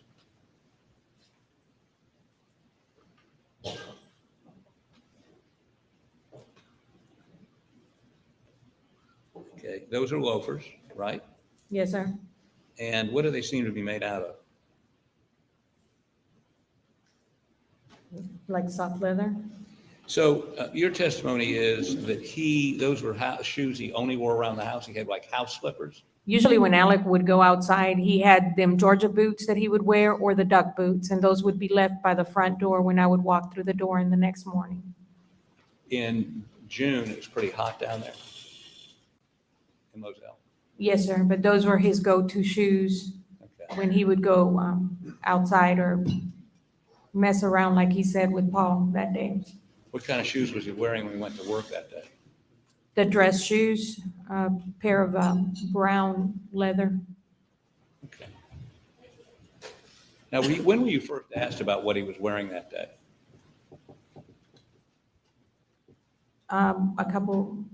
Maybe a couple of days when they interviewed me. When they interviewed you the first time? Yes, sir. They asked you what he had on? Yes, sir. Okay.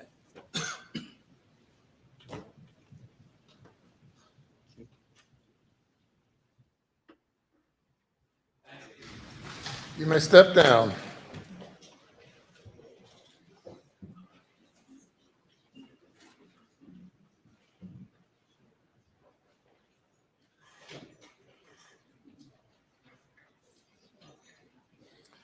Ladies and gentlemen, we'll break for lunch and resume at 2:15. Please do not discuss the case.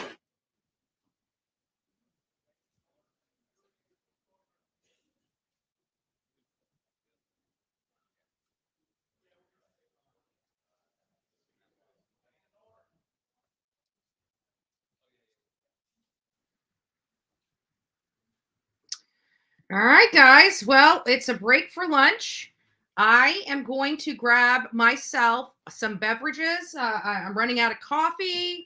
My Monster is almost empty. I came in here prepared for everything. So I am going to break as well and grab myself a bite to eat for probably about 20-30 minutes. We'll reconvene here probably about 1:45. That gives us a half an hour. Maybe 1:30, I'm not quite sure, but that gives us about a half an hour to get ourselves lunch, stretch our legs, use the restroom, do whatever we all need to do, and then we'll get back here and discuss this case. I'm still going to show you the 20-minute video out in front of the church where the suicide plot foiled. You know, this is with cousin Eddie and everything like that. We're going to get to watch that later today. So just stay tuned. Go ahead. Again, take your break. So about a half hour or so, 40 minutes, and we'll be back here to discuss this case further, to see some videos. And we've got some updated information on Bryan Kohberger. All right. So I will see you guys soon.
All right, guys, so we're going to go ahead and cut into the video. I'm going to pull this down, and I'm going to share actually another video, and then we'll go back to that screen so we can monitor. All right.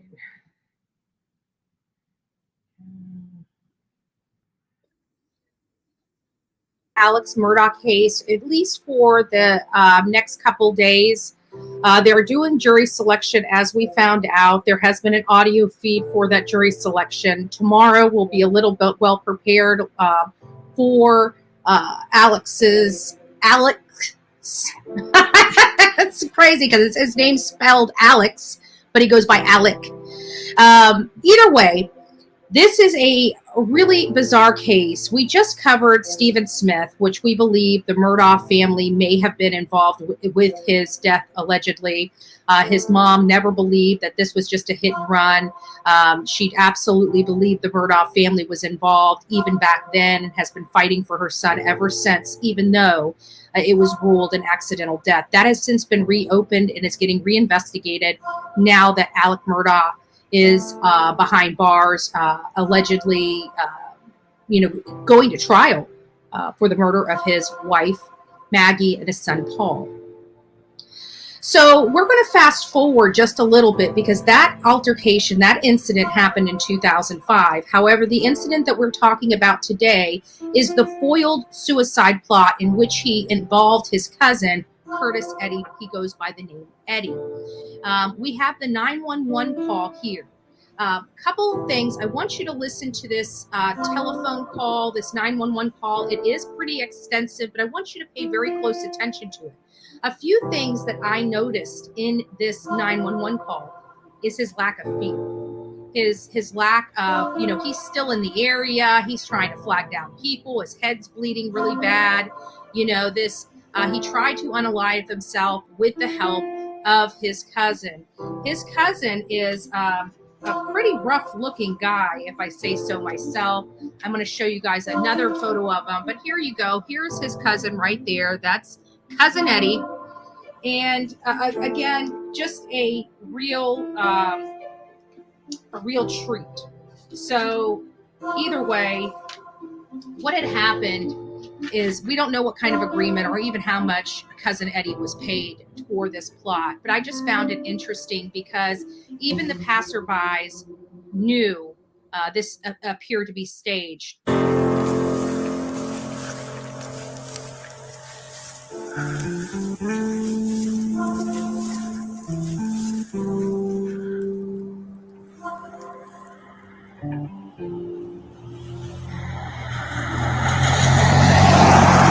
Right over there is where everything happened.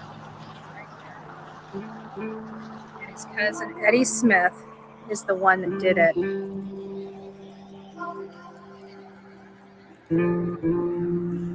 The 911 call I'm about to play for you is Alex Murdaugh himself. And he's talking about how he got a flat tire, he pulled over, and then somebody walked up to help him change the tire and just decides to gun him down.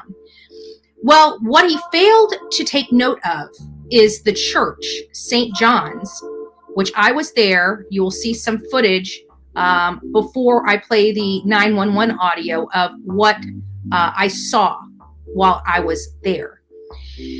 There are notable cameras up in the corners of this church.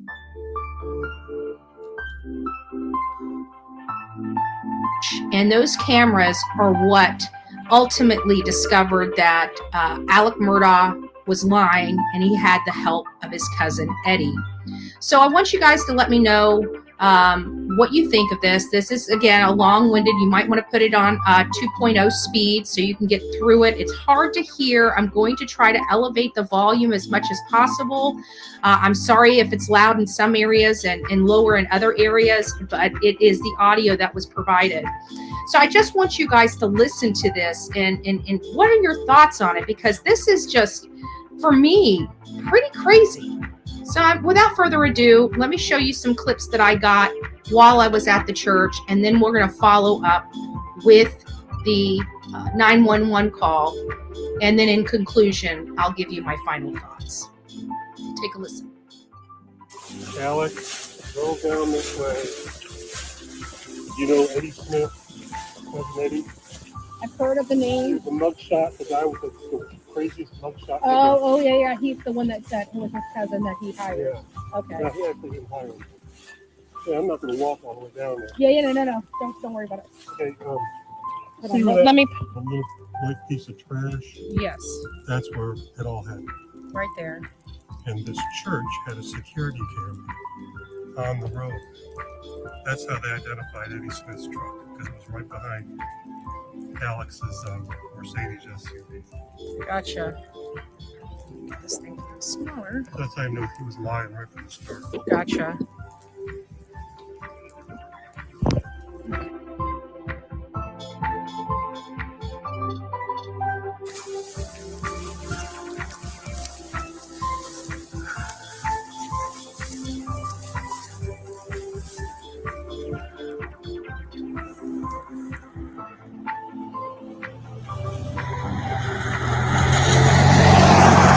Right over there is where everything happened. And his cousin Eddie Smith is the one that did it.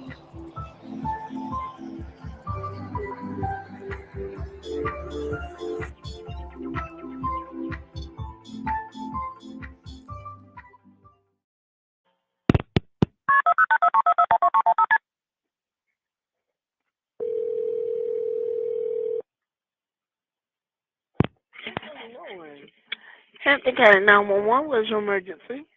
On Salcahatchee Road. Okay, what's the address on Salcahatchee Road?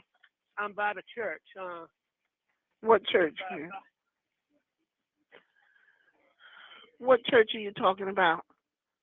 I don't know the name of it with the red roof. Okay, what end of Salcahatchee Road? Because I don't know what you're talking about. At the Hampton County side.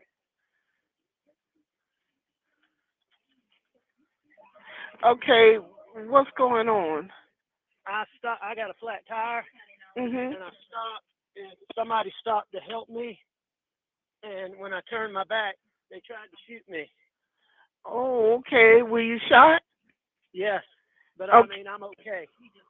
You shot where? Where were you shot at? Huh? Did they actually shoot you or they tried to shoot you? They shot me, but Okay, wait, you need EMS? well, I mean, yes, I can't drive. Okay. I'm having trouble seeing, and I'm bleeding a lot. Where part of your body? I'm not sure. Somewhere on my head. Your head? Somewhere on my head. Somebody just stopped for me, ma'am. For 911. Okay. Still? Hey. Okay, let me speak to him, see if he can tell me exactly where you are. That church? Okay. Red roof. Yeah, hurry, please.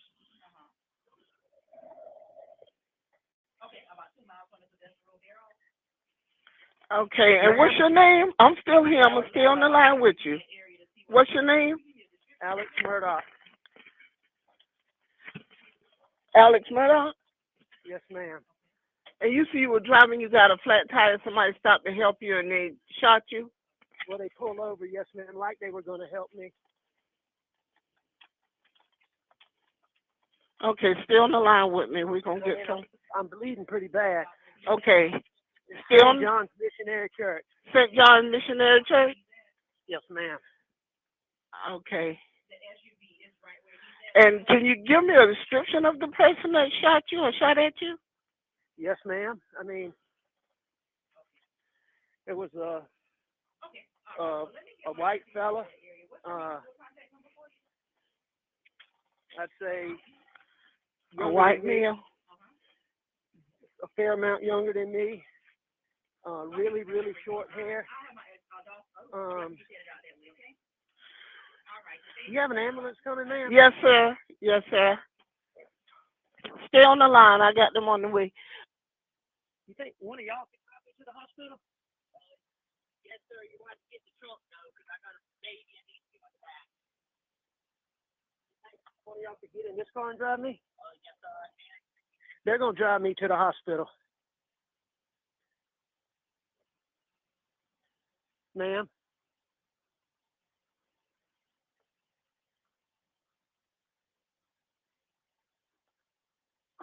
Ma'am? I'm still here, sir. They're on the way. Don't hang up.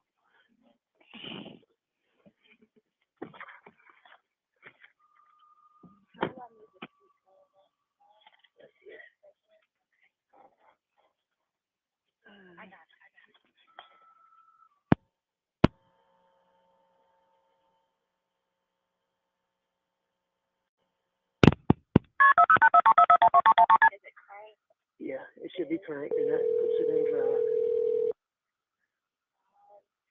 Okay. Okay, now it is.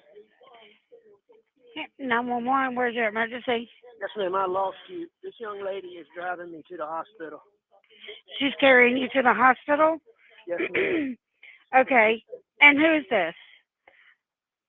This is Alex Murdaugh. I was on the phone a minute ago. Okay. All right. Okay. They said he said that somebody's taking him to the hospital. Okay. Oh, you know what? We got a flat tire. Got to 10-12. Ma'am, I need the ambulance. You need the ambulance? Okay. Are you still in the same location? Yes, ma'am. Okay. Which way are y'all heading? Are y'all driving down the road? No, ma'am. No. I got a flat tire. Okay. All right. Sit tight right there, okay? Okay.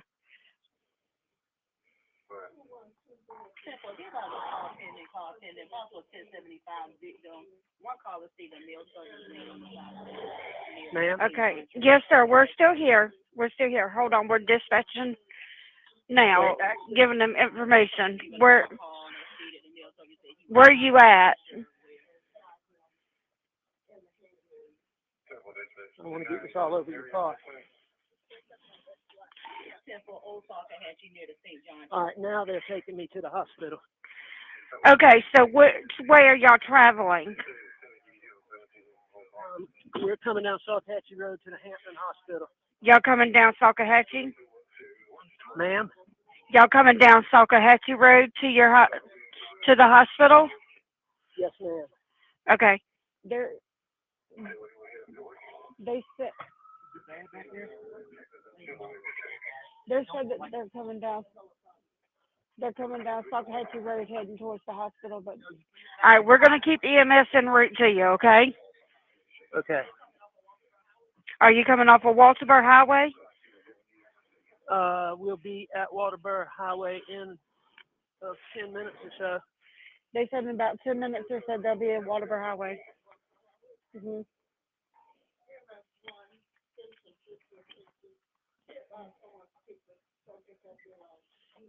What kind of vehicle are you in? White Nissan Rogue. It's a white Nissan Rogue. They're clear here, right? No, they still are. Okay. Victor.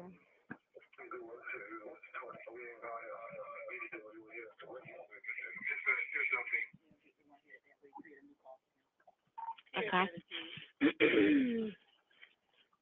Okay, you still with me?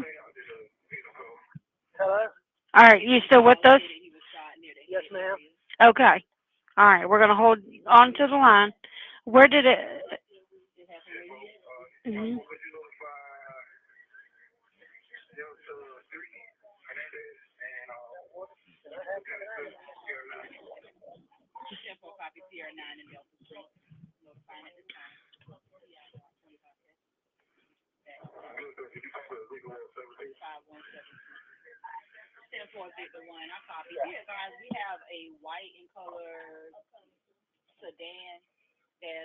Hello? Hey, we're still here. Hold. Having a hard time hearing you. Yes, sir. Hold on just one moment.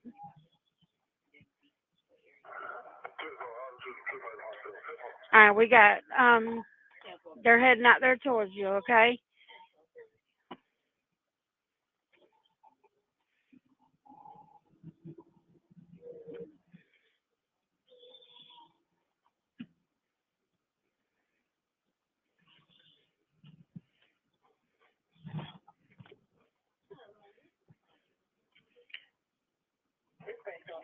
Okay.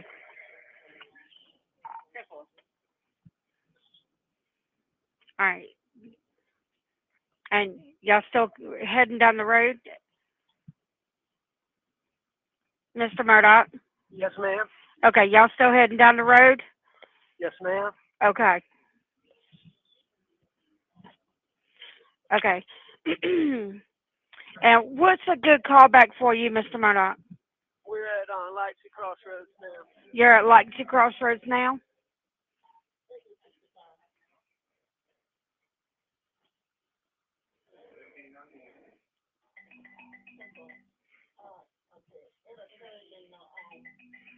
Okay, Mr. Murdaugh, hold on tight for me, okay?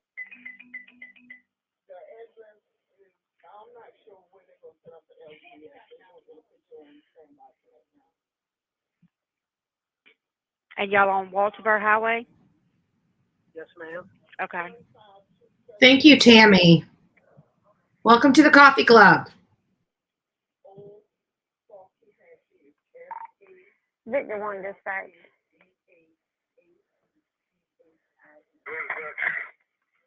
Jennifer, be advised they're on Walterboro Highway in a white Nissan Rogue. Is the flashers on? Do you have the...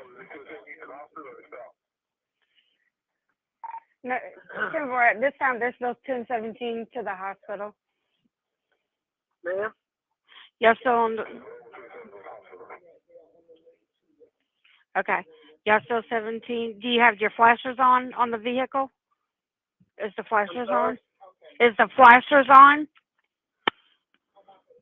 Yes. Yes. Hotel 12. Your location for the individual has been escorted to the hospital. Jennifer, they're on Walterboro Highway. All right, we see the ambulance, so we're going to 10-12. pull over. Okay. Tell them we're in the white car. They're in a white Nissan Rogue on Walterboro Highway. They are pulling over. They see the EMS.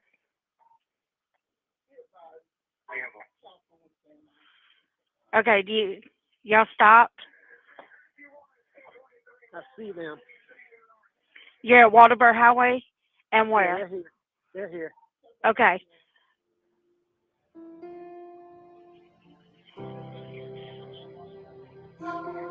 Okay. So now that you got to see my footage of the church, you got to hear the 911 call of Alex Murdaugh, did you notice he didn't seem fearful? I thought that was the most odd, because I'm sorry if I was just trying to change a tire and somebody comes up behind me and pulls out a gun, I'm not going to be in the area. Like, if I'm still alive, my butt's running.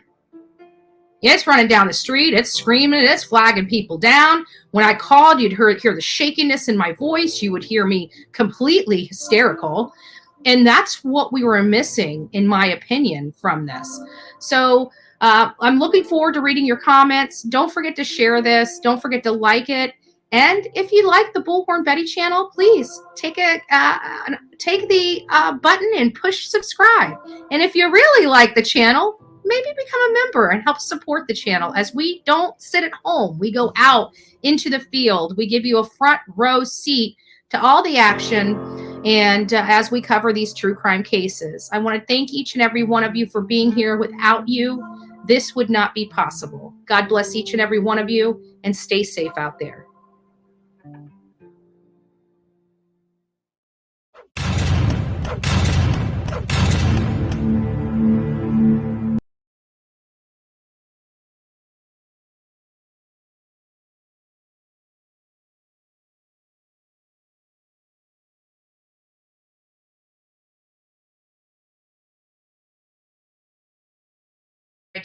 I do that. I don't know how I continue to do that. Hello. So I hope you guys enjoyed that. That was a piece that I did. I'm not sure why I'm lagging, but I am. But that's a piece I did when I was actually in South Carolina for those 2 days, covering the beginning parts of voir dire, the jury selection. I went out to the property. I went to all the places that really are going to be brought up in this case. And well, I guess Stephen and like even Satterfield, she was brought up in this case, but Stephen Smith probably will not be. I'm unsure. So far, we haven't heard anything yet from him. And I think that that case would probably be prejudicial to the jury and would be excluded because it really doesn't have any relevant value to what is going on now and why he is on trial for the murder. I think the financial aspect of this, his house was crumbling in, his house of cards were crumbling in. And I think the financial and the pressure of the fraud and scheming was catching up to him so much so he was just suffocating. And I think that is, more to the motive of this case than, something that happened many years previous to this case. But still, it's something that we're looking into. And I'm glad that law enforcement is opening the Stephen Smith case back up to look at it from a different lens now that all this stuff has come out. But I still keep wondering about Gloria Satterfield. I know that they exhumed her body with the permission of the kids, and we still haven't really heard a whole lot about it, or it hasn't really been published as to what their findings were from it that I can see. I haven't checked in a little minute, but, I keep wondering, was there more to that accident than meets the eye? And, we have to think Alex Murdaugh, he gained financially a lot of wealth from that one case to the tune of, what was it, 4.35, I don't remember. It was some kind of millions of dollars. He literally scammed the entire family out of all that money that they were able to get through the lawsuit. They were scammed out of by Alex. So, again, it comes back to, where did all that money go? But you know what? I keep listening to the lifestyle. I mean, they had 3 houses.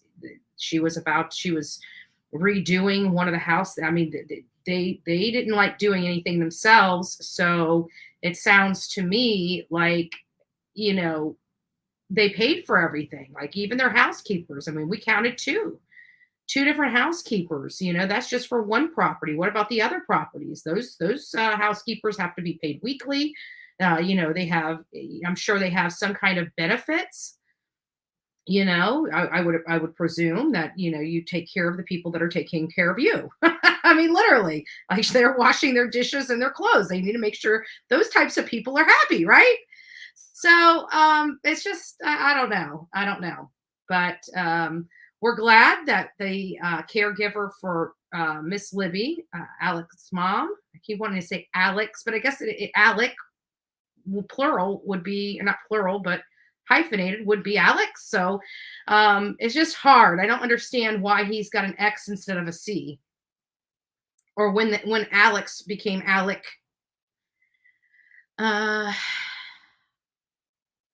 Oh, and again, Tammy, I'm sorry, it was right in the middle of the video, so I wanted to give you a big shout out. Thanks for becoming the newest member of this crazy group we call the Coffee Club. It's a coveted society, so we hear. Or a hated society, depending on what side of where you're at. That's funny. So thank you.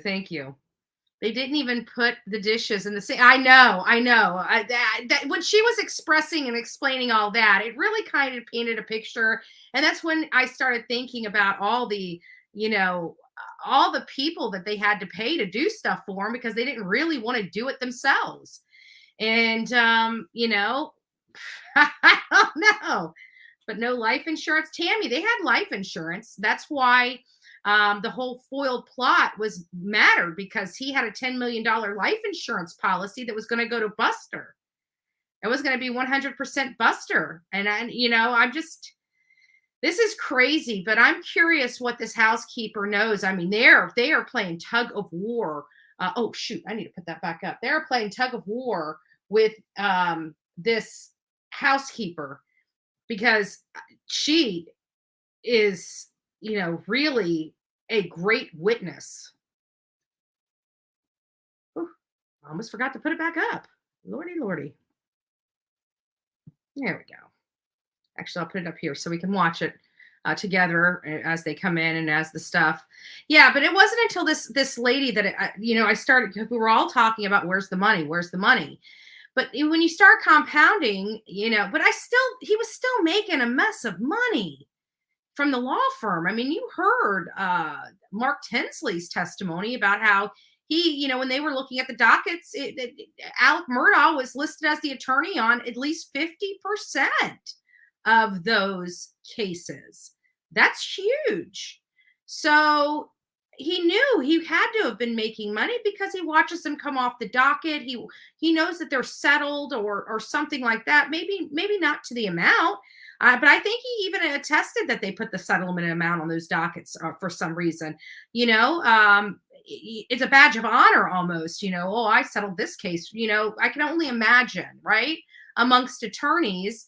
I mean, they've got to be, cocky too, right? I mean, that doesn't go away if you're an attorney. I mean, men are men, right? Sorry to all the men in my chat. But, so I don't know. I thought Mark Tinsley, my personal impression of Mark Tinsley is that, thank you, B. Betty, that he talked too much. He was an attorney that knew that he needed to explain stuff to the jury because he's a trial attorney. But I think sometimes when the attorneys just wanted a yes or no answer, he elaborated too much. And, I think he seemed a little cocky. And I mean, he seemed very nice. He was very well presented. He talked slow. He seemed friendly. I think he kept the jury's attention when he talked. But I just felt like he may have talked a little too much during his testimony, and it opened himself up to the confusion that the defense was trying to do for the jury. And I could tell that because, I've been doing, I had done law for quite some time as a paralegal and otherwise. And still, here and there do my own stuff, as many of you guys know, right? So it doesn't leave you, but I don't even know where I was going with that. But either way, I went on a tangent that went too long and I lost my train of thought. You ever do that? Oh, yeah. And I was getting confused. That's what I was trying to say is I'm trying to listen to the defense question this guy, and I was confused. And then as soon as I started getting confused, I remember looking at not looking at myself, but thinking to myself, trial strategy. Trial strategy. That's what you do. You try to confuse the juror on the actual statement made. And I thought the defense did a great job doing that because I had to step back personally. And that was when I stepped back that I realized what they were doing. So I just thought that was interesting.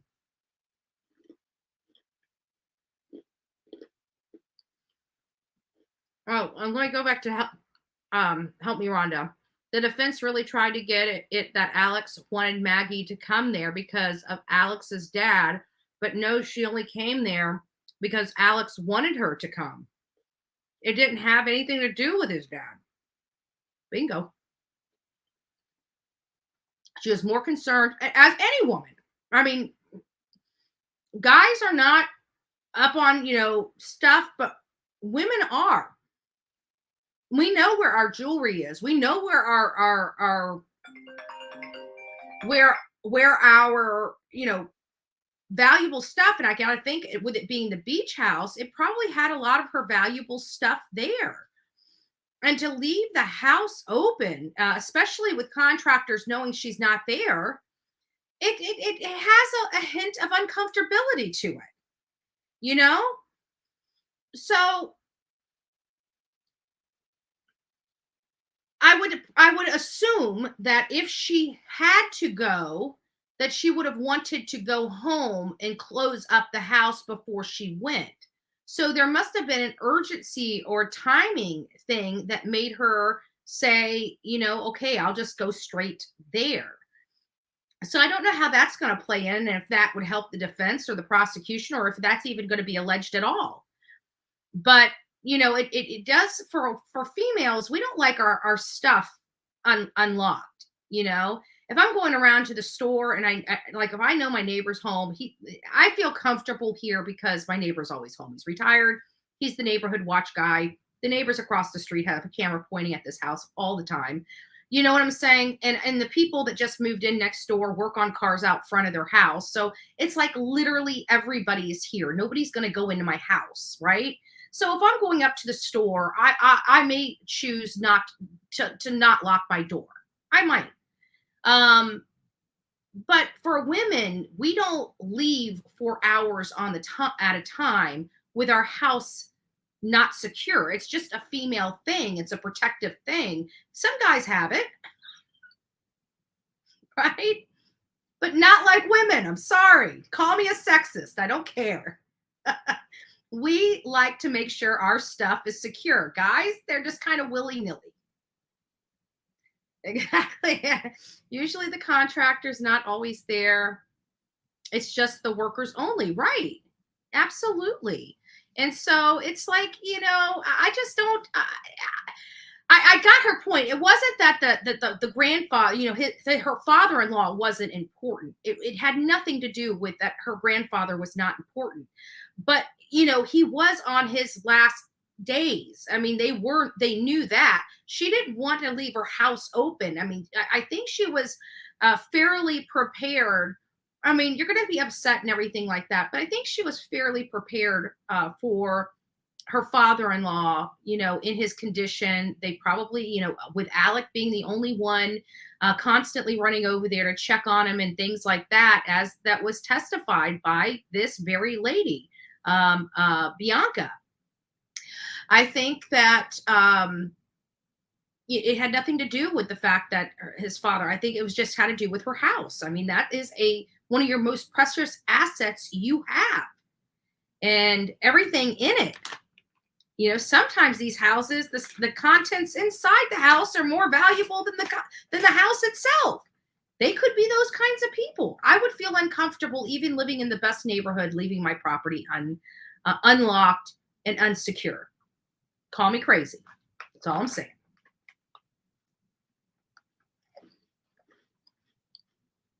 You have a dimple? Yeah, I got two of them. I used to always have dimples. So every now and again, they do come out. Yeah, I had the cutest dimples when I was a little girl. I was cute when I was a little girl. Until I had to have my hair cut off. Then I was just an angry little girl having a boy cut. I have to see if my mom's got that photo. I'm sitting in, I remember it was my Mickey Mouse costume, and I was Mickey Mouse baseball team or something like that. I was a tomboy. I have to be honest, but I was not a tomboy so much so that I cut my hair into a boy cut. I never, ever. But it was so funny because I'm sitting there and I have this cute little hat on, and I'm just, you know, 2 foot high to a grasshopper. And I was mad about something. Mama Bullhorn is going to have to, if she can remember what I was so mad about. I think it had something, maybe it wasn't my Mickey Mouse costume. Actually, I think I remember what it was. It was when I was out at Mayaca City. And I remember I was too small to go on the 4-wheelers. That's what it was. I was too small to go on the 4-wheelers with the big boys, and I was angry. But in that photo, my hair was cut like a boy. And it was because I can't remember, my sister had already cut it with scissors, or if I got gum in it. I can't remember, but my hair was never short. I never had short hair. But in this photo, I had short hair because I think my sister got a hold of a pair of scissors and decided to be a hairdresser. If I remember correctly. I don't remember anything correctly, you know. I get a little bit right, but not all. Yeah. I tell you what, I see that little photo of me with that I was so mad. You could just, I mean, I was pouting. I had my arm across, everything. And I was just pouting. But I now that I remember it now. It was because my cousins, they had all these big four-wheelers and they were taking the older kids on the four-wheelers. But my mom said I was entirely too tiny to be on a four-wheel because they were zooming. And, you know, I was my mother's baby at the time. Taylor came along later in life, but I was my mother's baby. And she's looking at them driving these four-wheelers. Nope, you're too small. These boys were being rough, though. You know, I really was tiny. I was a tiny little thing. I can see myself being, you know, him doing a curve and me going the opposite way and my mother going, ah!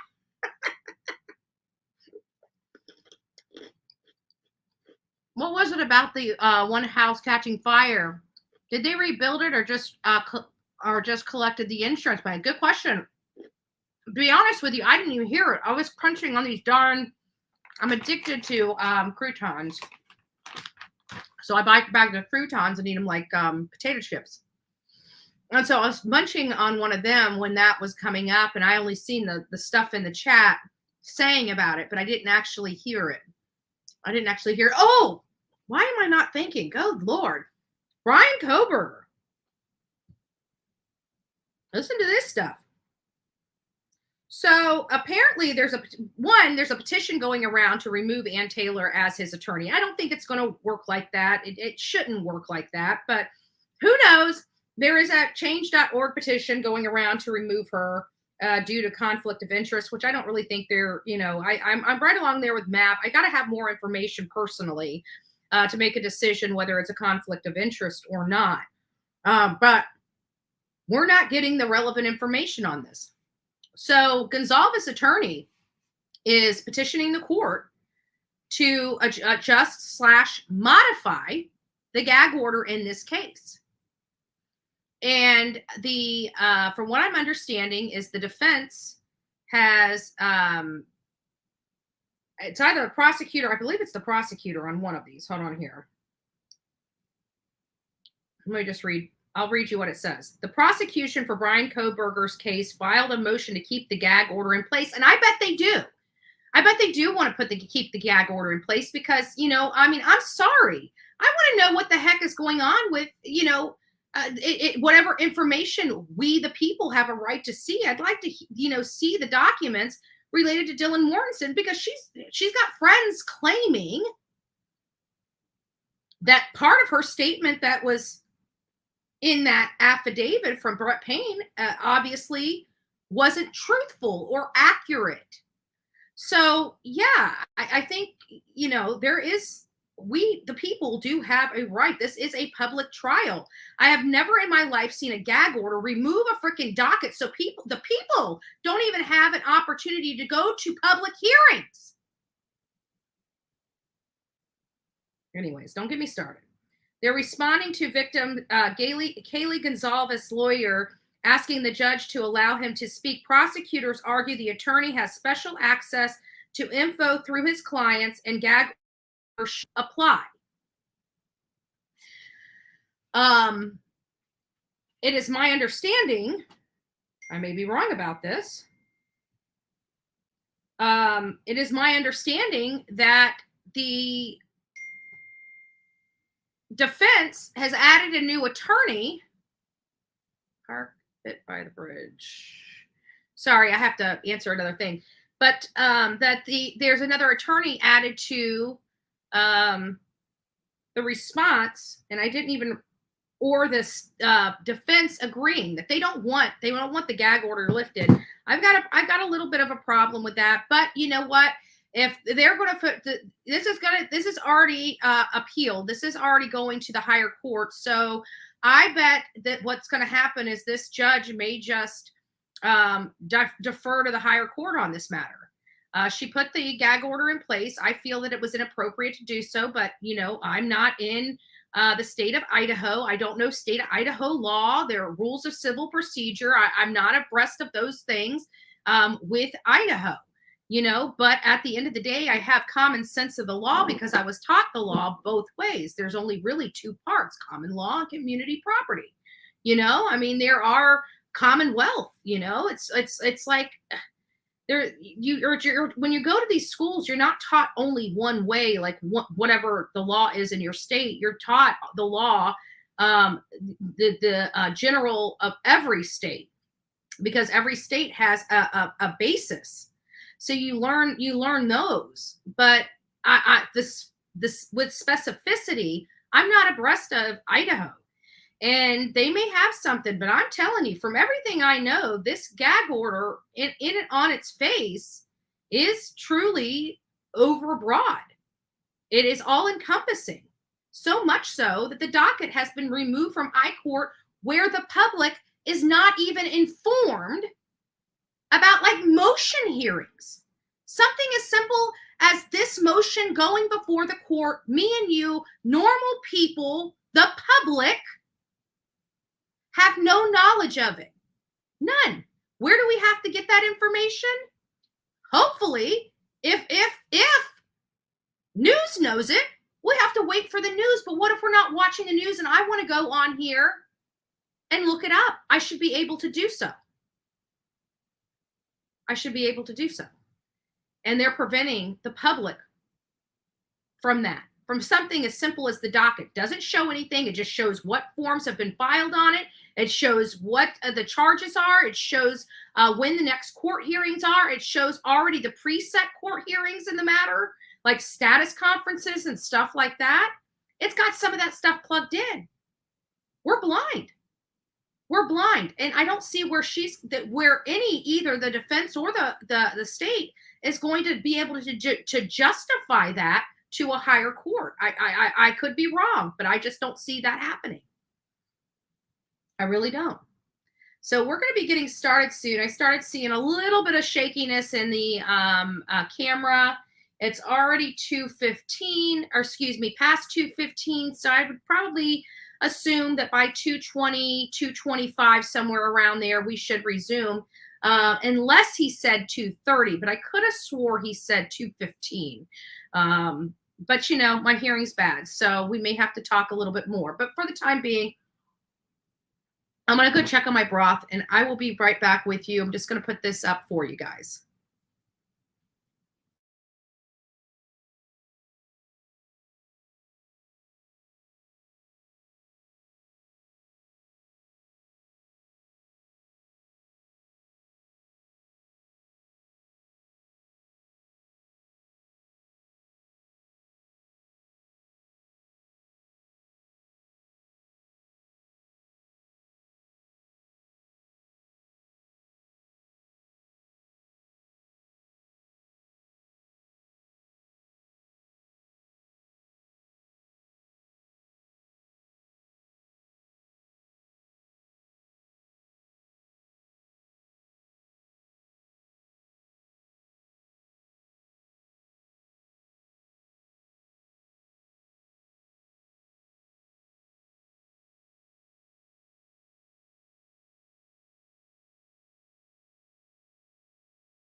may now be seated.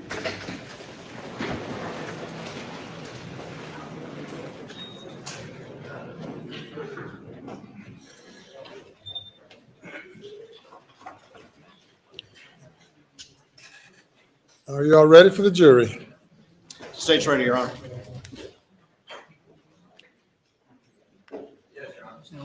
Bring the jury.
Very good. Welcome back.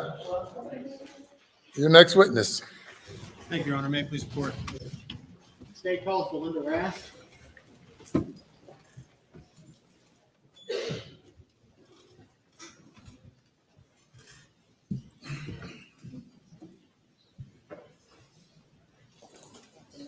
right. Raise your right hand, left hand on the Bible. Do you affirm the testimony you're about to give report in this trial shall be the truth, so help you God? Thank you. Take a seat in the witness stand, please. Now,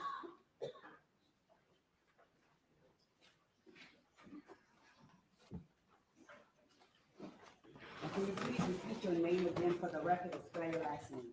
Belinda Rast.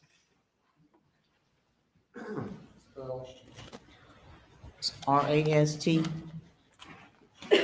Belinda, good afternoon. Good afternoon. Before we begin, Belinda, are you hard of hearing? I am. Okay. So is it important for you that you can read what I'm saying in order to better understand the question? Correct. Okay.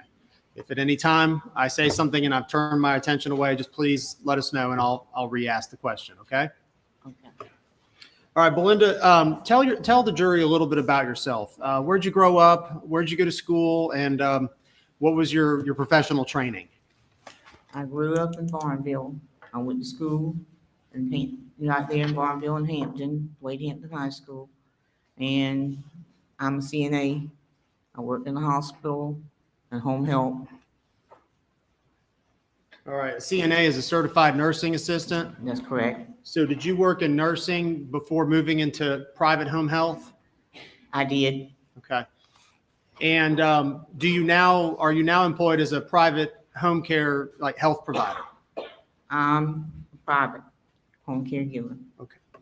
And Belinda, I'm going to ask you to put that microphone as close to you as you can. You might have to move it a little bit. Thank you. Okay. Okay, great. All right, well, tell us a little bit about what private home care would be.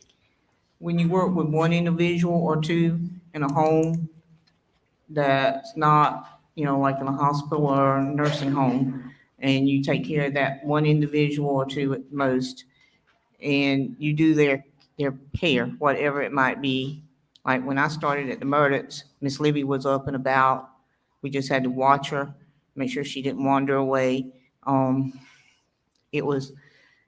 She could go to the bathroom. She knew when she had to go, but you had to make sure she cleaned herself and just make sure she eating stuff. And then with her, it just, her health deteriorated. Her illness got worse. And so she went from that to now she's bedridden and we have to feed her, turn her, change her, whatever is needed. She doesn't know when she's going to the bathroom or whatever, so we have to monitor her real close. And I know we skipped ahead, but who do you currently provide home health care to? Miss Libby Murdaugh. And how long have you been providing that? A little over 4 years. And I think you just said it began as kind of one job, and has it evolved over time into being a more significant job? That's correct. Belinda, are you nervous being here today? I am. Would you say that you've become fairly close to Miss Libby over these years? I have. She is to me, she's family. She's like my family away from home. So you care about her? I do.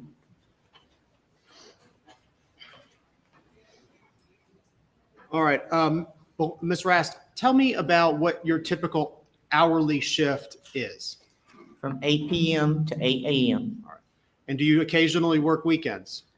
I work every other weekend. And what would your hours be on the weekends? From 7 p. to 8 a.m. in the morning, or 9. Okay. 9 So on Saturday for and Sunday. weekdays, it's typically 8 p.m. to 8 a.m. Is that correct? Correct. And how long have you been working there again at Alameda? Well, I've already been there 4. This year will be my 5th year. Were you employed during the year 2021, June of 2021? I was.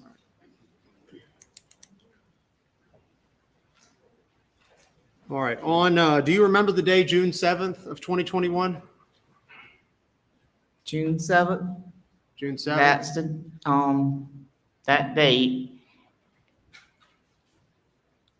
Yeah, that was the day I was called and told to come to the house that they wanted to tell me something. Were you supposed to work that day? Were you scheduled to work that day? I was. All right. What happened? Why were you not on duty that day? Well, one of the other employees wanted to be off, and I switched with her, Miss Shelley. She had some plans with her friend, and she wanted to be off, and she asked me would I trade with her, and I told her, yeah, I would do that. And of all the nurses that work with Miss Libby, is that fairly common? If someone has a conflict, you can call them to try to arrange some sort of change in schedule?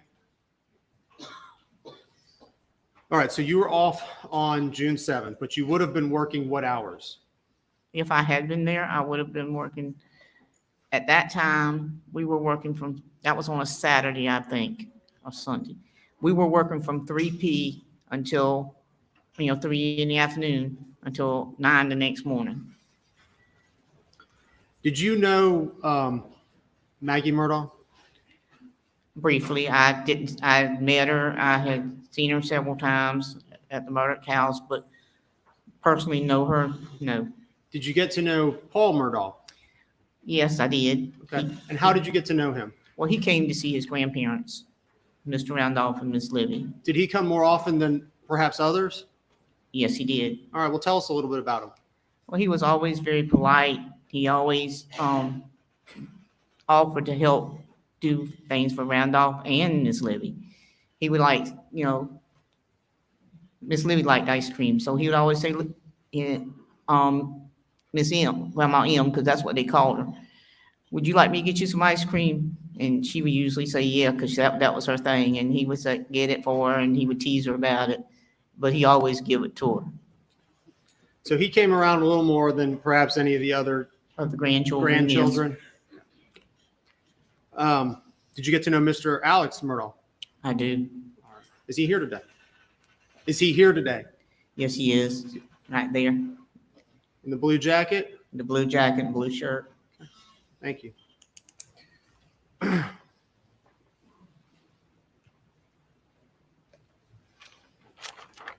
On your shift, from the normal shift, 8 p.m. to 8 a.m., how often would you say Mr. Alex stopped by in those years that you've been there? Not very often, not during that time period. 6 or 7 times, maybe. In the 5 years you've been there, the 6 or 7 time? Yes, sir. And you mentioned Mr. Randolph. Who was he again? He was Miss Libby's husband. Did you take care of him? Was he a client of yours? Well, he was not my patient, but I helped him. I assisted him when he needed help. Was there a point in time when his health became fairly poor and that you decided he needed some help? Yes, it was. And if you were there, would you provide that assistance to him, whatever he needed? I did. All right. Was there ever a time when Mr. Mr. Randolph, do you know when he passed away? Yeah, June the 10th. So it was shortly after the murders of Maggie and Paul? Correct. Before he passed, was there ever a time when the defendant came over later at night? When he was called, not late at night. Well, yes, there was. It was on the 6th, I think it was, the night before Maggie and Paul. I was there that night, and he and Miss Maggie came. They brought donuts. Okay. Why would they bring donuts? Because Mr. Randolph had asked for some donuts. And you like donuts? Well, they were Krispy Kreme, and you couldn't get them at the time in our area. So Mr. Randolph liked Krispy Kreme Yes, donuts? he did. All right. Was Mr. Randolph, was he awake though when they came there? No, he was not. And did he ever actually see Alex and Maggie? Not to my knowledge. Alex did go to the room and look in at him, but he was asleep, and they chose not to wake him. I told them they could, but they said, no, let him sleep if he can. And how did he react when he got up and you told him that they'd visited? He was, he said, they came tonight, and I said, yes, sir. And he said, that's strange. I said, well, you asked for these donuts, and Miss Maggie brought these donuts to you. And he says, well, is there a raspberry one? And I said, yeah. And I got it for him, and he ate a little bit of it, and then he said, I just can't eat the rest. So he thought it was strange that they came that time of night? Yeah, he was surprised.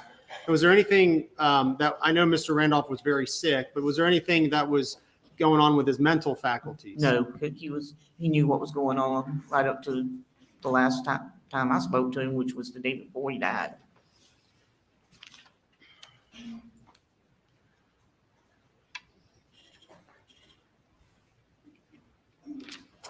And tell us a little bit in your experience with treating Alzheimer's patients, people with declining dementia.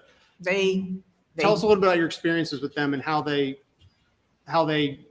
maybe at night, how they rest and what your treating them involves. Anytime sometimes they're fine with whatever goes on around them. They just ignore it, or they speak out in the beginning and say what they want to say. Sometimes it makes sense, sometimes it don't. As it progresses, they get more like a baby. You know, if you wake them, sometimes they'll go back to sleep. Sometimes they cry. It takes time to calm them and, just guess, because you really don't know. Like a baby, you don't know what's wrong. They might be hungry. They might want something to drink. They might just want to be turned. Whatever the situation is, you just have to guess and keep trying until you get it right. And what time did you put Miss Libby in bed? Generally at 8 o'clock. But now she don't get out of bed. She has a total care. She stays in bed. We give her night medication at 8 o'clock, which helps her to rest, along with other medications she has to have. If Miss Libby does go to sleep, what would you prefer as her provider, healthcare provider? To let her sleep, but if a family comes by and they say they want to wake her, I don't object. I let them wake her.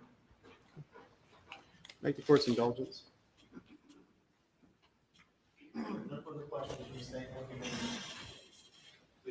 Yes, sir. My name's Dick Harpootlian. Can you read my lips? Dick Maybe, I think so. Okay. And I represent Alex. Okay. Now, let me just focus in on, I guess, the reason you're being called here today.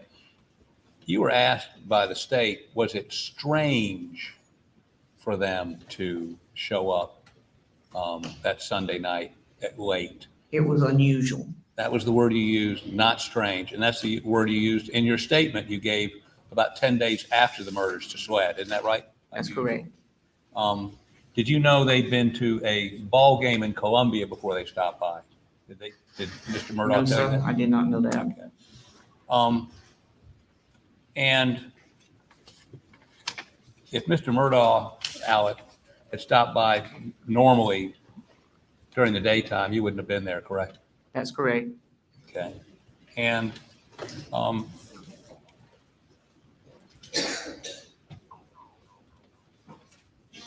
Alex and Maggie that Sunday night stayed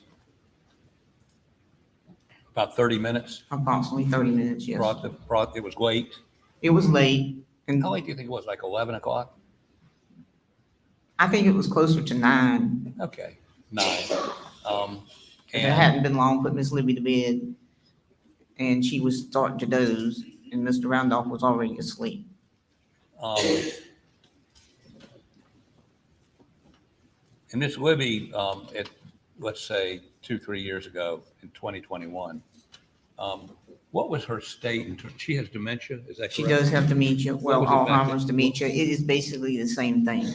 Okay. It affects the body in the same way.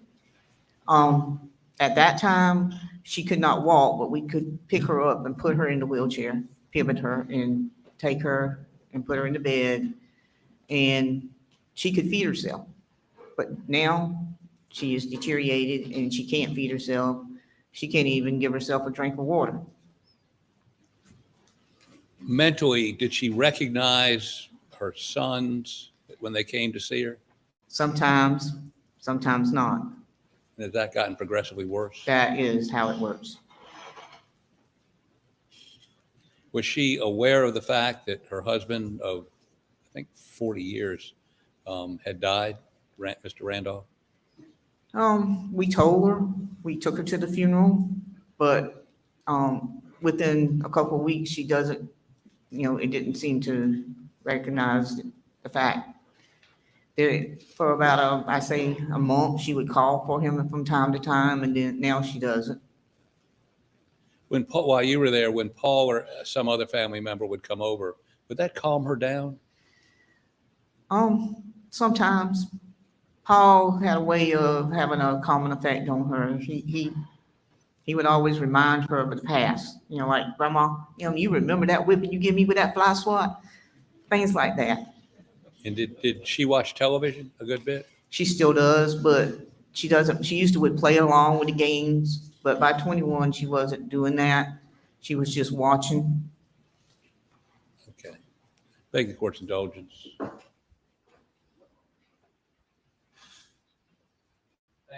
No further questions. Anything further? Thank you, ma'am. You may step down.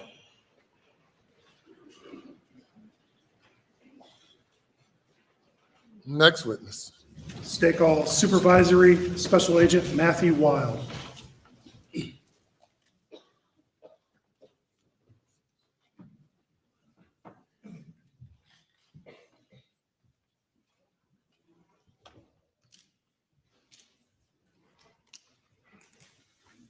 Raise your right hand.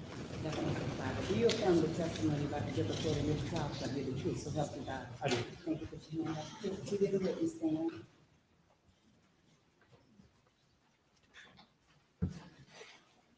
Could you again for the record spell your last name, please? My name is Matthew, last name Wild, W-I-L-D-E. All right, good afternoon, Agent Wild. Good How are you? afternoon. All right, where are you employed, sir? I'm a supervisory special agent with the FBI. I'm assigned to FBI headquarters, but I sit in Rock Hill, South Carolina. All right, and specifically, what are your job duties in Rock Hill, South Carolina? Right now, I supervise 5 full-time agents and about 17 part-time folks in my unit, the Cellular Analysis Survey Team. Okay, and explain to the jury what the Cellular Analysis Survey Team is. So the Cellular Analysis Survey Team, or CAST, is a group of about 80 special agents and task force officers. We're all across the country, and what we specialize in is analyzing historical phone records, specifically the location data associated with those. All right, and is that something that you do personally in your job? It is. Okay. And explain just a little more. I know we'll get more when we get into your report, but what do you mean when you analyze cell phone location data? What are you doing when you do that? So what I'm doing is I'm looking at the call detail records. These records are very much like the old paper phone bill we all got in the mail maybe 10, 15 years ago. They have the date, they have the time that the calls occurred. They tell me who called who. So if I made a phone call or somebody called me, those numbers are listed on there. They have the duration of the call. The major difference between the old paper phone bill we all got in the mail and the records I look at is the records I look at have a cell tower. So they tell me which cell phone tower was used to handle that call. And then they tell me which side of that tower was used to handle the call. So what I do is I take that cell tower information, I can compare it to a list of all the cell phone towers for that carrier, whether it be Verizon or T-Mobile or AT&T. And then I can take that date, time, and general location from the cell phone records, and I can compare it to a known date, time, and location. So most of the time when law enforcement's investigating a crime, they generally know what date, time, and location that incident occurred. Okay. And as part of your cell phone analysis, do you also take location data directly from phones, if available, and plot that as well? I can do that. Yes, sir. So when law enforcement downloads a phone, it comes in a big report, and there's a location data section on there, and I can also I can analyze and map that data as well. And how long have you been doing this cell phone analysis? Part-time since 2012, full-time since about late 2016. All right. And have you undergone any training to help learn cell phone location analysis? I have over 400 hours of training. In 2012, I went to a course called Basic Project Pinpoint, where it was 3 days. We learned how to read the records, compare the records to a tower list, and generate a very basic map.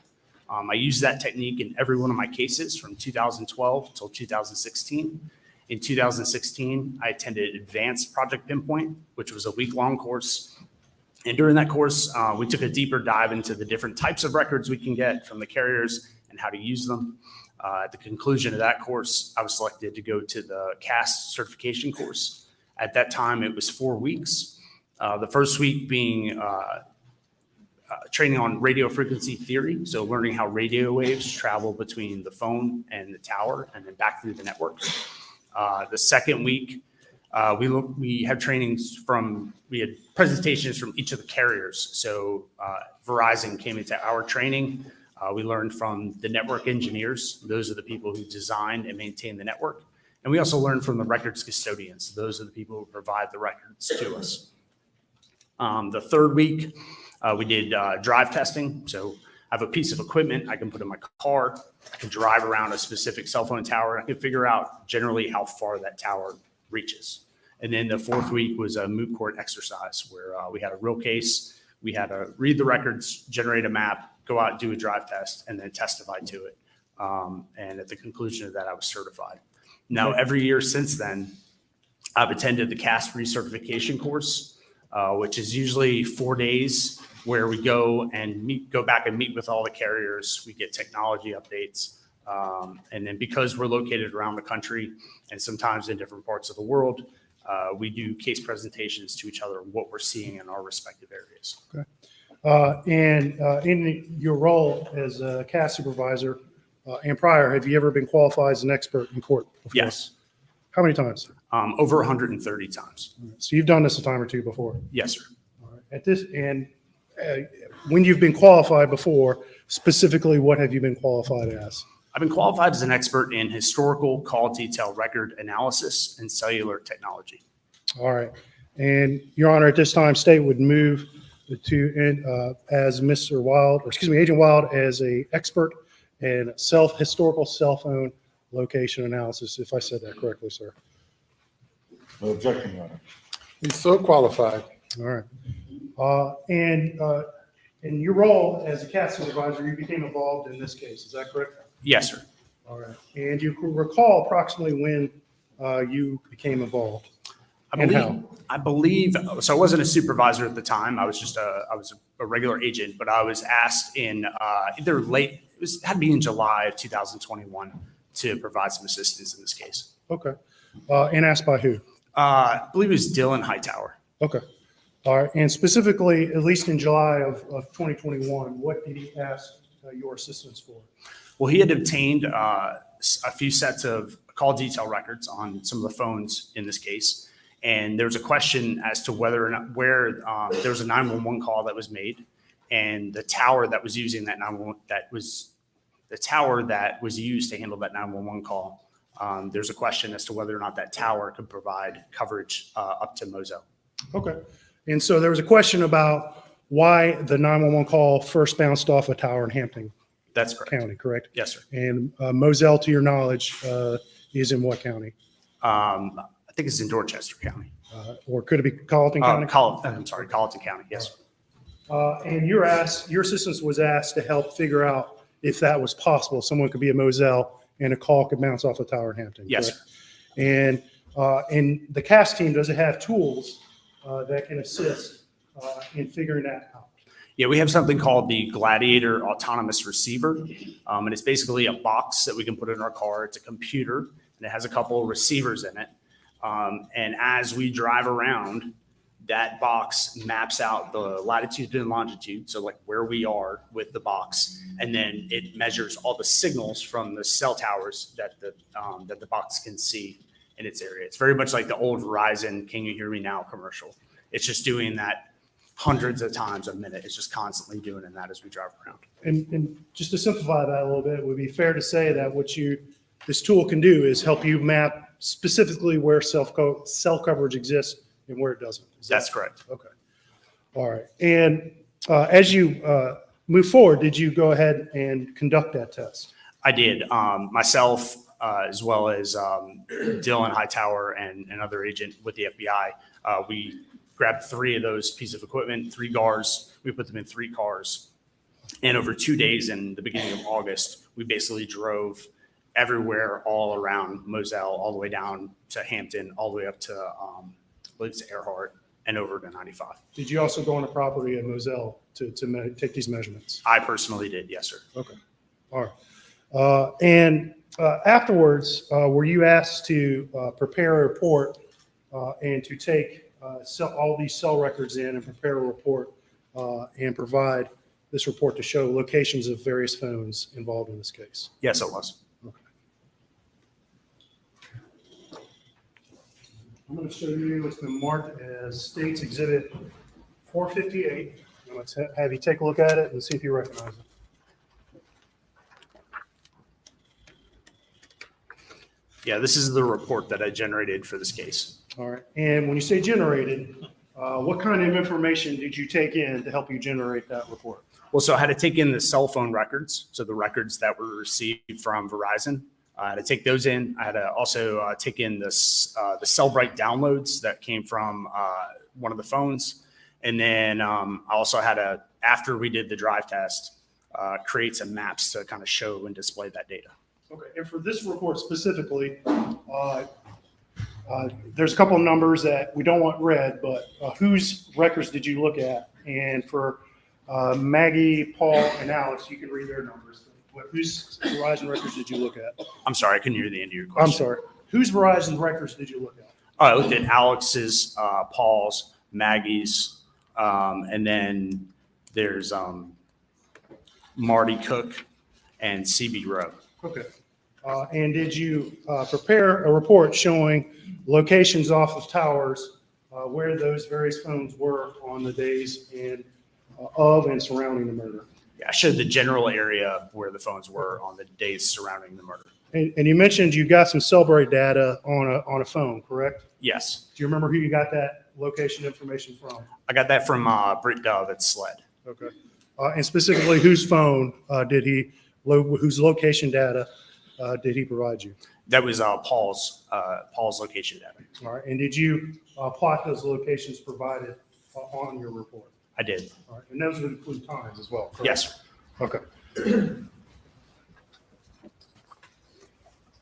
All right. At this time, state would move to enter Exhibit 458 in evidence. No objection. So admitted. All right. And Your Honor, the state would move to enter this under seal because there's some phone numbers included. I do have a redacted copy that we're going to publish for now in the jury and the audience.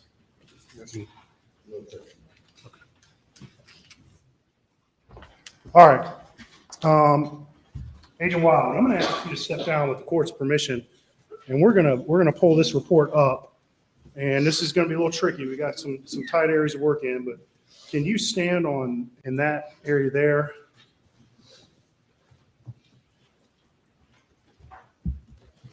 Give me a moment. No.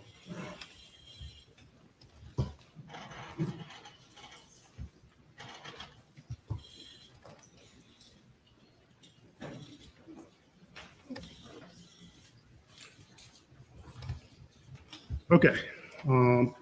So Agent Wild, I'm going to hand you this, and I'm going to essentially ask you to start going through this report with the jury to explain to them.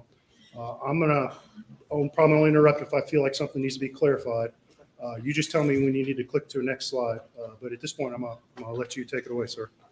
All right, so the first slide here, this is just who I am, my case number, and then the telephone numbers involved. So we can go to the next one. The second slide, it just gives a background. So I was asked by SLED to conduct analysis in this case is the first paragraph. Methodology is the second paragraph. So again, I take the call detail records. These are kept by the carriers for billing purposes, for some other technical purposes. But I take these call detail records. I compare the cell tower data on those call detail records to a list of towers. And they tell me whether that phone is in Hampton, whether that phone's in Charleston, whether that phone's in Spartanburg or Greenville. It gives me a general idea where the phone is. And then, so the cell site locations, so the towers can change over time. Okay, just in the last couple of years, we've gone from using 3G to using LTE, and now we're all have the 5G bar on our phone, right? So the tower list change, the towers change. And we get updated tower lists on a regular basis from the carriers. So I use the tower list that was in effect around the time of the incident, so around the time of June 2021. The survey analysis section. So again, we took 3 pieces of equipment and we basically drove everywhere, all the way around around this area, around the area, trying to record all the signals from the different cell towers. What that gives us is a general area of, it actually maps out the area of where there's coverage from those cell towers and cell sectors. And then, yeah, my conclusions, you can go on to the next. So this slide just shows different types of cell phone towers. Okay, I draw your attention to the one on the top left. We have these speaker-looking devices hanging on this tower. Those are the antennas that transmit and receive a signal to and from a phone. Okay, a phone is very much like a car radio. As I drove here today, I tune into my favorite radio station or my favorite frequency, and somewhere along my route, there's a radio tower. It emits a signal at that frequency. My car radio can receive that signal. I can listen to my favorite station. The major difference between a car radio and a cell phone is that with a cell phone, that information has to go in 2 directions. It has to be able to be received from the tower, but you also need to be able to send that information back to the tower. So those are the antennas that send and receive those signals. The second thing about this is you'll know that you realize those antennas, they hang on a triangular shaped structure. Most of the towers are designed to cover a full circle or 360 degrees. And the way that the carriers accomplish this is by breaking that circle into 3 sides or 3 sectors. So later on in my report, you're going to see these wedge shapes. And I like to just think of the center of that wedge shape as nothing more than the center of one side of this triangle. Going on in a lot of other places, urban, more suburban areas, there's not really room to build like these big towers like this one on the top left. So they start putting them on the sides of buildings. The smaller ones will be on top of light poles in the cities. So just because you don't see it or you don't realize that it's there, it's still there. Another example of that, of course, is my favorite, the pine tree.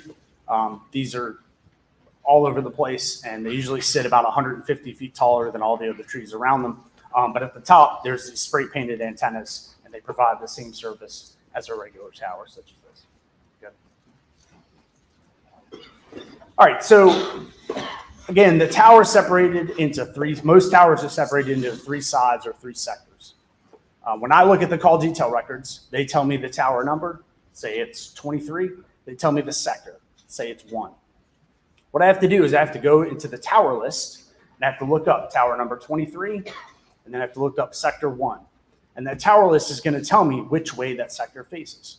What I'm looking for there is something called the azimuth or the orientation. Azimuth and orientation are just 2 big scary words for direction. Okay, so if the azimuth is 0, all that means is that side of the tower faces north. Okay, if the azimuth is 180, all that means is the tower faces south. So what I have to do is I will draw a line at 0 if it faces north, and then I'll go 60 degrees in one direction, 60 degrees in the other direction. That gives me 1/3 of that tower, 1/3 of that circle, which is the sector in which the energy is being emitted. You can go on to the next one. So I display that information using this wedge shape. So you can see this is a 120-degree wedge. There's just shaded area in the middle. Okay, just because that shaded area is there doesn't mean the phone has to be within that shaded area. Radio frequency is it's like light. It's like if I shut all the lights off in this room and I shine a flashlight to the back of the room, it's just going to be emitted in that direction. That's all I'm saying by showing the shaded area, that the energy from that tower is being emitted in that direction. Good. And then this is how I map the sectors on the map. I use that wedge. Each one of these green dots on this map happens to be a cell tower. And so generally the phone's going to be somewhere within this wedge, within the arms of this wedge, but somewhere between the tower that's being used and the next one in that direction, but closer to the one that's being used. Yeah. All right, another set of records that we can get, something called RTT, or timing advance. This is a Verizon case, so the records we have are called RTT records. What RTT records are is it's an estimation of the distance between the phone and the tower at the time that that transaction occurred. All right, so what we get is a regular wedge, like we know which tower, we know which side of the tower is being used, and then Verizon tells us approximately how far the phone is from that tower at the time that it's used. Okay, this is based on like a basic time over distance theory. We know how fast the signals travel. They travel at the speed of light. And then all we have to do is time them from the time it takes to go from the tower to the phone and back to the tower. And then we can estimate the distance. So the phone, when these types of things occur, we have these records. What we're going to have is this hot dog, or this wedge, this shaded wedge here, or this shaded band here. And that phone's going to be somewhere inside that band or just slightly inward from the band. And would could you use another word for that shaded band? Could you call it an arc? An arc, yes, sir. All right, so now this slide, this is going into the actual case here. So this is showing the legend. So this is where all the locations in this case are located. Starting with the top left one, the top one, the red pin here in the center of the page, that's the address of the crime scene on Moselle Road in Islandton. Next is the green pin, which is Alameda. And then next is the orange pin. That's 1104 Luray Highway in Hampton, South Carolina.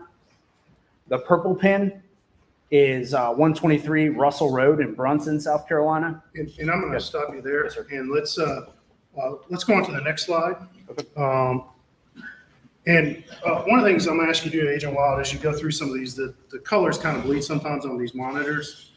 So the jury may not be able to read some of the place names from where they're at. So each time we go to a different map, if you just kind of provide a general orientation of where the cities are and some of the roads are, just so the jury can stay with us, please. Okay, that works. All right, so this map, I can't read the time frame on the bottom.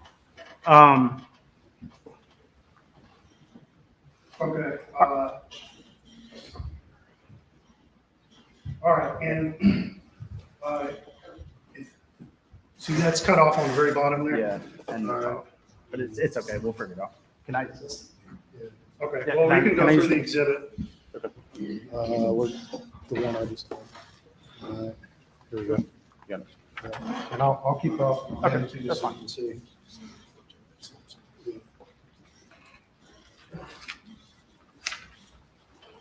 Okay, so this is, Thank you so much. all right, so what's the time frame? on So this the slide? time frame for this one is June 7th, 4:53 PM to 6:09 PM. And this is the activity for Paul Murdaugh's phone ending in 7845. So the blue pin is the address in Okatee, South Carolina.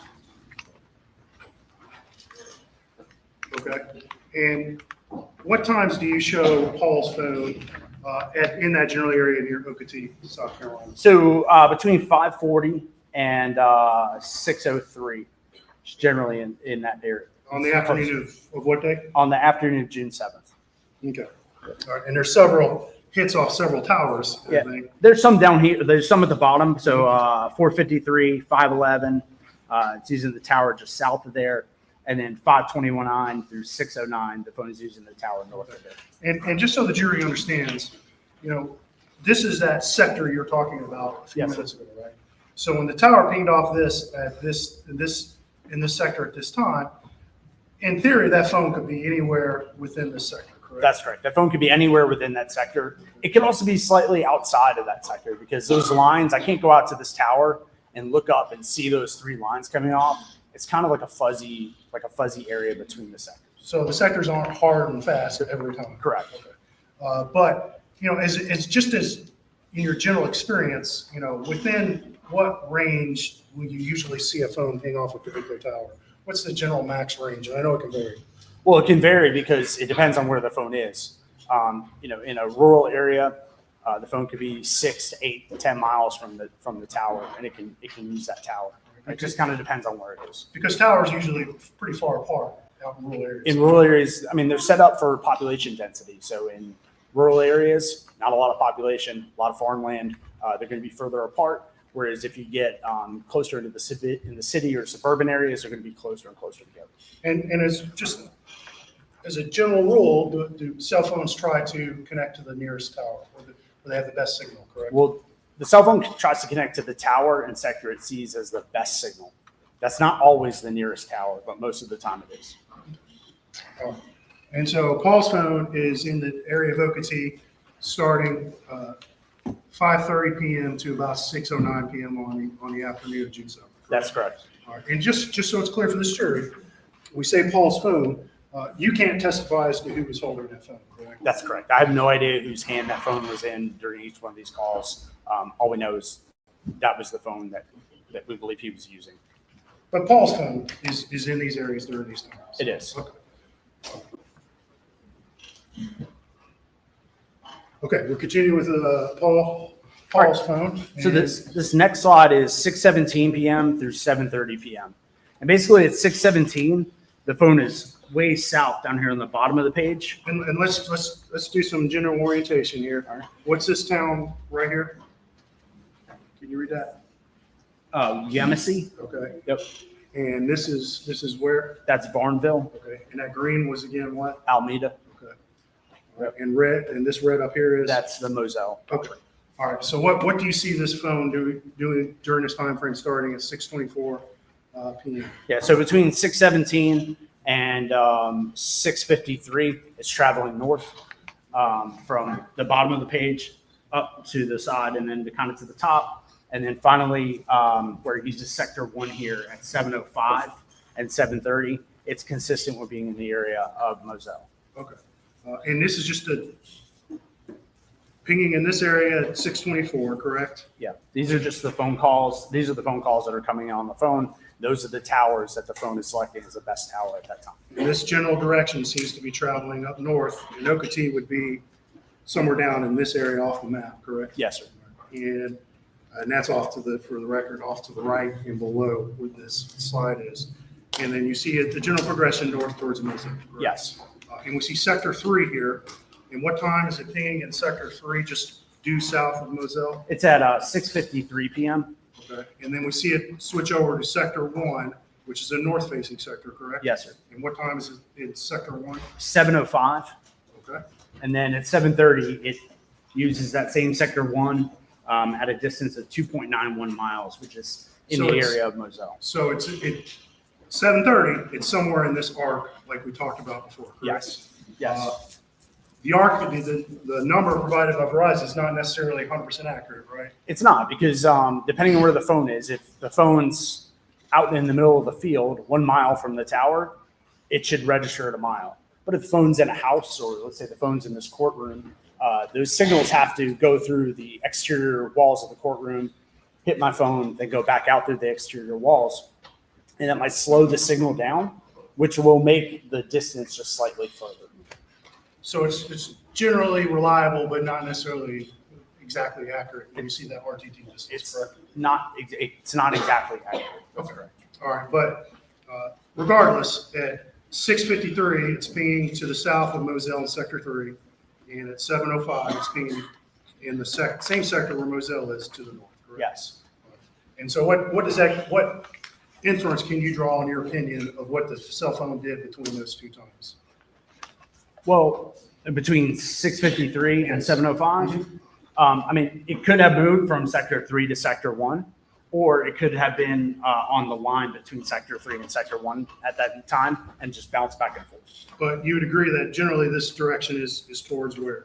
Towards Moselle. Okay. Yes. Okay, and we're on the next slide. And tell us what we see. This is still Paul Murdaugh's phone, It correct? is. This is 7:30 p.m. to 8:40 p.m. Okay. So here on the right side of the page, starting at 7:30, there's those activate RTT hits at. And that was the same from the last. That's the same from the last one. Slide. Okay. Right. And then 7:33, there's another RTT hit and a call. I'm sorry, another RTT hit on this tower to the bottom left. And then where those arcs overlap, when they're in close timing to each other, that's generally where the phone is going to be. And so you can see that the arcs overlap in the area of Moselle. So by about that time, 7:30 to 7:33, would your opinion be that cell phones in that area? It has to be somewhere in the area of Moselle. Yes, sir. Yeah. And then we have other calls at 8:40, 8:32, and 8:40 on here as well. Okay. At 8:40, and it pings off of this sector at 8:40? Yes, Is that correct? And that's sector which off this tower? That's sector 1 off of that tower. And again, same direction as Moselle? Yes. Okay, and what do we see on this slide? This is 9:03 p.m. on June 7th. And so here there's a call, and then there's an RTT distance of 3.11 miles. Okay, and let's just do some general orientation again. The red is what? This red marker is what? That's Moselle. Okay, and the green is what? It's Alameda. Okay, and then what's this town right here? That's Barnville. Okay, all right, and we have a hit at 9:03:22. Yep. All right, and what? And it's off sector what? It's all sector 3, but again, there could be a little overlap there between sector 3 and sector 1. Okay. And so there's a chance. I mean, the phone's likely still in the area of Moselle. It's just using a different sector. Okay, your opinion is it's likely in the area of Moselle. Yes. I know for a fact that there's signal from this sector in the And then area. Of we have, Moselle. you have slides to show that. I should, yes. Okay. All right.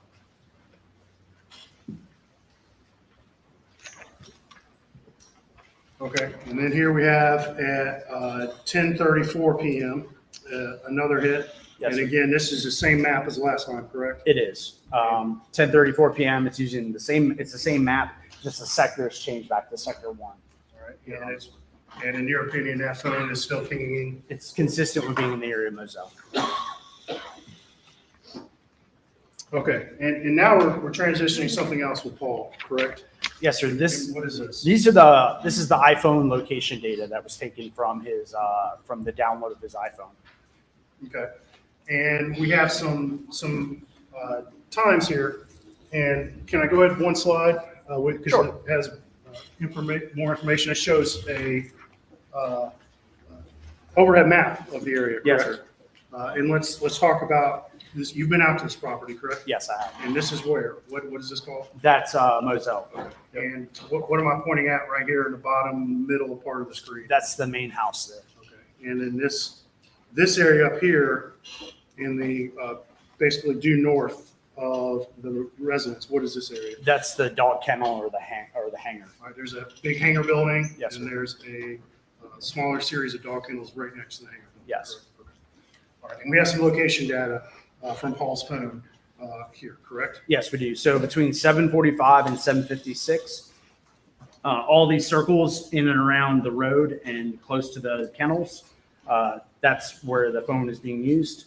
And then at 8 o'clock, there's 2 hits down south of there at 37 and 100 meters. And we see these red circles. What is that red circle and what does it represent? So the red circle is the it's the area that the phone could potentially be within. The phone shouldn't be any further than the phone should be where the pin is, but it shouldn't be any further than the exterior of that circle. So sometimes the GPS information provided by a phone isn't exactly 100% accurate, correct? Correct. But it does, the phone information provides information that allows you to determine how accurate the location information is. It's a level, it's basically a level of accuracy. So if the level of accuracy is like 3-4 meters, I mean, the phone's going to be within this general area around me. But if the level of accuracy is, let's say, 5,000 meters, that just tells me it's here in town somewhere. All right, and we see some of those distances listed in your data here, correct? Yes, sir. So at the 7:45:31 hit, we see, and what is this number? That's the latitude and longitude. So that's like the specific point that the phone returned as where it was located. And then I see a number next to that. What is that? That's the radius, so the red circle in meters. And talking about this again, data point, what does that number say? 48. 48. Yeah, 48 meters. Okay. So from the information side, excuse me. So if I understand what you're telling us, is at 7:45:31 p.m. the phone is at this lat within about 48 meters of this lat wall. Yes. Correct? Okay. It's all right. And then we see some different uncertainty area. So at 7:46:09 p.m. there's about 165 meter circle. So that's just much bigger circle. Yes, sir, it is. Yep. All right. And then we see 52 meters at 7:56:06 p.m. Correct? Yes, sir. All right. And then you talk about these hits and down here at 8 o'clock. Yes. And we're going to advance one more slide to show the digital map. The previous slide had the exact same data, correct? Yes. All right. So we're still looking at a overhead map, aerial view of Moselle, correct? Yes. This is 8:04 to 8:05 p.m. Okay. And so now we're seeing some hits across this Moselle Road, correct? That's correct. And again, we see the location error value, and it's somewhere within these circles. It is. At those times, Yes. correct? Okay. Now, we're at 8:06:20 p.m., correct? Yes, sir. And at 8:06:20, where do we see the phone? So at 8:06:20, it's here on near Moselle Road, just north of the driveway. Okay. And from there, it moves towards the dog kennel or the hangar. It moves towards the dog kennel or the hangar, then kind of up the driveway, and then finally winding up back at the house at about 8:14. So we see a series of location hits, correct? Yes, sir. And of course, looking at the timing, it would appear that the phone moves back through the kennels, correct? Yes. And then moves up this road towards the house at the main residence, correct? Yes. And we see some circles associated with this data, but several of these circles start to get pretty small, correct? Yes, they are pretty small. And what are those size of those circles? 20 meters are the final ones that are in and around the house. And just so I clarify, we see the blue pin, right? Yes. And that represents the actual lat long that was recorded by the phone. Yes, it does. And the 20 meters means it's almost certainly within that circle. Yes. Within that particular pin, correct? Yes. All right. And when you see a series of kind of rapid pings like this within a short period of time, Generally, what does that tell you is going on with that cell phone at that time? Well, the phone's using some kind of application, some kind of map or something that's using its location data. All right.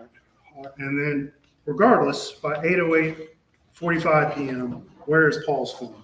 It's back at the house. Okay, and that's got a low error of how big? I'm sorry. An accuracy of 20 meters. An accuracy of 20 meters. Okay. And that makes a pretty small circle around the size of the house. It does. Correct? And there's another hit at 8:14 p.m. at the same place? Yes. Pierce? Yep. Okay.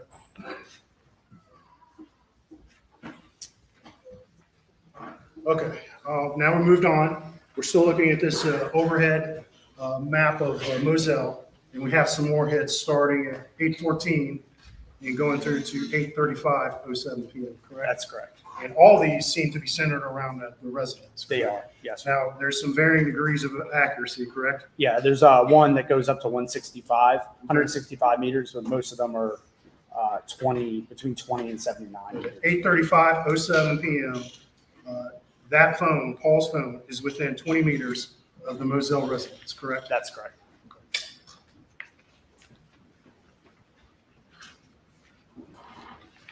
All right, and we're going to skip one more slide just to keep with the digital map. And just so it's clear to the jury, this slide contains the exact same information, correct? Yes, it does. And then I just switched the map over from a regular street map to the Google Earth map. Okay. All right, so now we see another series of phone location for Paul's phone. And this is, again, the night of June 7th, 2021, correct? Yes. All right, 8:38:07. Where do we see that phone start pinging? Again, there's a 56 meter hit at right around the dog kennels. Okay. So by 8:38:07 p.m., that phone's within 56 meters of the dog kennels, correct? That's correct. All right. And then we see some more hits. There's a little bit larger of an error starting at 8:44. Yes. But then we see a hit at 8:44:55 p.m. and it says media location. What does that mean, sir? So in the Cellbrite report itself for that record, it came from a movie file. That's where that location was generated from. Okay. And have you seen that video that that location data came from? Yes, I have. And just generally speaking, what is that video? That's the video inside the kennel when Paul's playing with the dog. Okay. All right. And that video was recorded at the timestamp recorded on the video is 8:44:55, correct? Yes. And that matches exactly with the dog kennel, correct? It does. And I don't see a number next to that data point. Why don't I see a accuracy number? Not 100% sure why there's no accuracy number, but we know the video was taken inside the dog kennel because we can see the video.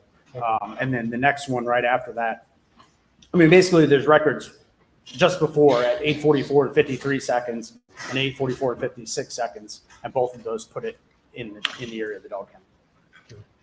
I'm going to skip one more slide here. Excuse me. And we're still looking at this overhead map of Moselle, correct? Yes, sir.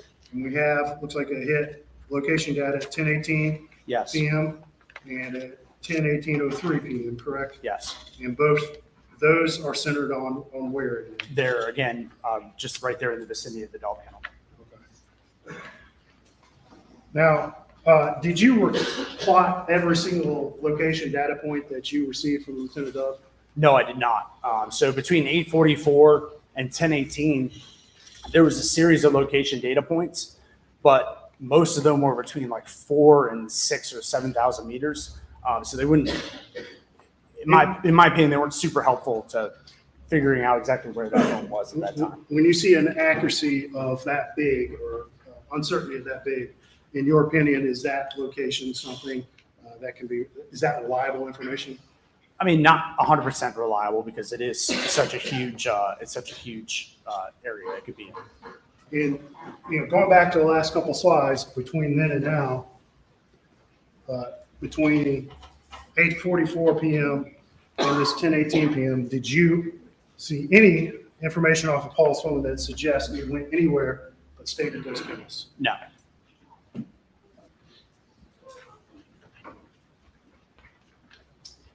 All right, now we're going to move on to Maggie's phone, correct? Yes, sir. All right. So we're going to rewind back to earlier today, and let's look at this map first of all. What is this map generally of? This is like the West Ashley area, so just south of Charleston. Okay. And we see some tower hits in this starting at about 4:25 p.m. and then ending at about 7:05 p.m. The phone's generally in this West Ashley area. So Maggie's phone remains in that general area until about 7:05 p.m. Yes, sir. All right, and here, okay, this is a bigger map, so let's get oriented. What is this area right here? Yeah, so that's North Charleston that you're circling there. In Charleston. And down Charleston just to the south of that. here? Okay. And then out here, what is that red marker again? The red marker is Moselle, the green marker is Alameda. All right. And then we see a series of hits with Maggie's phone. You've labeled them, what, 1, 2, 3, 4, and 5? Yes, sir. And these start at what time? They start at 7:07 and end at 7:50. Okay. And so, generally speaking, what does this indicate Maggie's phone is going to you? during It's that time? traveling from the Charleston area west towards Moselle or Alameda. Okay.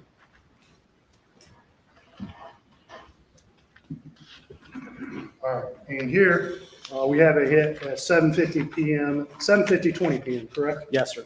All right, and where is this? That's right in Walterboro, actually, right here. Right here in Walterboro, Yes, correct?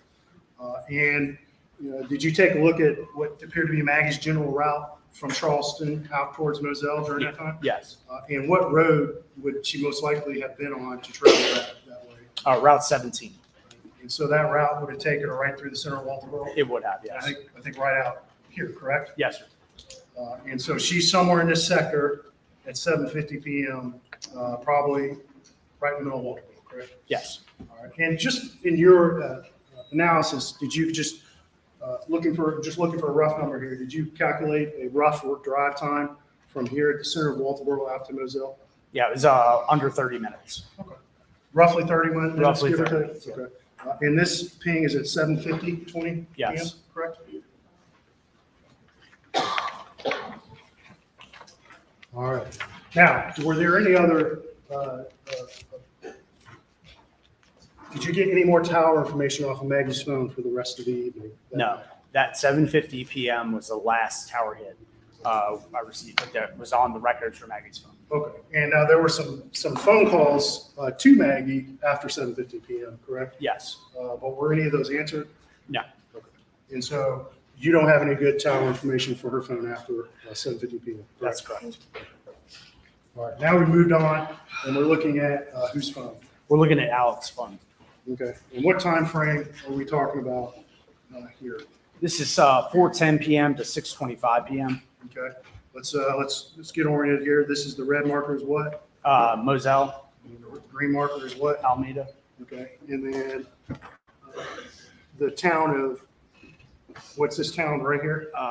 Hampton. Okay. And Barnville is just south of there. Okay. And we see some hits off these two towers between 4:10 and 6:25 p.m., correct? Yes. All right. And are you familiar with the location of the law firm formerly known as PMPED? Yes. All right. And is that in the vicinity of Hampton? It is. And would that be within these areas that Alex's phone? Yeah, that would be consistent with the activity on the phone records. Okay. And that's up until when? 6:25 p.m. All right. And here we are, the next slide. And again, orientation, green is what? Alameda. Red is what? Moselle. Okay. And what information do we see here? Here we have a number of calls between 6:40 and 9:10 p.m. And they're all using tower 159263. And that's the tower? one shown, which faces north and is consistent with being in the area of the Moselle property. So starting at 6:40 p.m., you see him north in this sector, which is the sector where Moselle is. Yes, sir.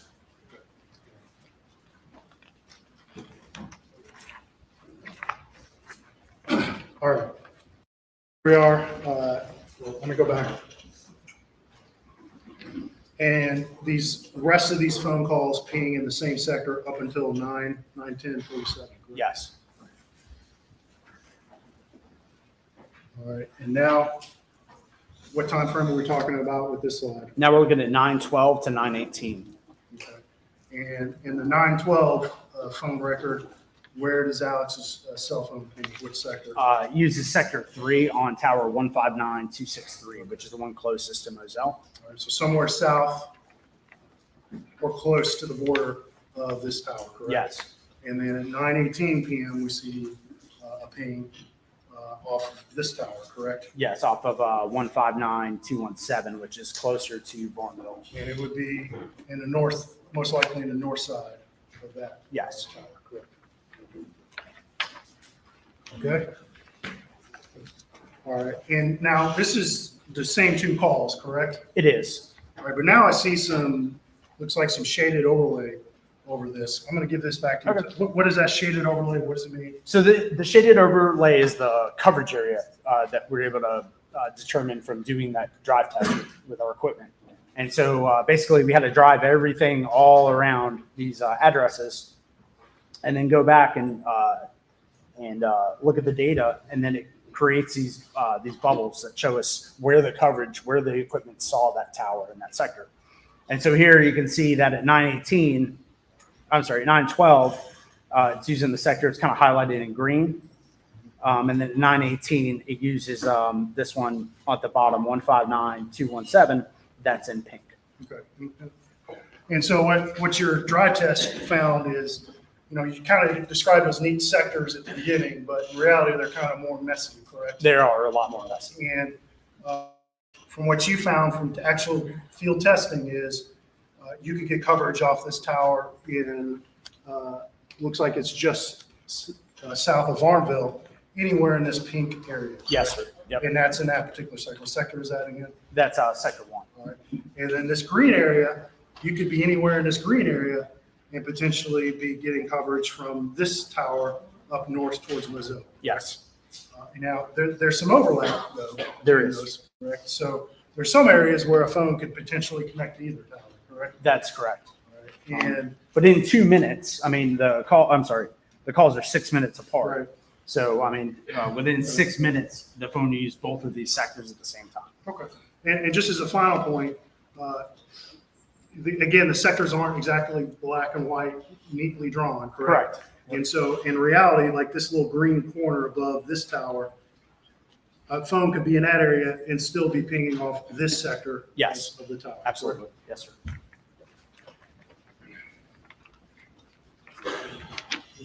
And this coverage is something that you told the jury about the drive test, correct? Yes, sir. And that's when you guys went out with actual equipment to measure the coverage in all these areas, correct? Yes, sir. We drove all these roads, and again, that equipment, every few seconds, it's recording the GPS point, and then it's measuring the signal level from all of the towers and sectors in that area.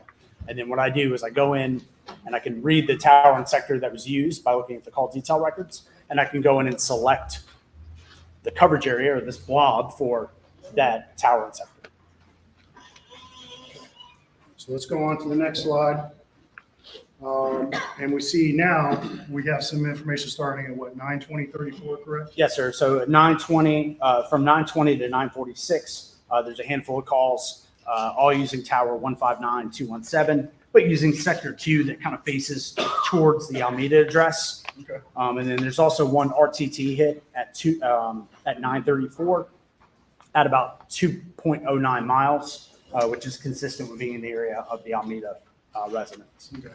And that starts that phone's within the sector. It's starting at what time? 9:20. Okay. And it last phone call on that sector is at what time? 9:46. And Alameda is in that sector, correct? It is. But if a car were driving up this road towards Warrenville, and I believe that's Highway 378 or 278, Yes. excuse me, that's still in that same sector. Correct? It is. So if someone's in a vehicle on that 278 right there in that sector, you would get the same information. Yes. So, so at 9:46, if a car has already left Alameda and we're on 278, it would still ping in that same. It should, yes.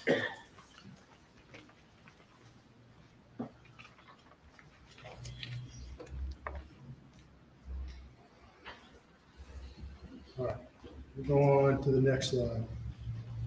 And this is still Alex's phone, correct? It is. It's just a zoomed in version of the last slide. Okay. So it's the same information, but looking closer, and I probably should have made some of those points on this one, but we see that road 278 here, correct? Yes, sir. Within that sector. And there's Alameda, it's also in the same sector, correct? It is. And so, in theory, unless for the RTT hit at 9:34, the phone could be anywhere in this arc. It correct? could be anywhere in that arc. And for the rest of these hits, it could be anywhere within this whole sector. It could be anywhere between this tower and sector and the next one in that direction. Okay. Okay.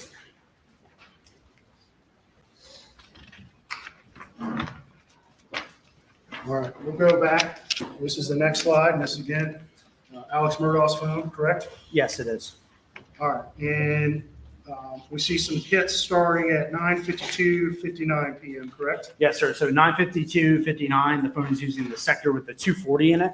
So it's not using the one that faces towards Alameda yet. I'm sorry, towards Moselle yet. Yeah, and the red, and what's the red? It's Moselle. And the green? Is Alameda. Okay, so just in the previous slide, we saw the phone down here in the area of Alameda, correct? Yeah, it was using that tower near Alameda, but facing Alameda. And by 9:59 p.m., Alex's phone is pinging off of this tower right by Varnville, correct? I'm sorry, could you repeat your question? Which No, tower? at 9:52 and 9:53, the phone is using the tower closer to Moselle, but on the sector facing towards Varnville. All right, and then we have a 10:06 hit, 31, correct? Yes, sir. And do you recall what particular phone call was placed from Alex's phone at 10:06 and 31? That was the 911 call. All right, and it hits off of which tower? It hits off of the tower closer to Varnville. Okay. But then at 10:17, there's another hit with Alex's phone. And which sector is it pinging off? That's 10:17. That's using the 0 azimuth, so sector 1 that faces towards Moselle. So that initial 911 call hit off this tower way down here by Varnville. It did. All right. And that was one of the reasons you were called in to help figure out why that happened, correct? I was, and I figured out why it happened. It's because, so in radio frequency, the higher the frequency, the shorter the distance that it can travel. The lower the frequency, the longer it can travel.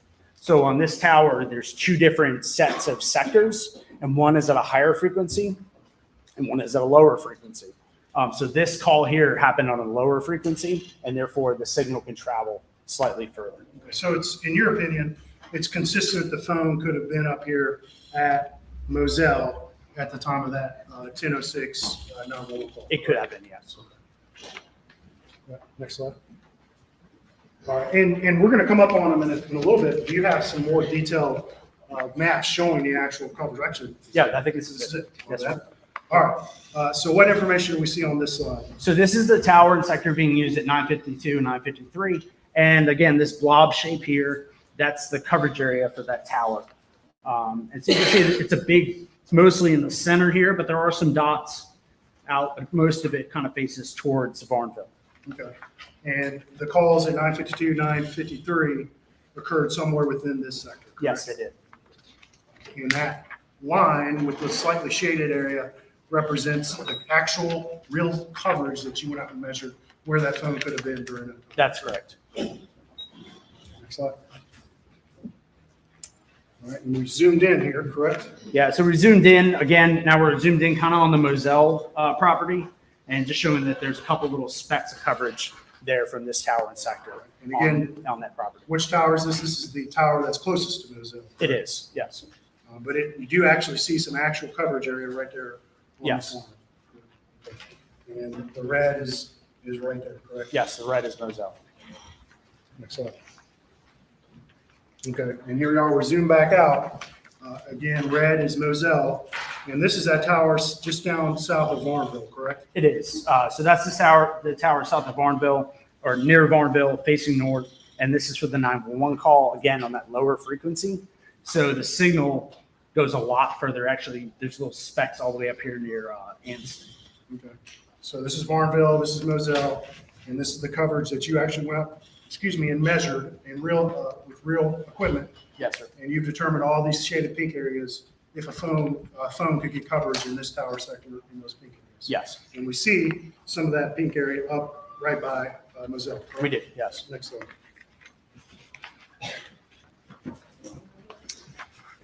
All right, and this is a 1017 ping, correct? Yes, All right, and it's in that sector. Now we're back to the tower that's closest to Moselle, correct? it is. And that's that north facing sector. Yes, it is.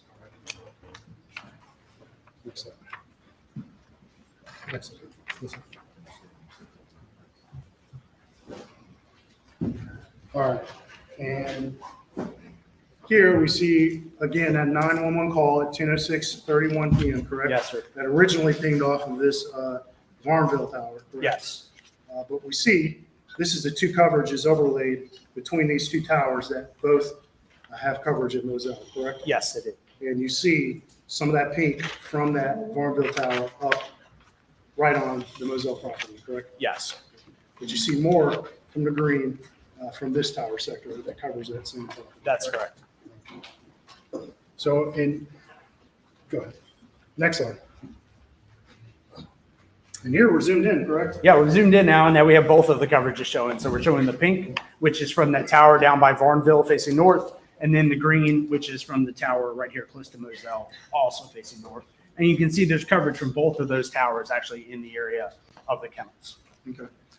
And in your opinion, that phone could have been right in that area for both these phone calls at 10:06 and 10:17 p.m. Yes, And that's Alex's phone, correct? yes, And it does appear there's more coverage from the green sector off of this closer tower, though, correct? there is. Next slide.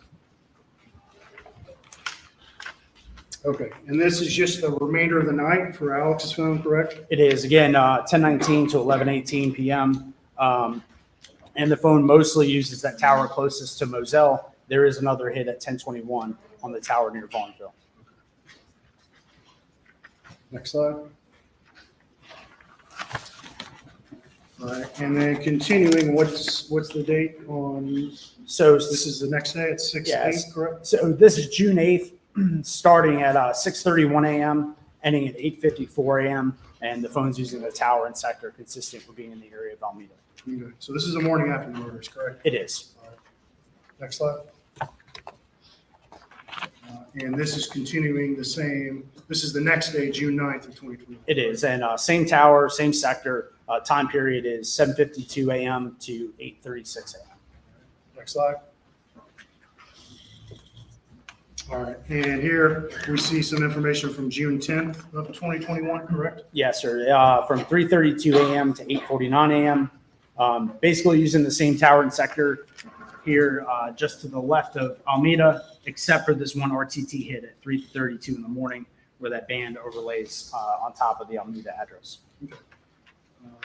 Next slide. And now we're on June 11th for Alex's phone, correct? Yes, again in the morning, 3:52 a.m. to 8:15 a.m. And it's using the tower and sector consistent with being in the area of Alameda. Next slide.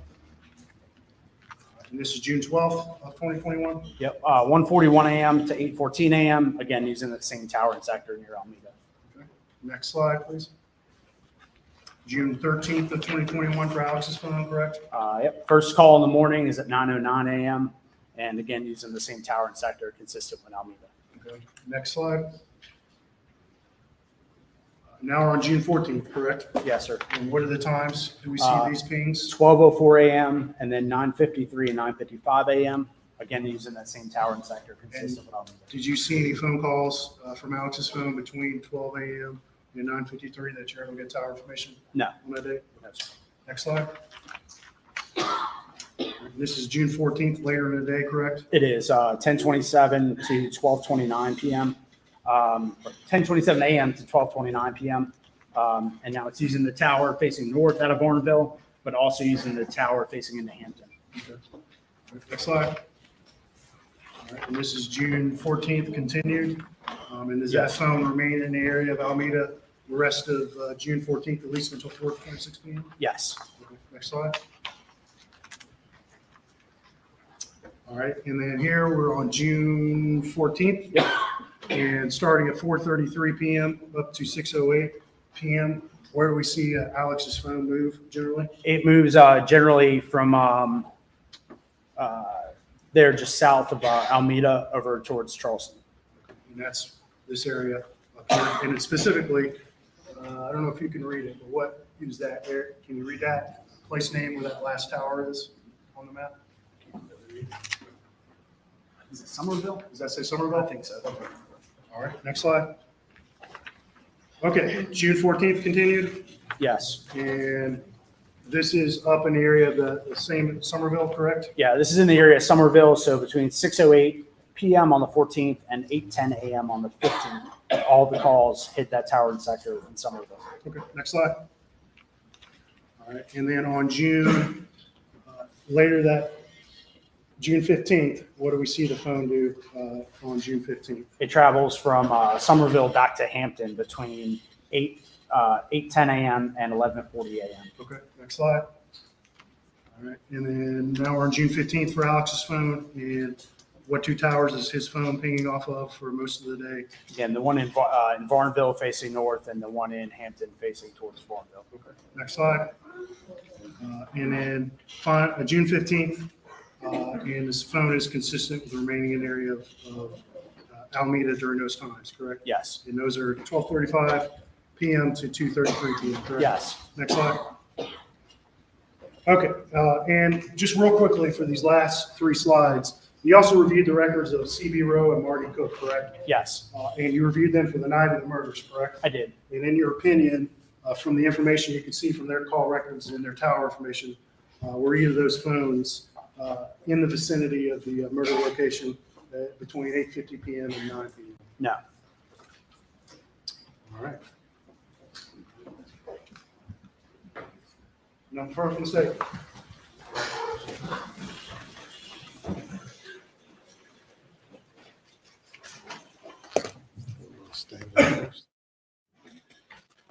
So I'll stand for a moment.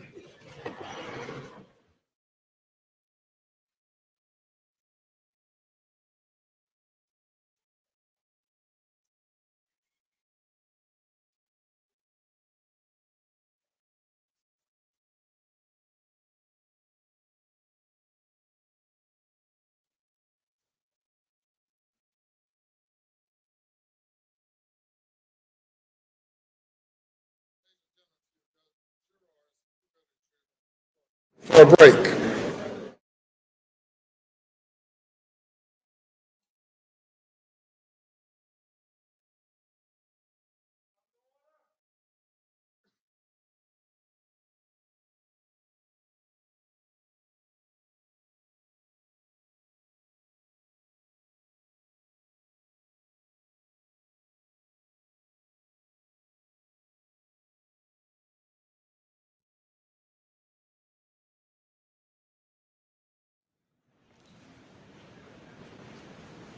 Sorry, guys. I'm in here. Be in When recess everybody's about 10 standing, I minutes. stood up and I forgot all about commentating.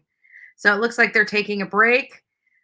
Just give me a few moments and I will, well, might as well just go ahead and, oops, I just turned my camera off.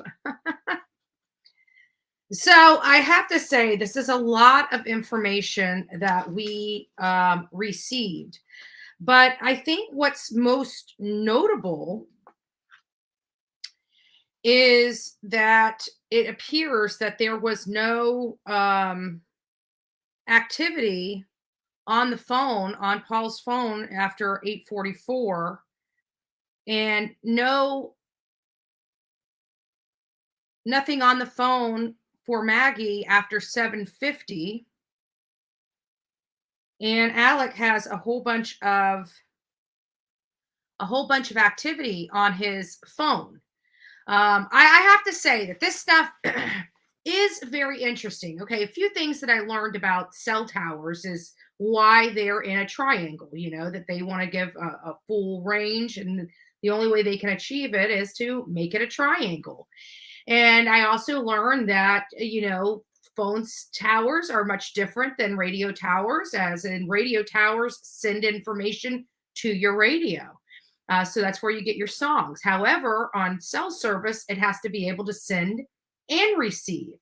And those are the differences in the towers. It's very interesting about learning about RTT, which is basically every now and again, your carrier may check the distance you are away from the actual tower using RTT. With like RTT is, they have some form of RTT with other services, but it's RTT for Verizon, which is what they are talking about. And it really kind of painted a picture of him going, from the property over to the Alameda property and then back to the Moselle property. And the 911 call, apparently there was some mishap with the 911 call because there's a tower that crosses or covers about the same area. So he could be on one tower or the other. So when they said the 10:06 call happened, he could have been at the Moselle property, even though it was hitting on another tower. It's very interesting. And I'm curious as to why they continued to go with his phone service. They went to his phone service all the way up until June 15th. There was 2 names brought up. I didn't quite catch those names brought up. Apparently, I'm assuming, it's just an assumption, not fact, that those people are who maybe came up in the investigation as possibilities of who could have carried out this act, and they're disputing or being proactive in addressing that up front as to their phones weren't nowhere around the Moselle property. So, but I was still interested in hearing the hits, and it looks like he went back to work around the 14th. Is what I'm gathering, because it was saying Hampton, and I know their office is in Hampton. So I'm just curious about that. But what great information though. Think about this. We now have an idea how the FBI kind of tracks the movement of people using cell tower and different forms of information, and and plugging those into a system and painting a good picture of what may have transpired, including the video.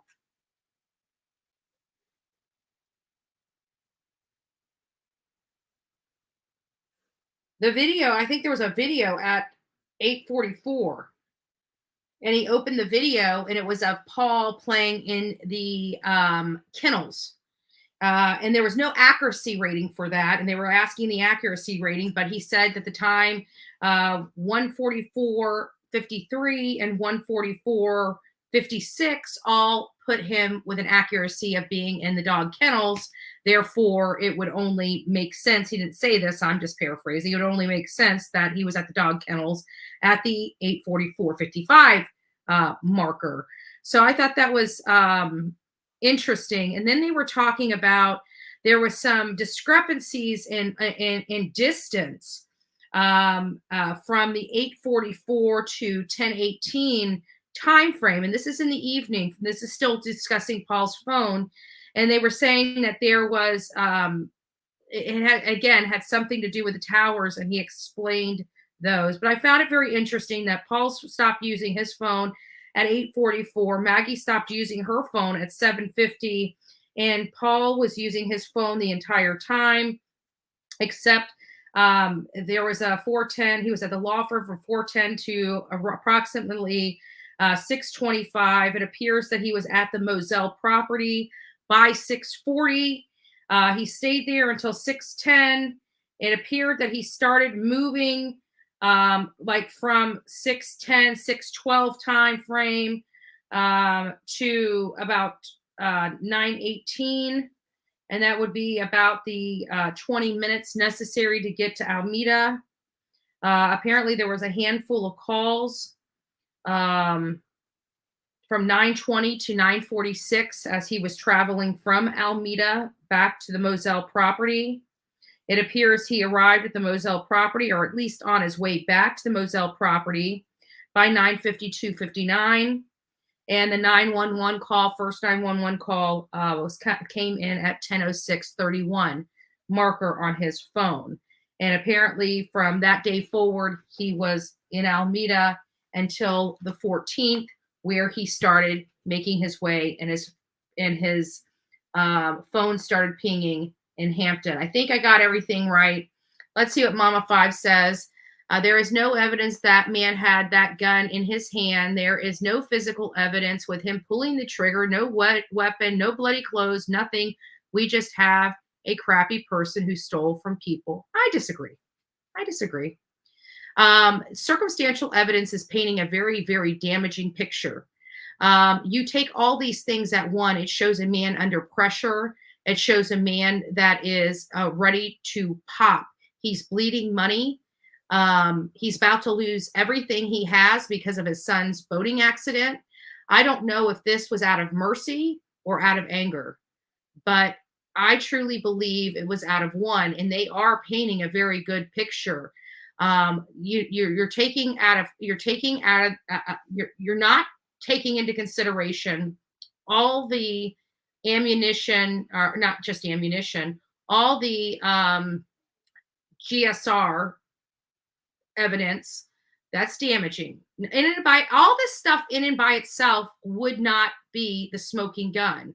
All of it put together is painting a very good picture of what happened that night.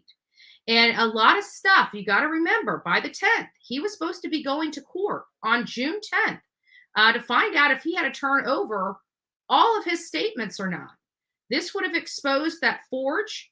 However, something was happening behind the scenes where he knew it was going to happen. And all of a sudden, the lid broke off and his law firm found out that he has been stealing money. And I think it was because he turned over some of his statements to one of the lawyers, probably Danny Henderson, that was representing him. And Danny Henderson is also a partner in the law firm. So I'm sure this was very hard for a lot of them to have to deal with. But his house of cards was crumbling in. I'm interested in hearing about how many other people. It sounds like they've already at least have 2 other possible suspects. It sounds like they asked a lot of questions to everybody else. These cases aren't, why would shoes be missing from his house? Why would the shirt he was in that video with never surface in that house again? What's the purpose of him going over? We hear he's not a morning person. What would be the purpose of him going over at 6 o'clock in the morning? There's not enough excuses to justify all of these coincidences. I get he's a horrid lie person all the way around. I think that's what you meant to say. I don't see the evidence. Okay, well, then that's okay. I do, and I think the jury does. And this is painting a damaging picture of Alex Murdaugh. Now, again, the cell towers, they can use toward his guilty verdict. However, the money crimes, they cannot use toward his guilty verdict. That the money crimes was just to establish motive for the crime itself. There's still more to come. We have a lot of witnesses on this witness list that have not been spoken to yet. We have not heard all the testimony, but I can tell you what I'm hearing so far is not looking good for the defense. Whether you see it or not, it's not looking good for the defense at all. I get he's horrible. Oh my gosh, no doubt about that. Me, I don't see guilty till I see or hear the real hard evidence. It's all real hard evidence. Him moving about, that testimony from the FBI, you don't think that that's real hard evidence? That is absolutely evidence. Everything you've been hearing them admit into court as evidence is evidence, hardcore evidence.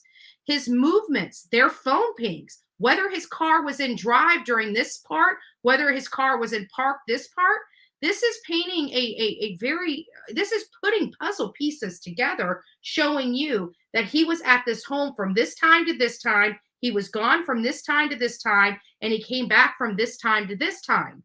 Now, what he's trying to say is he had nothing to do with the murders. What's going to end up happening is we're going to be hearing how he would have been at home in that area at the time of the murders. We haven't gotten there yet.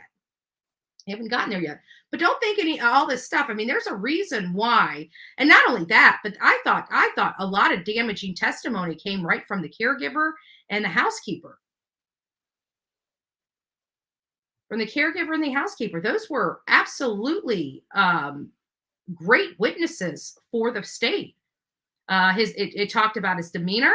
It talked about his irregular behavior. It talked about a little bit, hinted on his state of mind. It talked about what he was wearing and what police still have not been able to locate. People hide and destroy evidence. You can't expect evidence he destroyed to have bloody clothes for the. I mean, that's the point they're making, is he destroyed evidence. That's what they are expressing. And beyond a reasonable doubt, it is reasonable to believe that the clothes he was wearing have been destroyed and have never come back into that house again.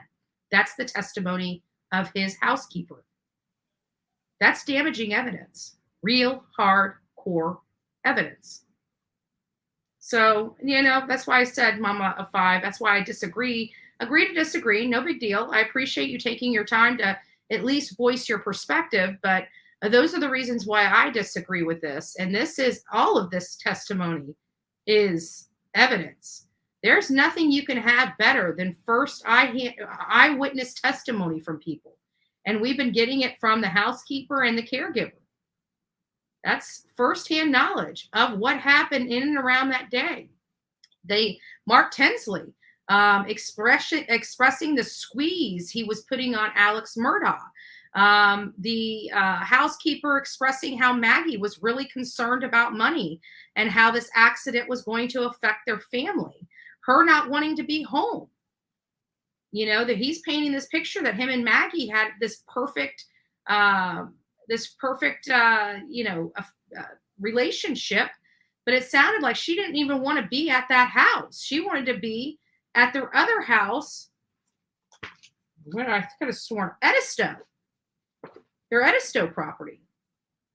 She had already went and saw his father the day before. She had already seen him. She probably already said her goodbyes then, if he was failing that bad. And she didn't want to come back. He made her come back. Yeah. Let me ask you this. Whose hand could it have been in? That's what a circumstantial case is. Proving beyond a reasonable doubt that it couldn't have been in anybody else's hand, whether he has his finger on the trigger or not.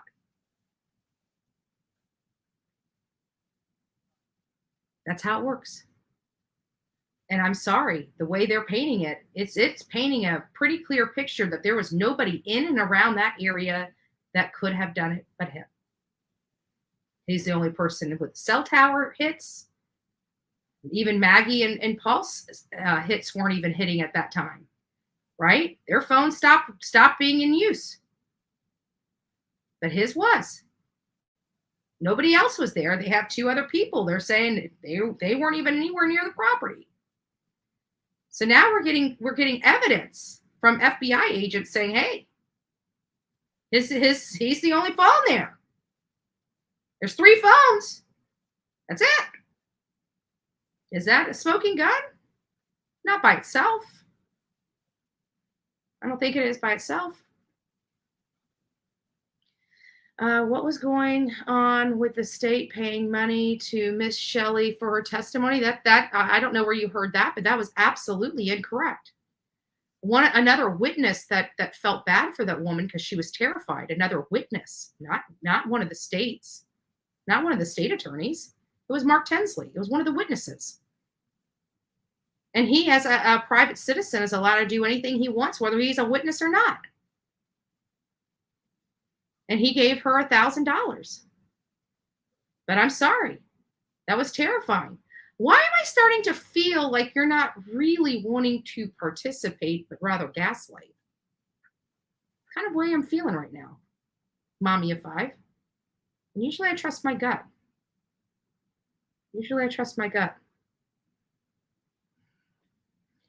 He didn't have enough time to clean up. In whose opinion? Yours? We're watching a man go to trial right now that managed to kill 4 people in about 6 minutes. How long do you think it takes to clean up when you're rushing? Maybe long enough to leave a bunch of water outside of your shower and not clean that up before you walk out the door like you're in a rush. Things by themselves. Not a smoking gun. Everything together. It paints a damning picture. And that's what the law's about. That's what the law's about. So and again, we are still a far cry from this being from the state rusting. We have a lot of witnesses still left to go. So, and quite frankly, Mama 5, you really haven't pled your case very well for him being innocent. Just to let you know. He didn't have the gun in his hand. Well, what person that plans and executes a crime like this actually gets caught with the gun in his hand as he's pulling the trigger, right? That seems like, just saying. All right, guys, I'm gonna put this back up. I'm gonna go check on my bone. What is it? My bones. I don't even know what it's called. Bone broth. That's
I wish there was a way I could have more. As soon as I heard of this case, I said guilty with all I knew, but listening to him, I'm just in the middle. That's all.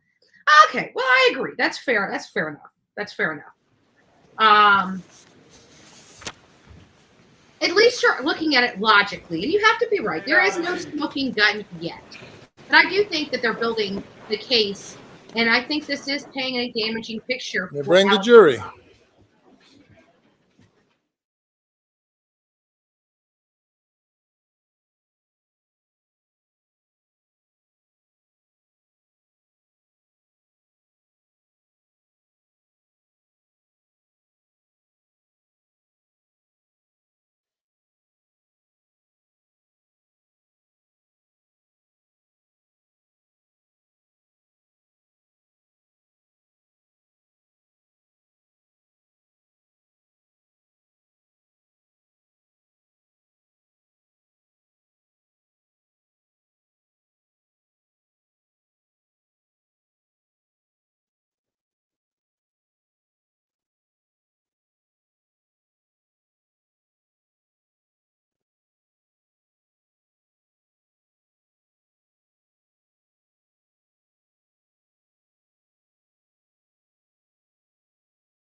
All right, thank you.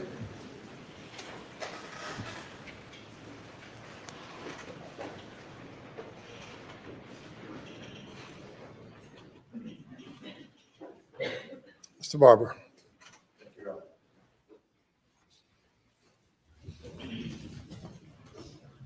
Good afternoon, Agent Wild. Good afternoon, sir. I don't think I'll have many questions. This won't take long at all.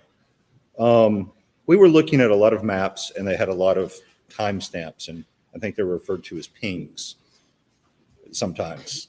They're not pings. What are they? They're activations on the record. So whether they be incoming or outgoing phone calls, or those RTT activations, which are slightly different, or the other things with Paul's phone, those are like the iPhone location data records. But we're looking at calls, text messages. Would a text message always make one of those timestamps?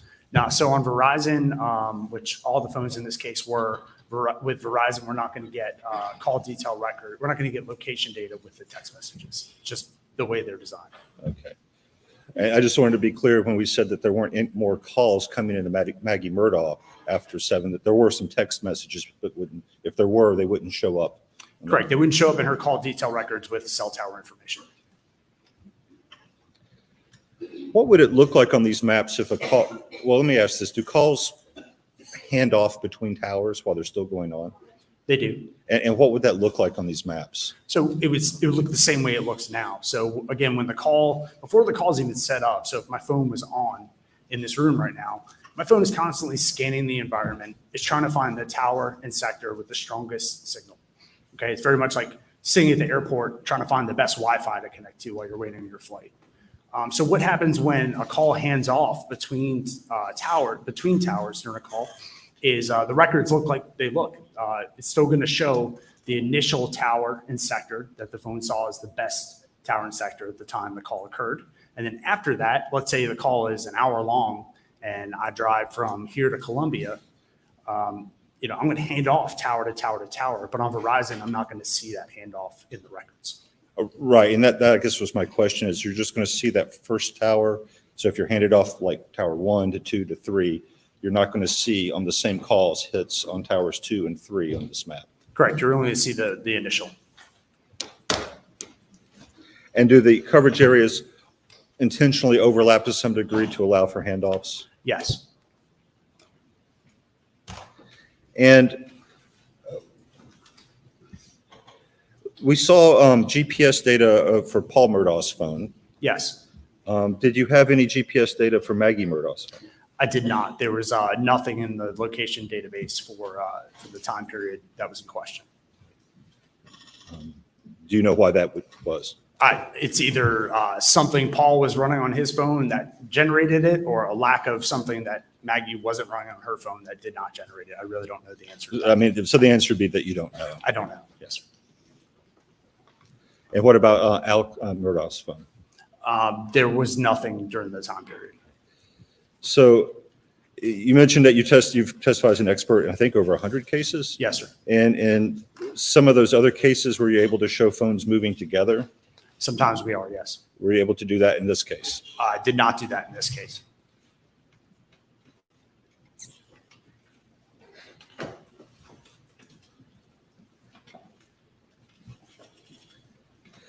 When you were doing the drive around to create that sort of coverage map, did you go onto the Moselle property? I did.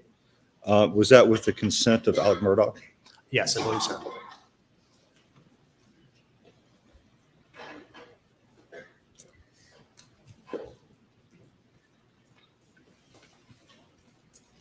Could we pull up slide 35?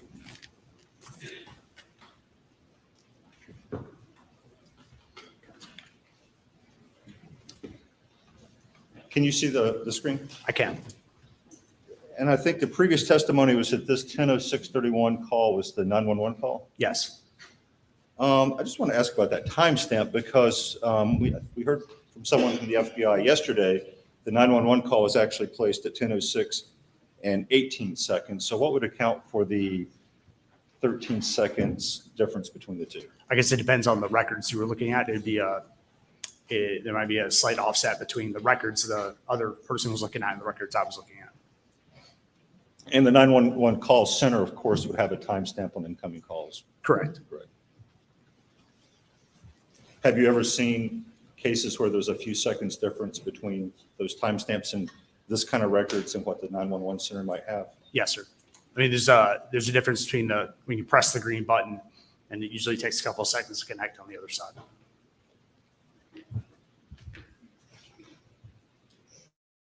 And could Elmo go to slide 56? And the reason I would like to do this on the Elmo is I think that the presentation was cutting off the bottom of the screen. It was. And this, can we see the top so we can kind of get context for what this is? Just, yeah, slide it down so that the top is visible.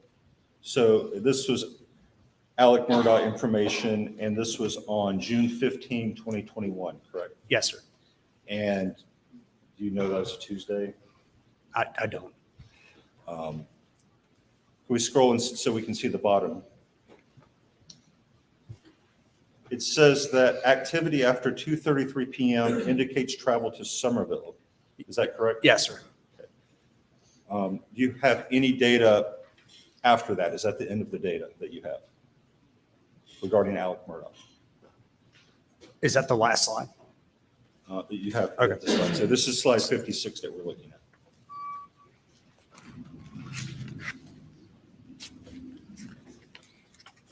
Yeah, there was other data after that. And do you have location data for Alex Murdaugh after June 15? I think so. I think in this report? Not in this report.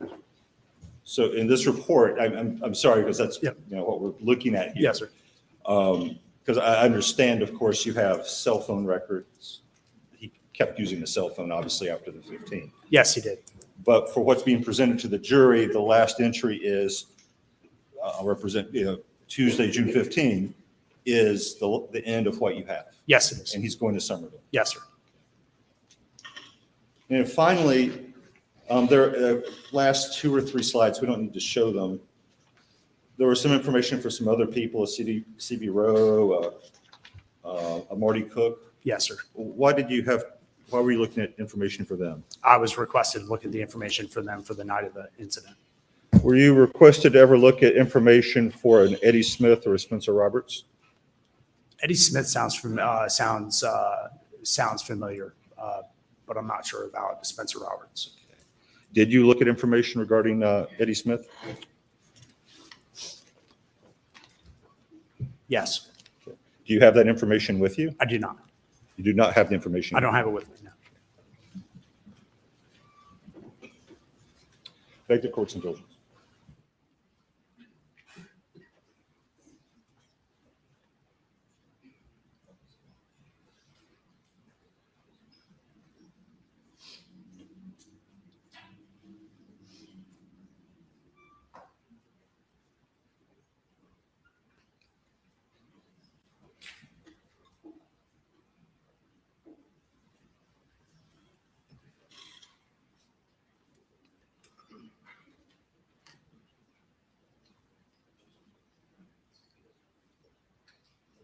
No further questions, Your Honor.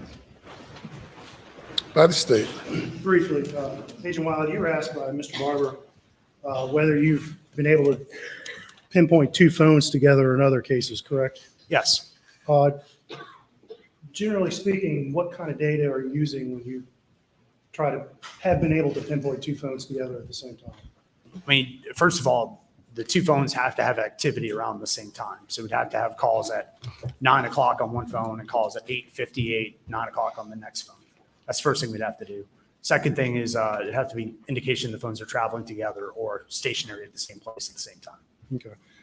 And after 7:50 p.m., was there any Verizon location tower information provided by Verizon? There was not on Maggie Murdaugh's phone. There was not. So you wouldn't be able to provide any opinion as to whether her phone was near any other phone in the world after 7:50 p.m., correct? That's correct, because there's no data to compare it against. Okay. That's perfect. Said. Yes, sir.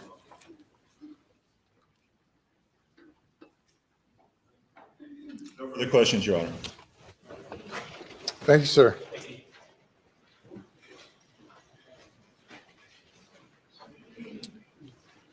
Your next witness. State calls Nathan Tootin.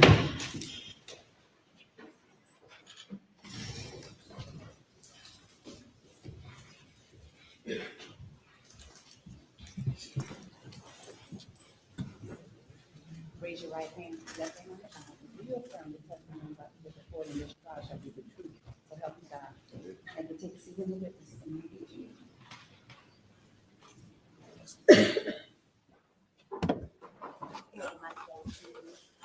State your name again for the record. Spell your last name. Nathan Tootin, Tuten. Hey, then, good afternoon. How you doing? Good. How about you? Doing well. Why don't you tell this jury a little bit about yourself, where you grew up, where you went to school. Start there. I'm from Hampton, South Carolina. I graduated from Wade Hampton High School in 2018. I have a degree in criminal justice from University of South Carolina and graduated in 21. And Nathan, it's hard to pick up you on the mic, so if you would, I know pull it as close as you can and just try to speak into it so we can all hear you. Okay, so I think you said you graduated high school 2018. You got a degree from where? University of South Carolina. And what field was it in? Criminal justice. Okay. And what year did you graduate USC? 21. And what do you currently do for a living? Law enforcement officer. Okay, with what organization? Walterboro Police Department. All right. And describe your job responsibilities. What do you do as a Walterboro police officer? I enforce the laws of the state and serve and protect. You work in road patrol right now? Yes, sir. Okay. All right. Nathan, growing up in this area, were you childhood friends with Paul Murdaugh? That's correct. When's the first time you met Paul? Lifelong friends. Very young age. Growing up in Hampton, knew him as a kid. That's correct. Okay. All right. Well, tell us a little bit about Paul. What do you remember about him? Tell us the kind of guy he was. Paul was the definition of a good person and a good friend. He's very loyal, salt of the earth kind of guy, and would do anything for you at any given moment, no matter the time. What were kind of things that you all like to do together? We like to hunt, fish, really just hang out with friends. Was Paul the kind of friend that you'd kind of call a reliable friend?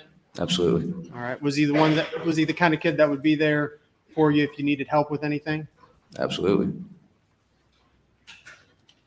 Did you spend a lot of time together with Paul through the years? I did, yes, sir. Did Paul have a cell phone? Yes, sir. Did he like to use his cell phone? Yes, sir. How would you describe it? He was on his phone all the time. In addition to being on his phone all the time, was he the kind of guy that if you needed something or reached out to him, he was going to respond back to you? That's correct. Was he going to call you back if you called him if you missed the phone call? Yes. And would you expect him to pick up if you called him? Yes. All right. Did you get to know Maggie also? I did. All right. Tell us a little bit about her. Maggie was probably one of the sweetest ladies I've ever met in my life. She always looked out for Paul's friends and was a second mom to me. And having spent a lot of time with Paul, did you also spend a lot of time with Maggie? That's correct. And then did you also get to know Alex? I did. Dad. Okay. And is Alex here today? Yes, she is. Can you tell me where he is? He's sitting at that table wearing the blue jacket. And did you get to know him very well? I did. Through the years.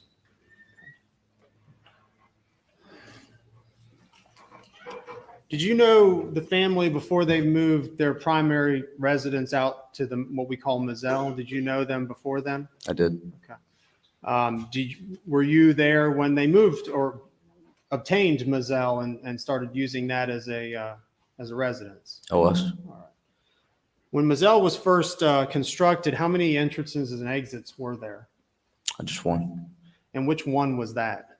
That was the one by the cabin, or one that leads to the sheds. Okay. And the sheds is that the dog kennels in the hangar area? That's correct. And the cabin I think you referred to, is there a cabin on the side, at the front of that entrance? That's correct. Okay. And who put the mailbox in there? I believe it's Maggie. And tell us about that cabin. Tell us where it's situated and why you know so much about it. My freshman year of college, Paul and I actually lived together at the cabin. So it's like a small house, basically. That's correct. And where is it situated in regards to the hangar area? A little bit closer to the highway. How many feet or how far away? 100 yards, maybe. And so you lived there, I think you said for the summer? It's just a semester. A semester? Mm-hmm. All right. How would you describe yours and Paul's friendship? How often would you guys communicate a day? Just about every day. Every other day. Phone calls? That's correct. And texts? Primarily phone calls. And later in life, did Paul go to school? He did. Where did he go? USC. And that's located where? Columbia. And did you see him whenever he would come back into town? I would. Would he come back frequently? No, sir. At the college level? At the college years? No, sir. When would you see him? Would you see him in the summers when school was out? Good bit. All right. And I think you mentioned before y'all did a lot of fishing and a lot of hunting. Are you familiar with firearms in general? I would say so. Did Paul have any guns that he favored? Ones that he kept on him and kept with him most of the time? He did. All right. Well, tell us a little bit about, however you want to describe those two guns. The two guns that were with us most of the time was a black 300 blackout and a camouflage 12 gauge Super Black Eagle 3. And the black 300 blackout, what was that firearm used for primarily? Anything. Did you use it for hunting? I did. Okay. What would you hunt with that gun? Anything. Did it have the scope? I think you said there's a scope on the top or some sort of sight. How would you describe that? As thermal scope. Meaning you could see heat? That's correct. Okay. And describe the Benelli shotgun that you just mentioned also. What did it look like and how did you know it was Paul's? It had a very distinct digital camouflage pattern, and he had a gun strap that he's used since I've known him, and that's what stayed on that shotgun. Do you know the differences between? So we hear Benelli Super Black Eagle models, and then I think we've heard 3 and 2 and 1. Do you know the differences between the various models? I do. Okay. So when you look at it, they have distinctive features on them that would tell you whether it's a 3 or a 2 or a 1? Very subtle differences, but yes. But you feel comfortable that you know the difference? Mm-hmm. Yes, sir. Sorry. I'm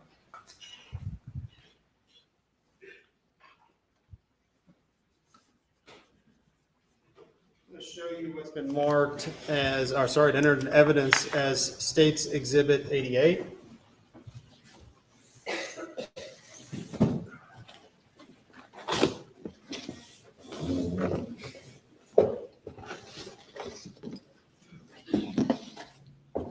Permission to approach the witness. Nathan, I'm handing you what's been marked and entered into evidence as State's Exhibit 88. You feel comfortable taking this for a second and now tell me if you know what it is? I do. Okay. Here you go. Be aware of the muzzle. This is Paul's rifle. And you know that because you've used this a bunch of times? That's correct.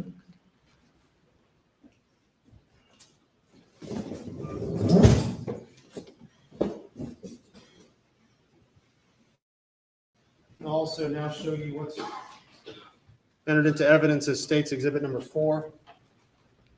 Is this one?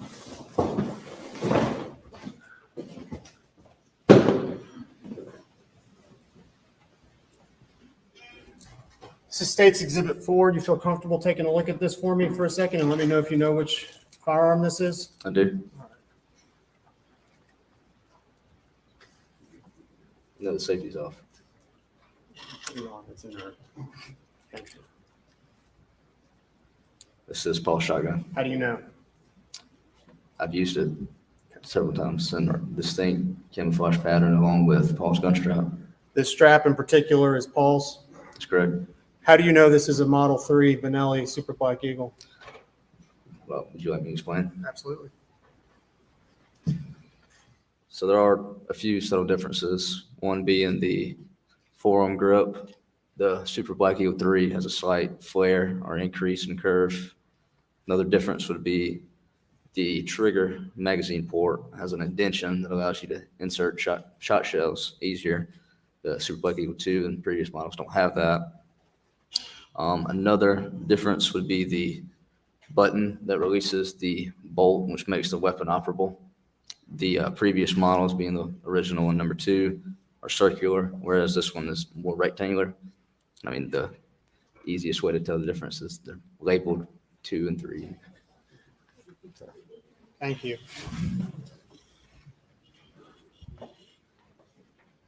I'm going to show you now what's been entered into evidence as State's Exhibit 91.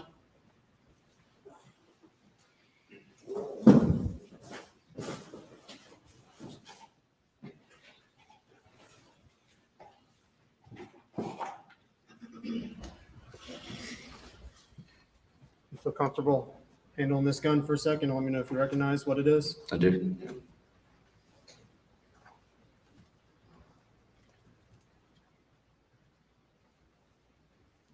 Do you recognize what this gun is?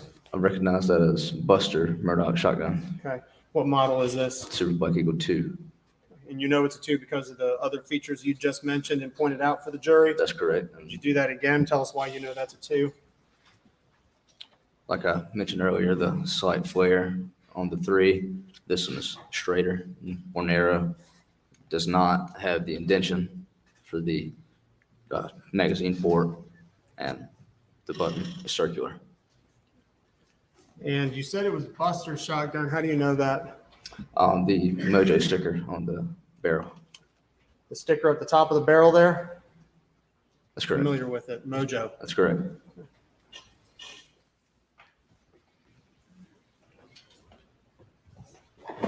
Did Alex have a gun that he favored, a shotgun? He did. What was one that he favored? That was a Super Black Eagle original black shotgun.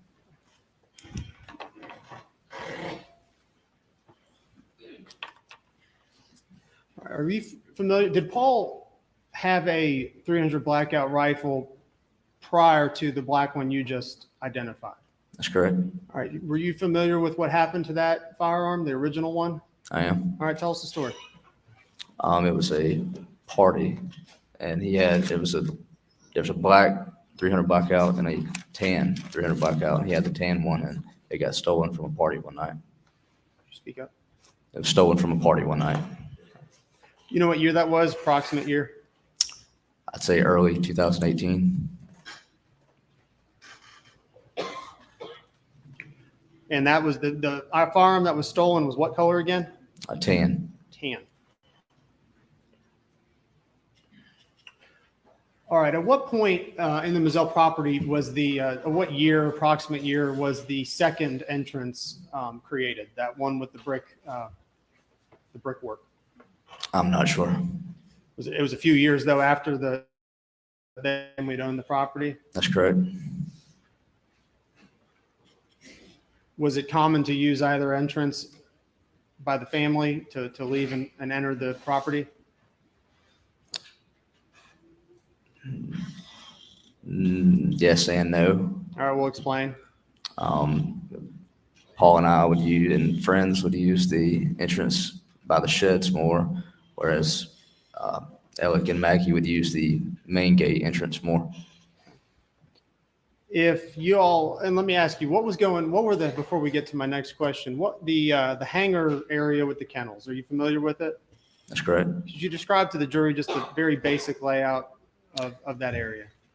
It was kennels as you're riding into the driveway. The kennels would be on your left. The shed or hangar would be directly on your right. There was another shed that they had built in front of the hangar, and there was a skinning shed for animals out, back to the right. And would you spend a lot of time down at the hangar area and kennel area? We would. Why would y'all hang out there? Why was that the kind of the collection place? It's just a central location where everything was located. Tools? Correct. And farm equipment? Correct. If you all were spending time down at the kennels and someone was leaving the house, would it be common for them that someone, whether it's, Alex or Maggie, to stop by on their way out, leaving the property? Yes, sir. That would be what would normally happen? Yes, sir.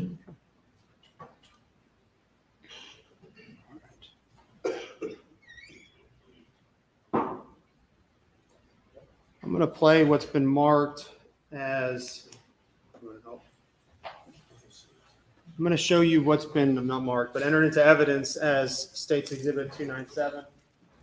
If you have a little screen there, if you wouldn't mind watching that for me and listening.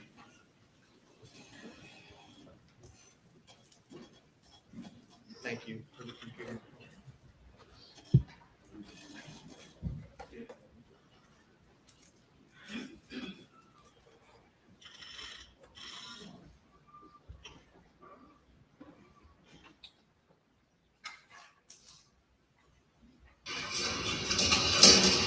Get it. Get that.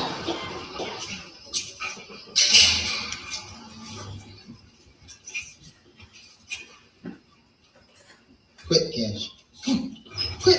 It's okay. Come here. Come here, Cash.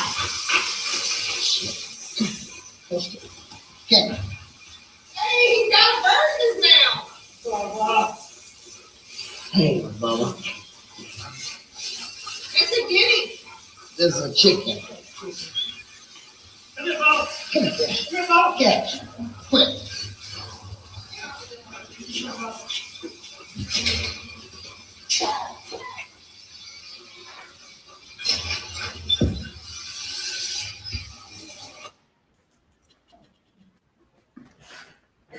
Did you hear voices on that video that we just played?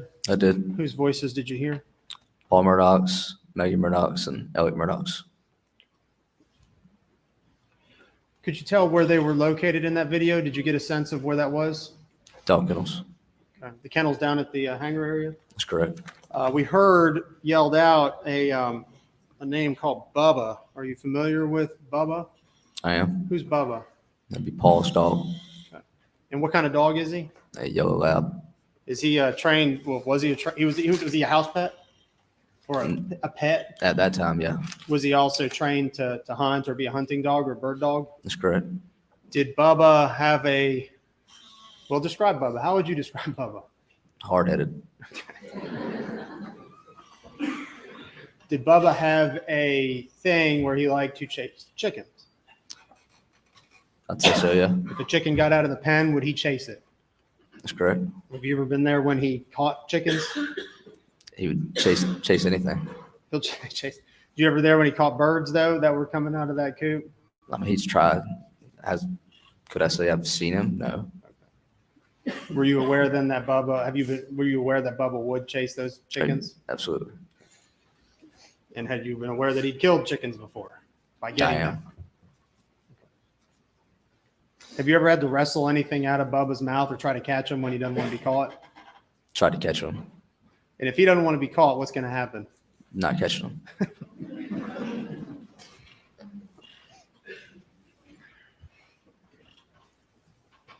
Did you begin working at the law firm we've heard called PMPED? That's correct. When did you start working? I believe it was February of 2019. Okay, and what was your job there? I was a runner. Runner for the law firm in general. That's correct. Kind of without specifically not yet talking about the work you did for Alex, but what kind of work would you do there generally? Be a courier for court documents to different courthouses and law offices across the state. Assist paralegals and attorneys with really whatever they needed. Just help around the office. And you worked there from 2019, and when's the last time you worked there? I want to say it was May of 21. So May of 2021, or Excuse me, 2022. 2022. So you would have continued to work there through the tragic events of June 7th, 2021? That's correct. So you saw the upheaval at the law firm as well. You witnessed that? That's correct. Nathan, I'm gonna direct your attention to the weekend leading up to June 7th. Could you tell us a little bit about the any communications you would have had with Paul leading up to June 7th? Did you all talk any leading up to it? To the best of my memory, we spoke that Saturday. I think he called me over the weekend. Did it seem like a normal conversation? Yes, sir. What were y'all talking about? He was going to Charleston, I believe, and just talking on the way. Is that the last time you talked to Paul? That's correct. How were you made aware of what happened? How'd you find out? I received a phone call from my mother the night of. Not sure how she knew, but shortly after, I received a phone call from one of the law partners that told me. And they called you because they knew you were close with Paul? That's correct. Where were you living at the time? I was living with another friend of mine in Allendale County. And did you go out there that night? I did not. Did you attend the funeral and wake? I did. Is that the last time you went to Mazzell? Yes, sir.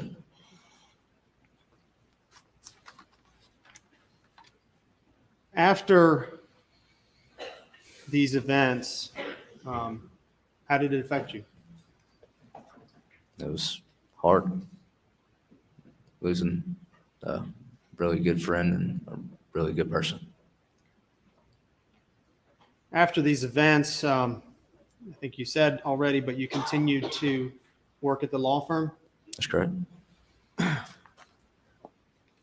How was Alex? Was he out of the office for some time leading after this event on June 7th? That's correct. Did he eventually start coming back into the office? A little bit. Did you have an opportunity or an occasion or multiple occasions to do running for Alex? Yes, sir. All right. And this would be before the murder? That's correct. Tell us a little bit about what Alex would have you do. If I need to pick up court documents from different law firms or courthouses, drive them depositions, cash checks, some of the things. I'm sorry, you said cash checks? That's correct. He had you cash checks for him? That's correct. All right, well, tell me, where would he send you to cash the checks? Palmetto State Bank. What were your instructions for that? Cash check. And what would you do with the money? Take it back to his office. And Like cash? that's correct.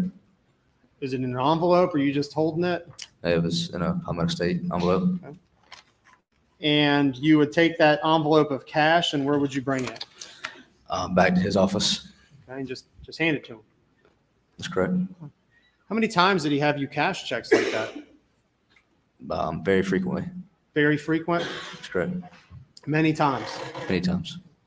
Was there ever a time when you cashed that check and there was a room full of, has there ever been any time where you cashed the check, brought it back to Alex's office and there was someone in his office? That's correct.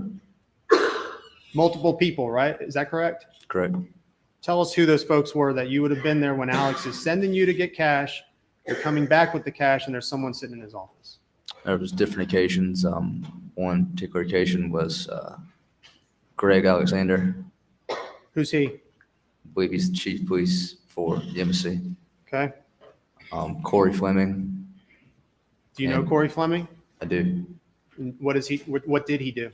He was an attorney as well. Okay. And Michelle's best friend. Okay. And who else? And Chris Wilson.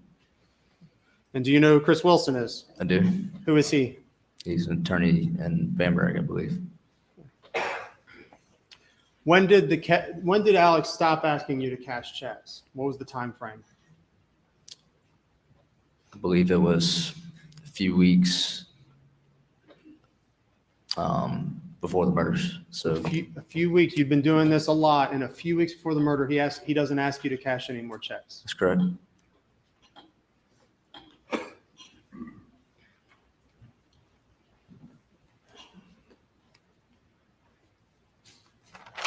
Did you have an opportunity, or were you assigned to assist? Or let me ask you this: do you know who Jeannie Seconder is? I am. And who is she, and who was she at the time to you back in 2021 range? She was my immediate supervisor.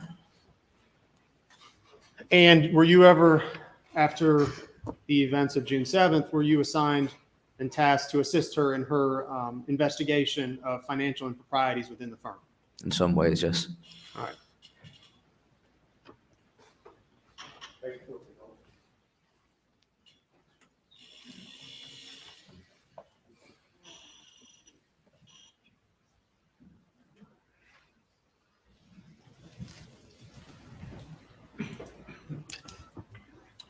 All right, and continuing, you were assigned to assist Jeannie, and what kind of things were you doing in that capacity?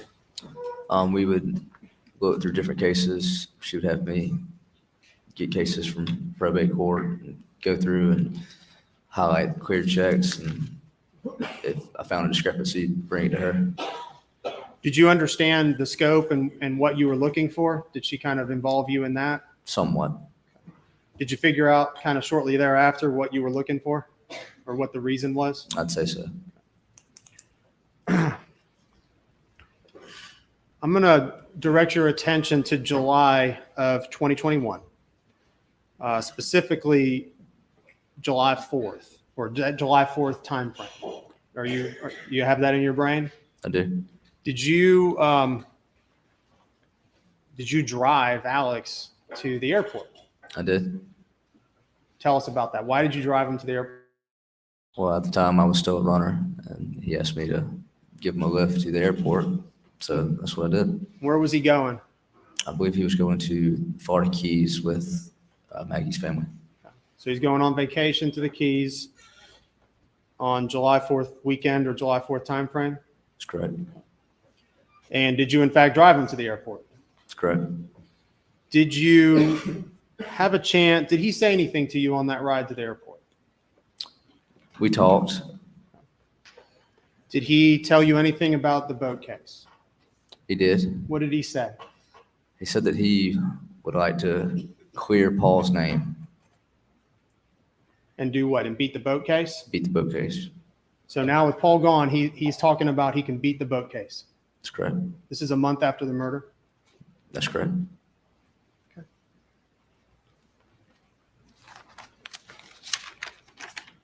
Beg the court's indulgence.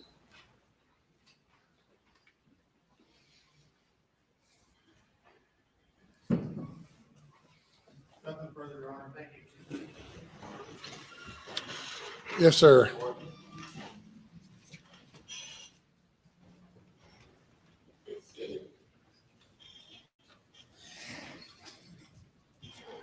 Good afternoon.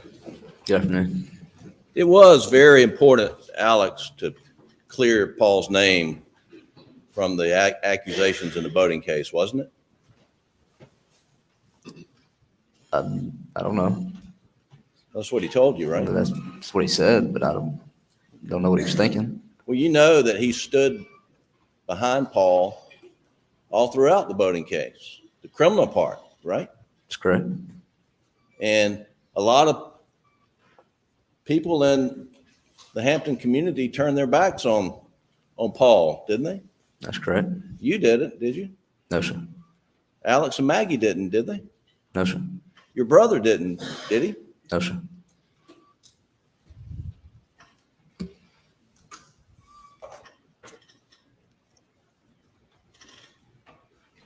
And are you sure it was July 4th? The week of the 4th. That's correct. Okay.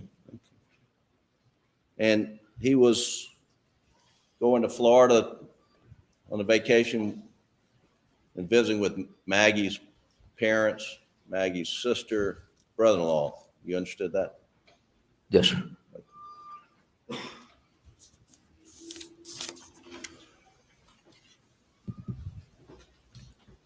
Now, you're talking about, you went and got some, cashing some checks with, for Alec, and sometimes you'd come back, give him the cash, and you mentioned that Greg Alexander was in his office one time, Corey Fleming one time, Chris Wilson one time. You remember that? That's correct. What'd you do when you walk in? Just give the envelope to Alec? Yes, sir. Did you sit down and see what he did with the money? Not at all. Are you suggesting that he was giving Greg Alexander any of the money? I'm not suggesting anything.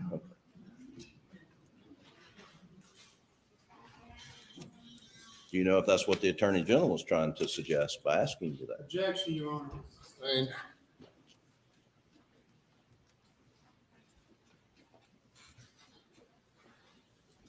You've known Paul, you knew Paul all his life for the most part, correct?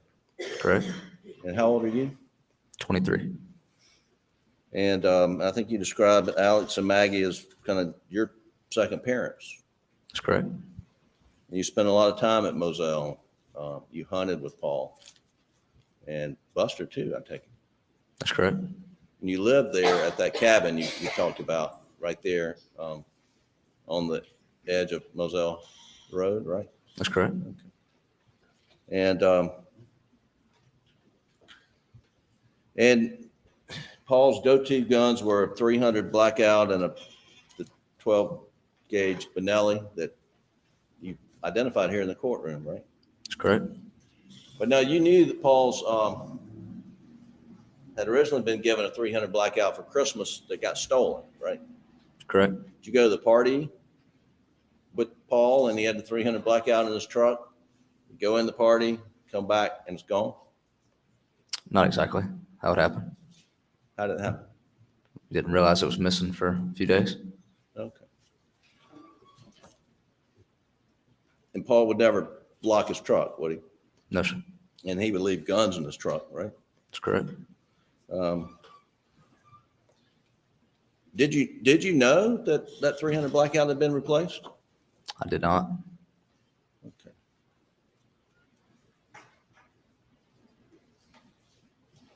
When did you learn that? This trial? During the trial. That's correct. But up until the trial, you never knew that it had been replaced. No. But you'd seen Paul use 300 Blackout you identified as his go-to gun, right? That's correct.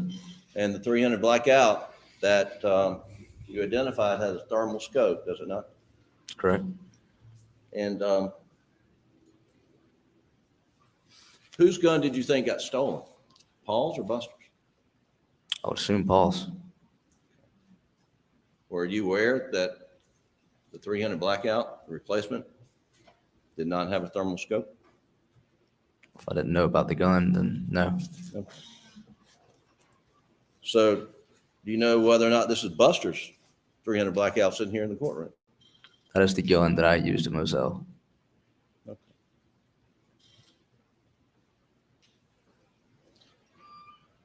Now, when Paul would clean his truck out, he would let me back up. Paul normally keep guns in his truck? That's correct. 300 Blackout, 12 gauge, anything else? Sometimes some pistols, but. And there are times when Paul would clean his truck out, and then he would take the guns and leave them in the shed down there by the kennels, right? That's correct.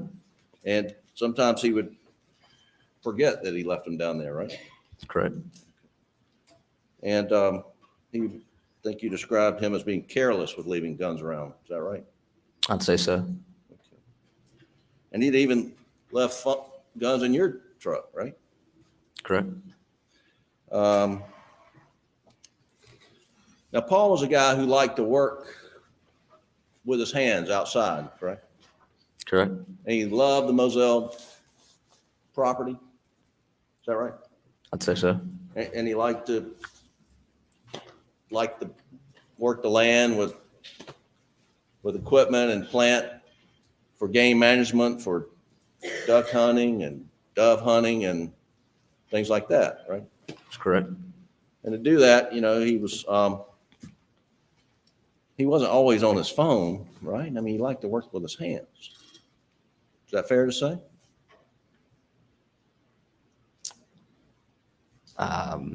Wouldn't say that altogether. Take several breaks while he's working with his hands. Right.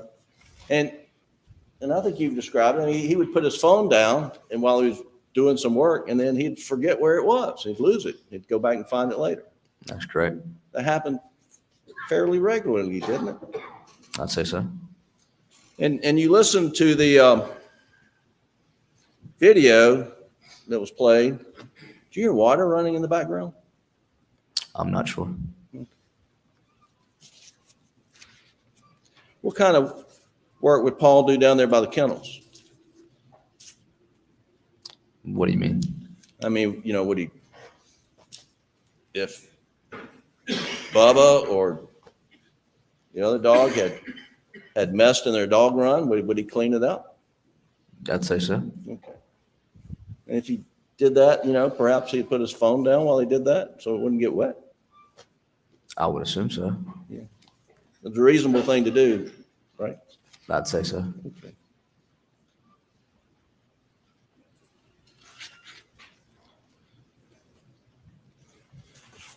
Now, you were close with Alex, Maggie, Paul, and Buster. That you and your brother were, right? Yes, sir. And you were able to observe Alex's relationship with Paul, right? Yes, sir. How would you describe it? I'd say it was a very loving relationship. And okay.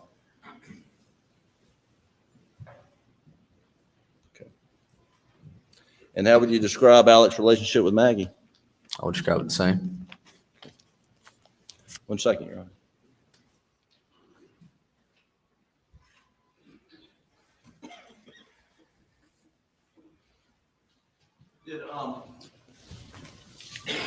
To your knowledge, was after the boating accident, did Paul receive threats of any kind? Correct. What kind of threats were you aware of? Just threats that he would say people would text him, different social media platforms, but right. Didn't really go into very vivid detail or anything. I'm sorry. Didn't go into very vivid detail about anything. He just. And his circle of friends got really close, tight after the boating accident. And you and your brother, he talked to you all frequently, did he not? That's correct. Okay. And then he would go to Charleston to visit with friends down there, correct? That's correct. So he didn't feel comfortable, in the Hampton area where he lived because of the boating accident. Is that right? He stayed away. Yes, sir. That's all I have. Thank you, Your Honor. Redirect.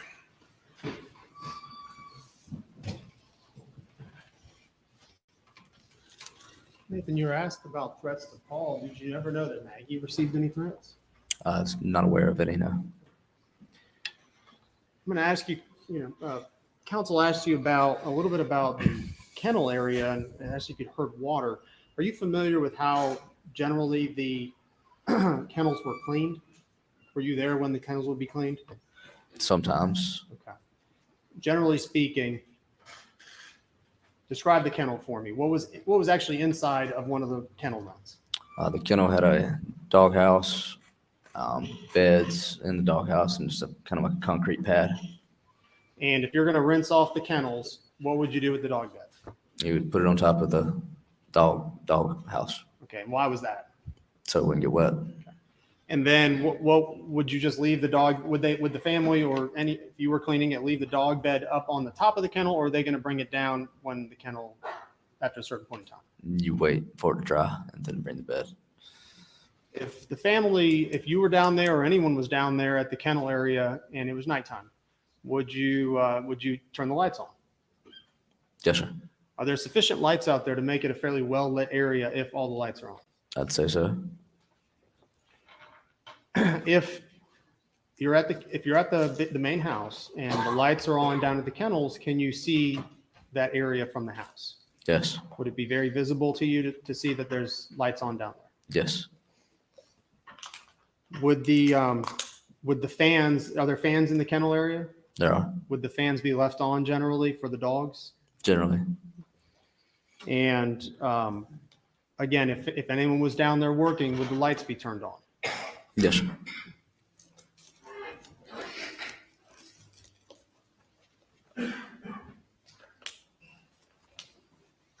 That's it. No further questions.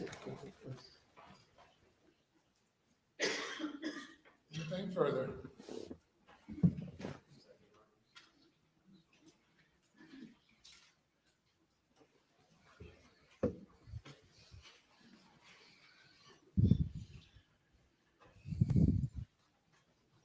Council asked you a question about Paul's phone usage. I think he said Paul uses his hands and what he would do with his phone.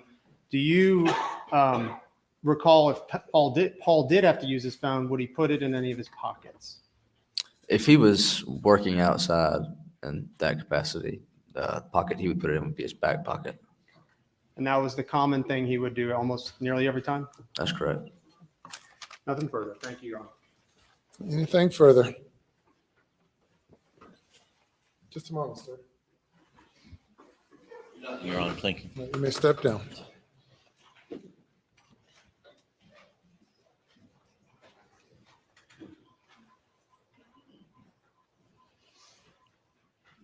All right, ladies and gentlemen, that'll do it for this day. Please, we'll have a good weekend, and we'll see you 9:30 Monday morning.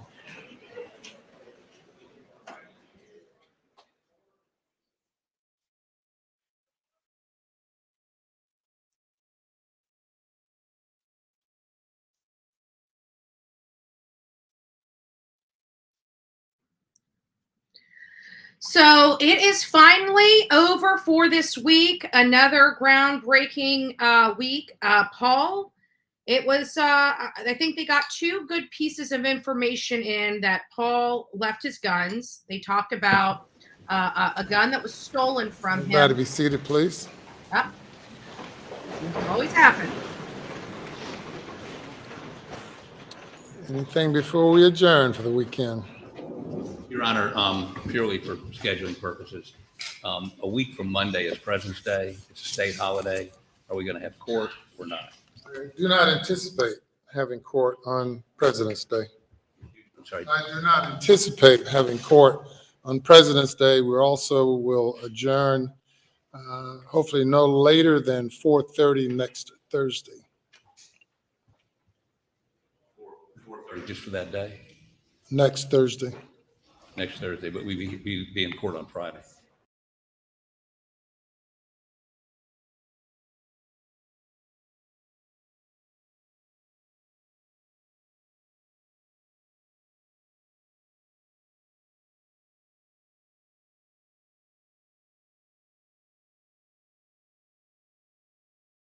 They killed the feed.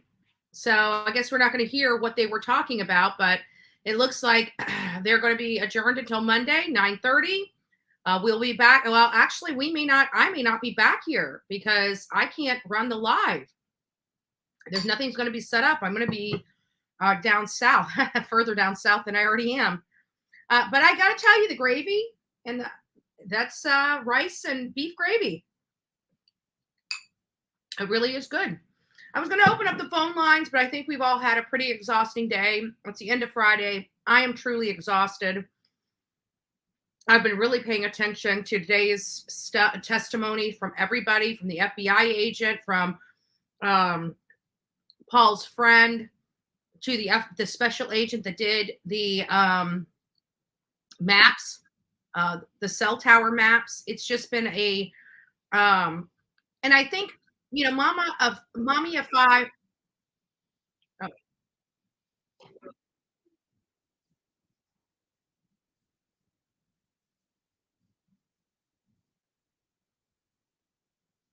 Oh, there's something, something started going off. I'm like, where is that noise coming from? So anyways, we'll be back here first thing in the morning. We'll talk about some other stuff tomorrow morning. But quite frankly, I'm exhausted. We're going on over 10 hours of me being live today. And it does take a lot out of me, but this is a very interesting case. I really hope you guys learned something. I mean, really, the reason why I'm doing this is because I think this is an educational experience for us all. One, we learn a lot of stuff, a lot of tools that we can utilize, because when we're looking at cases in the future, what are we going to be looking for? We're going to be looking for cell towers. We're going to know how those cell towers function and getting forensic data to, say, an FBI agent and all the little stuff that goes along with it. So it really was powerful information for me. For somebody like me that's truly a true crime junkie, I'm the person that loves seeing something from the start to the finish. And this is really, I think, good education for all of us, especially if we're as much of a true crime junkies as we are. This information is going to be utilized in the future. Not only that, I mean, just in your own town, like you're going to be looking up in those pine trees now, right? If you see a pine tree 100 feet in the air, you're going to be looking at it and seeing if there's a cell tower on there. I never knew that either. Holy crap. We learn something each and every day here on the Bullhorn Betty channel. And I hope you guys continue to stay with me as we go through the coverage. I'm going to be really sorry about Monday. There's nothing I can do about it, because I will be out of here way, way, way early, and there is just no possibility of me starting the live and having it scheduled just right where Court TV is hubbed in and all this other stuff. It's something that I really, truly need a man here in the office, and it makes it very difficult when I'm not physically present for those. So you're going to have to go to Court TV or Law and Crime. I would go to Court TV because they have less people in their chat, and maybe you'll be able to read some chats. I think when it starts getting up to 53,000, there's no point in even trying to conversate. You know what I'm saying?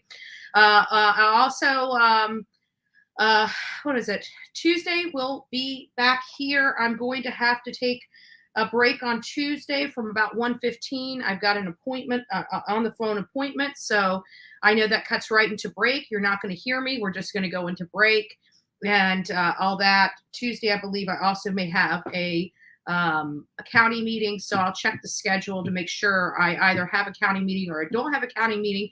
But either way, even Tuesday, even if I'm not in the office the entire day, we can still run the live and you guys can still chat in the chat box. So with that, guys, I love you. God bless each and every one of you. And don't forget, your only homework is do an act of kindness for a perfect stranger this weekend. Don't forget to be fearless, folks. If you see something, say something. An ounce of prevention is worth a pound of cure. Good day.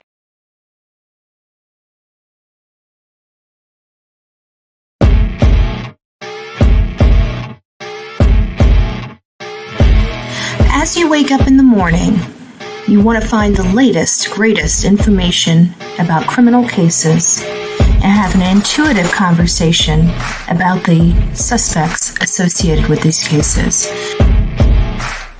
Head over to the Bullhorn Betty channel on YouTube.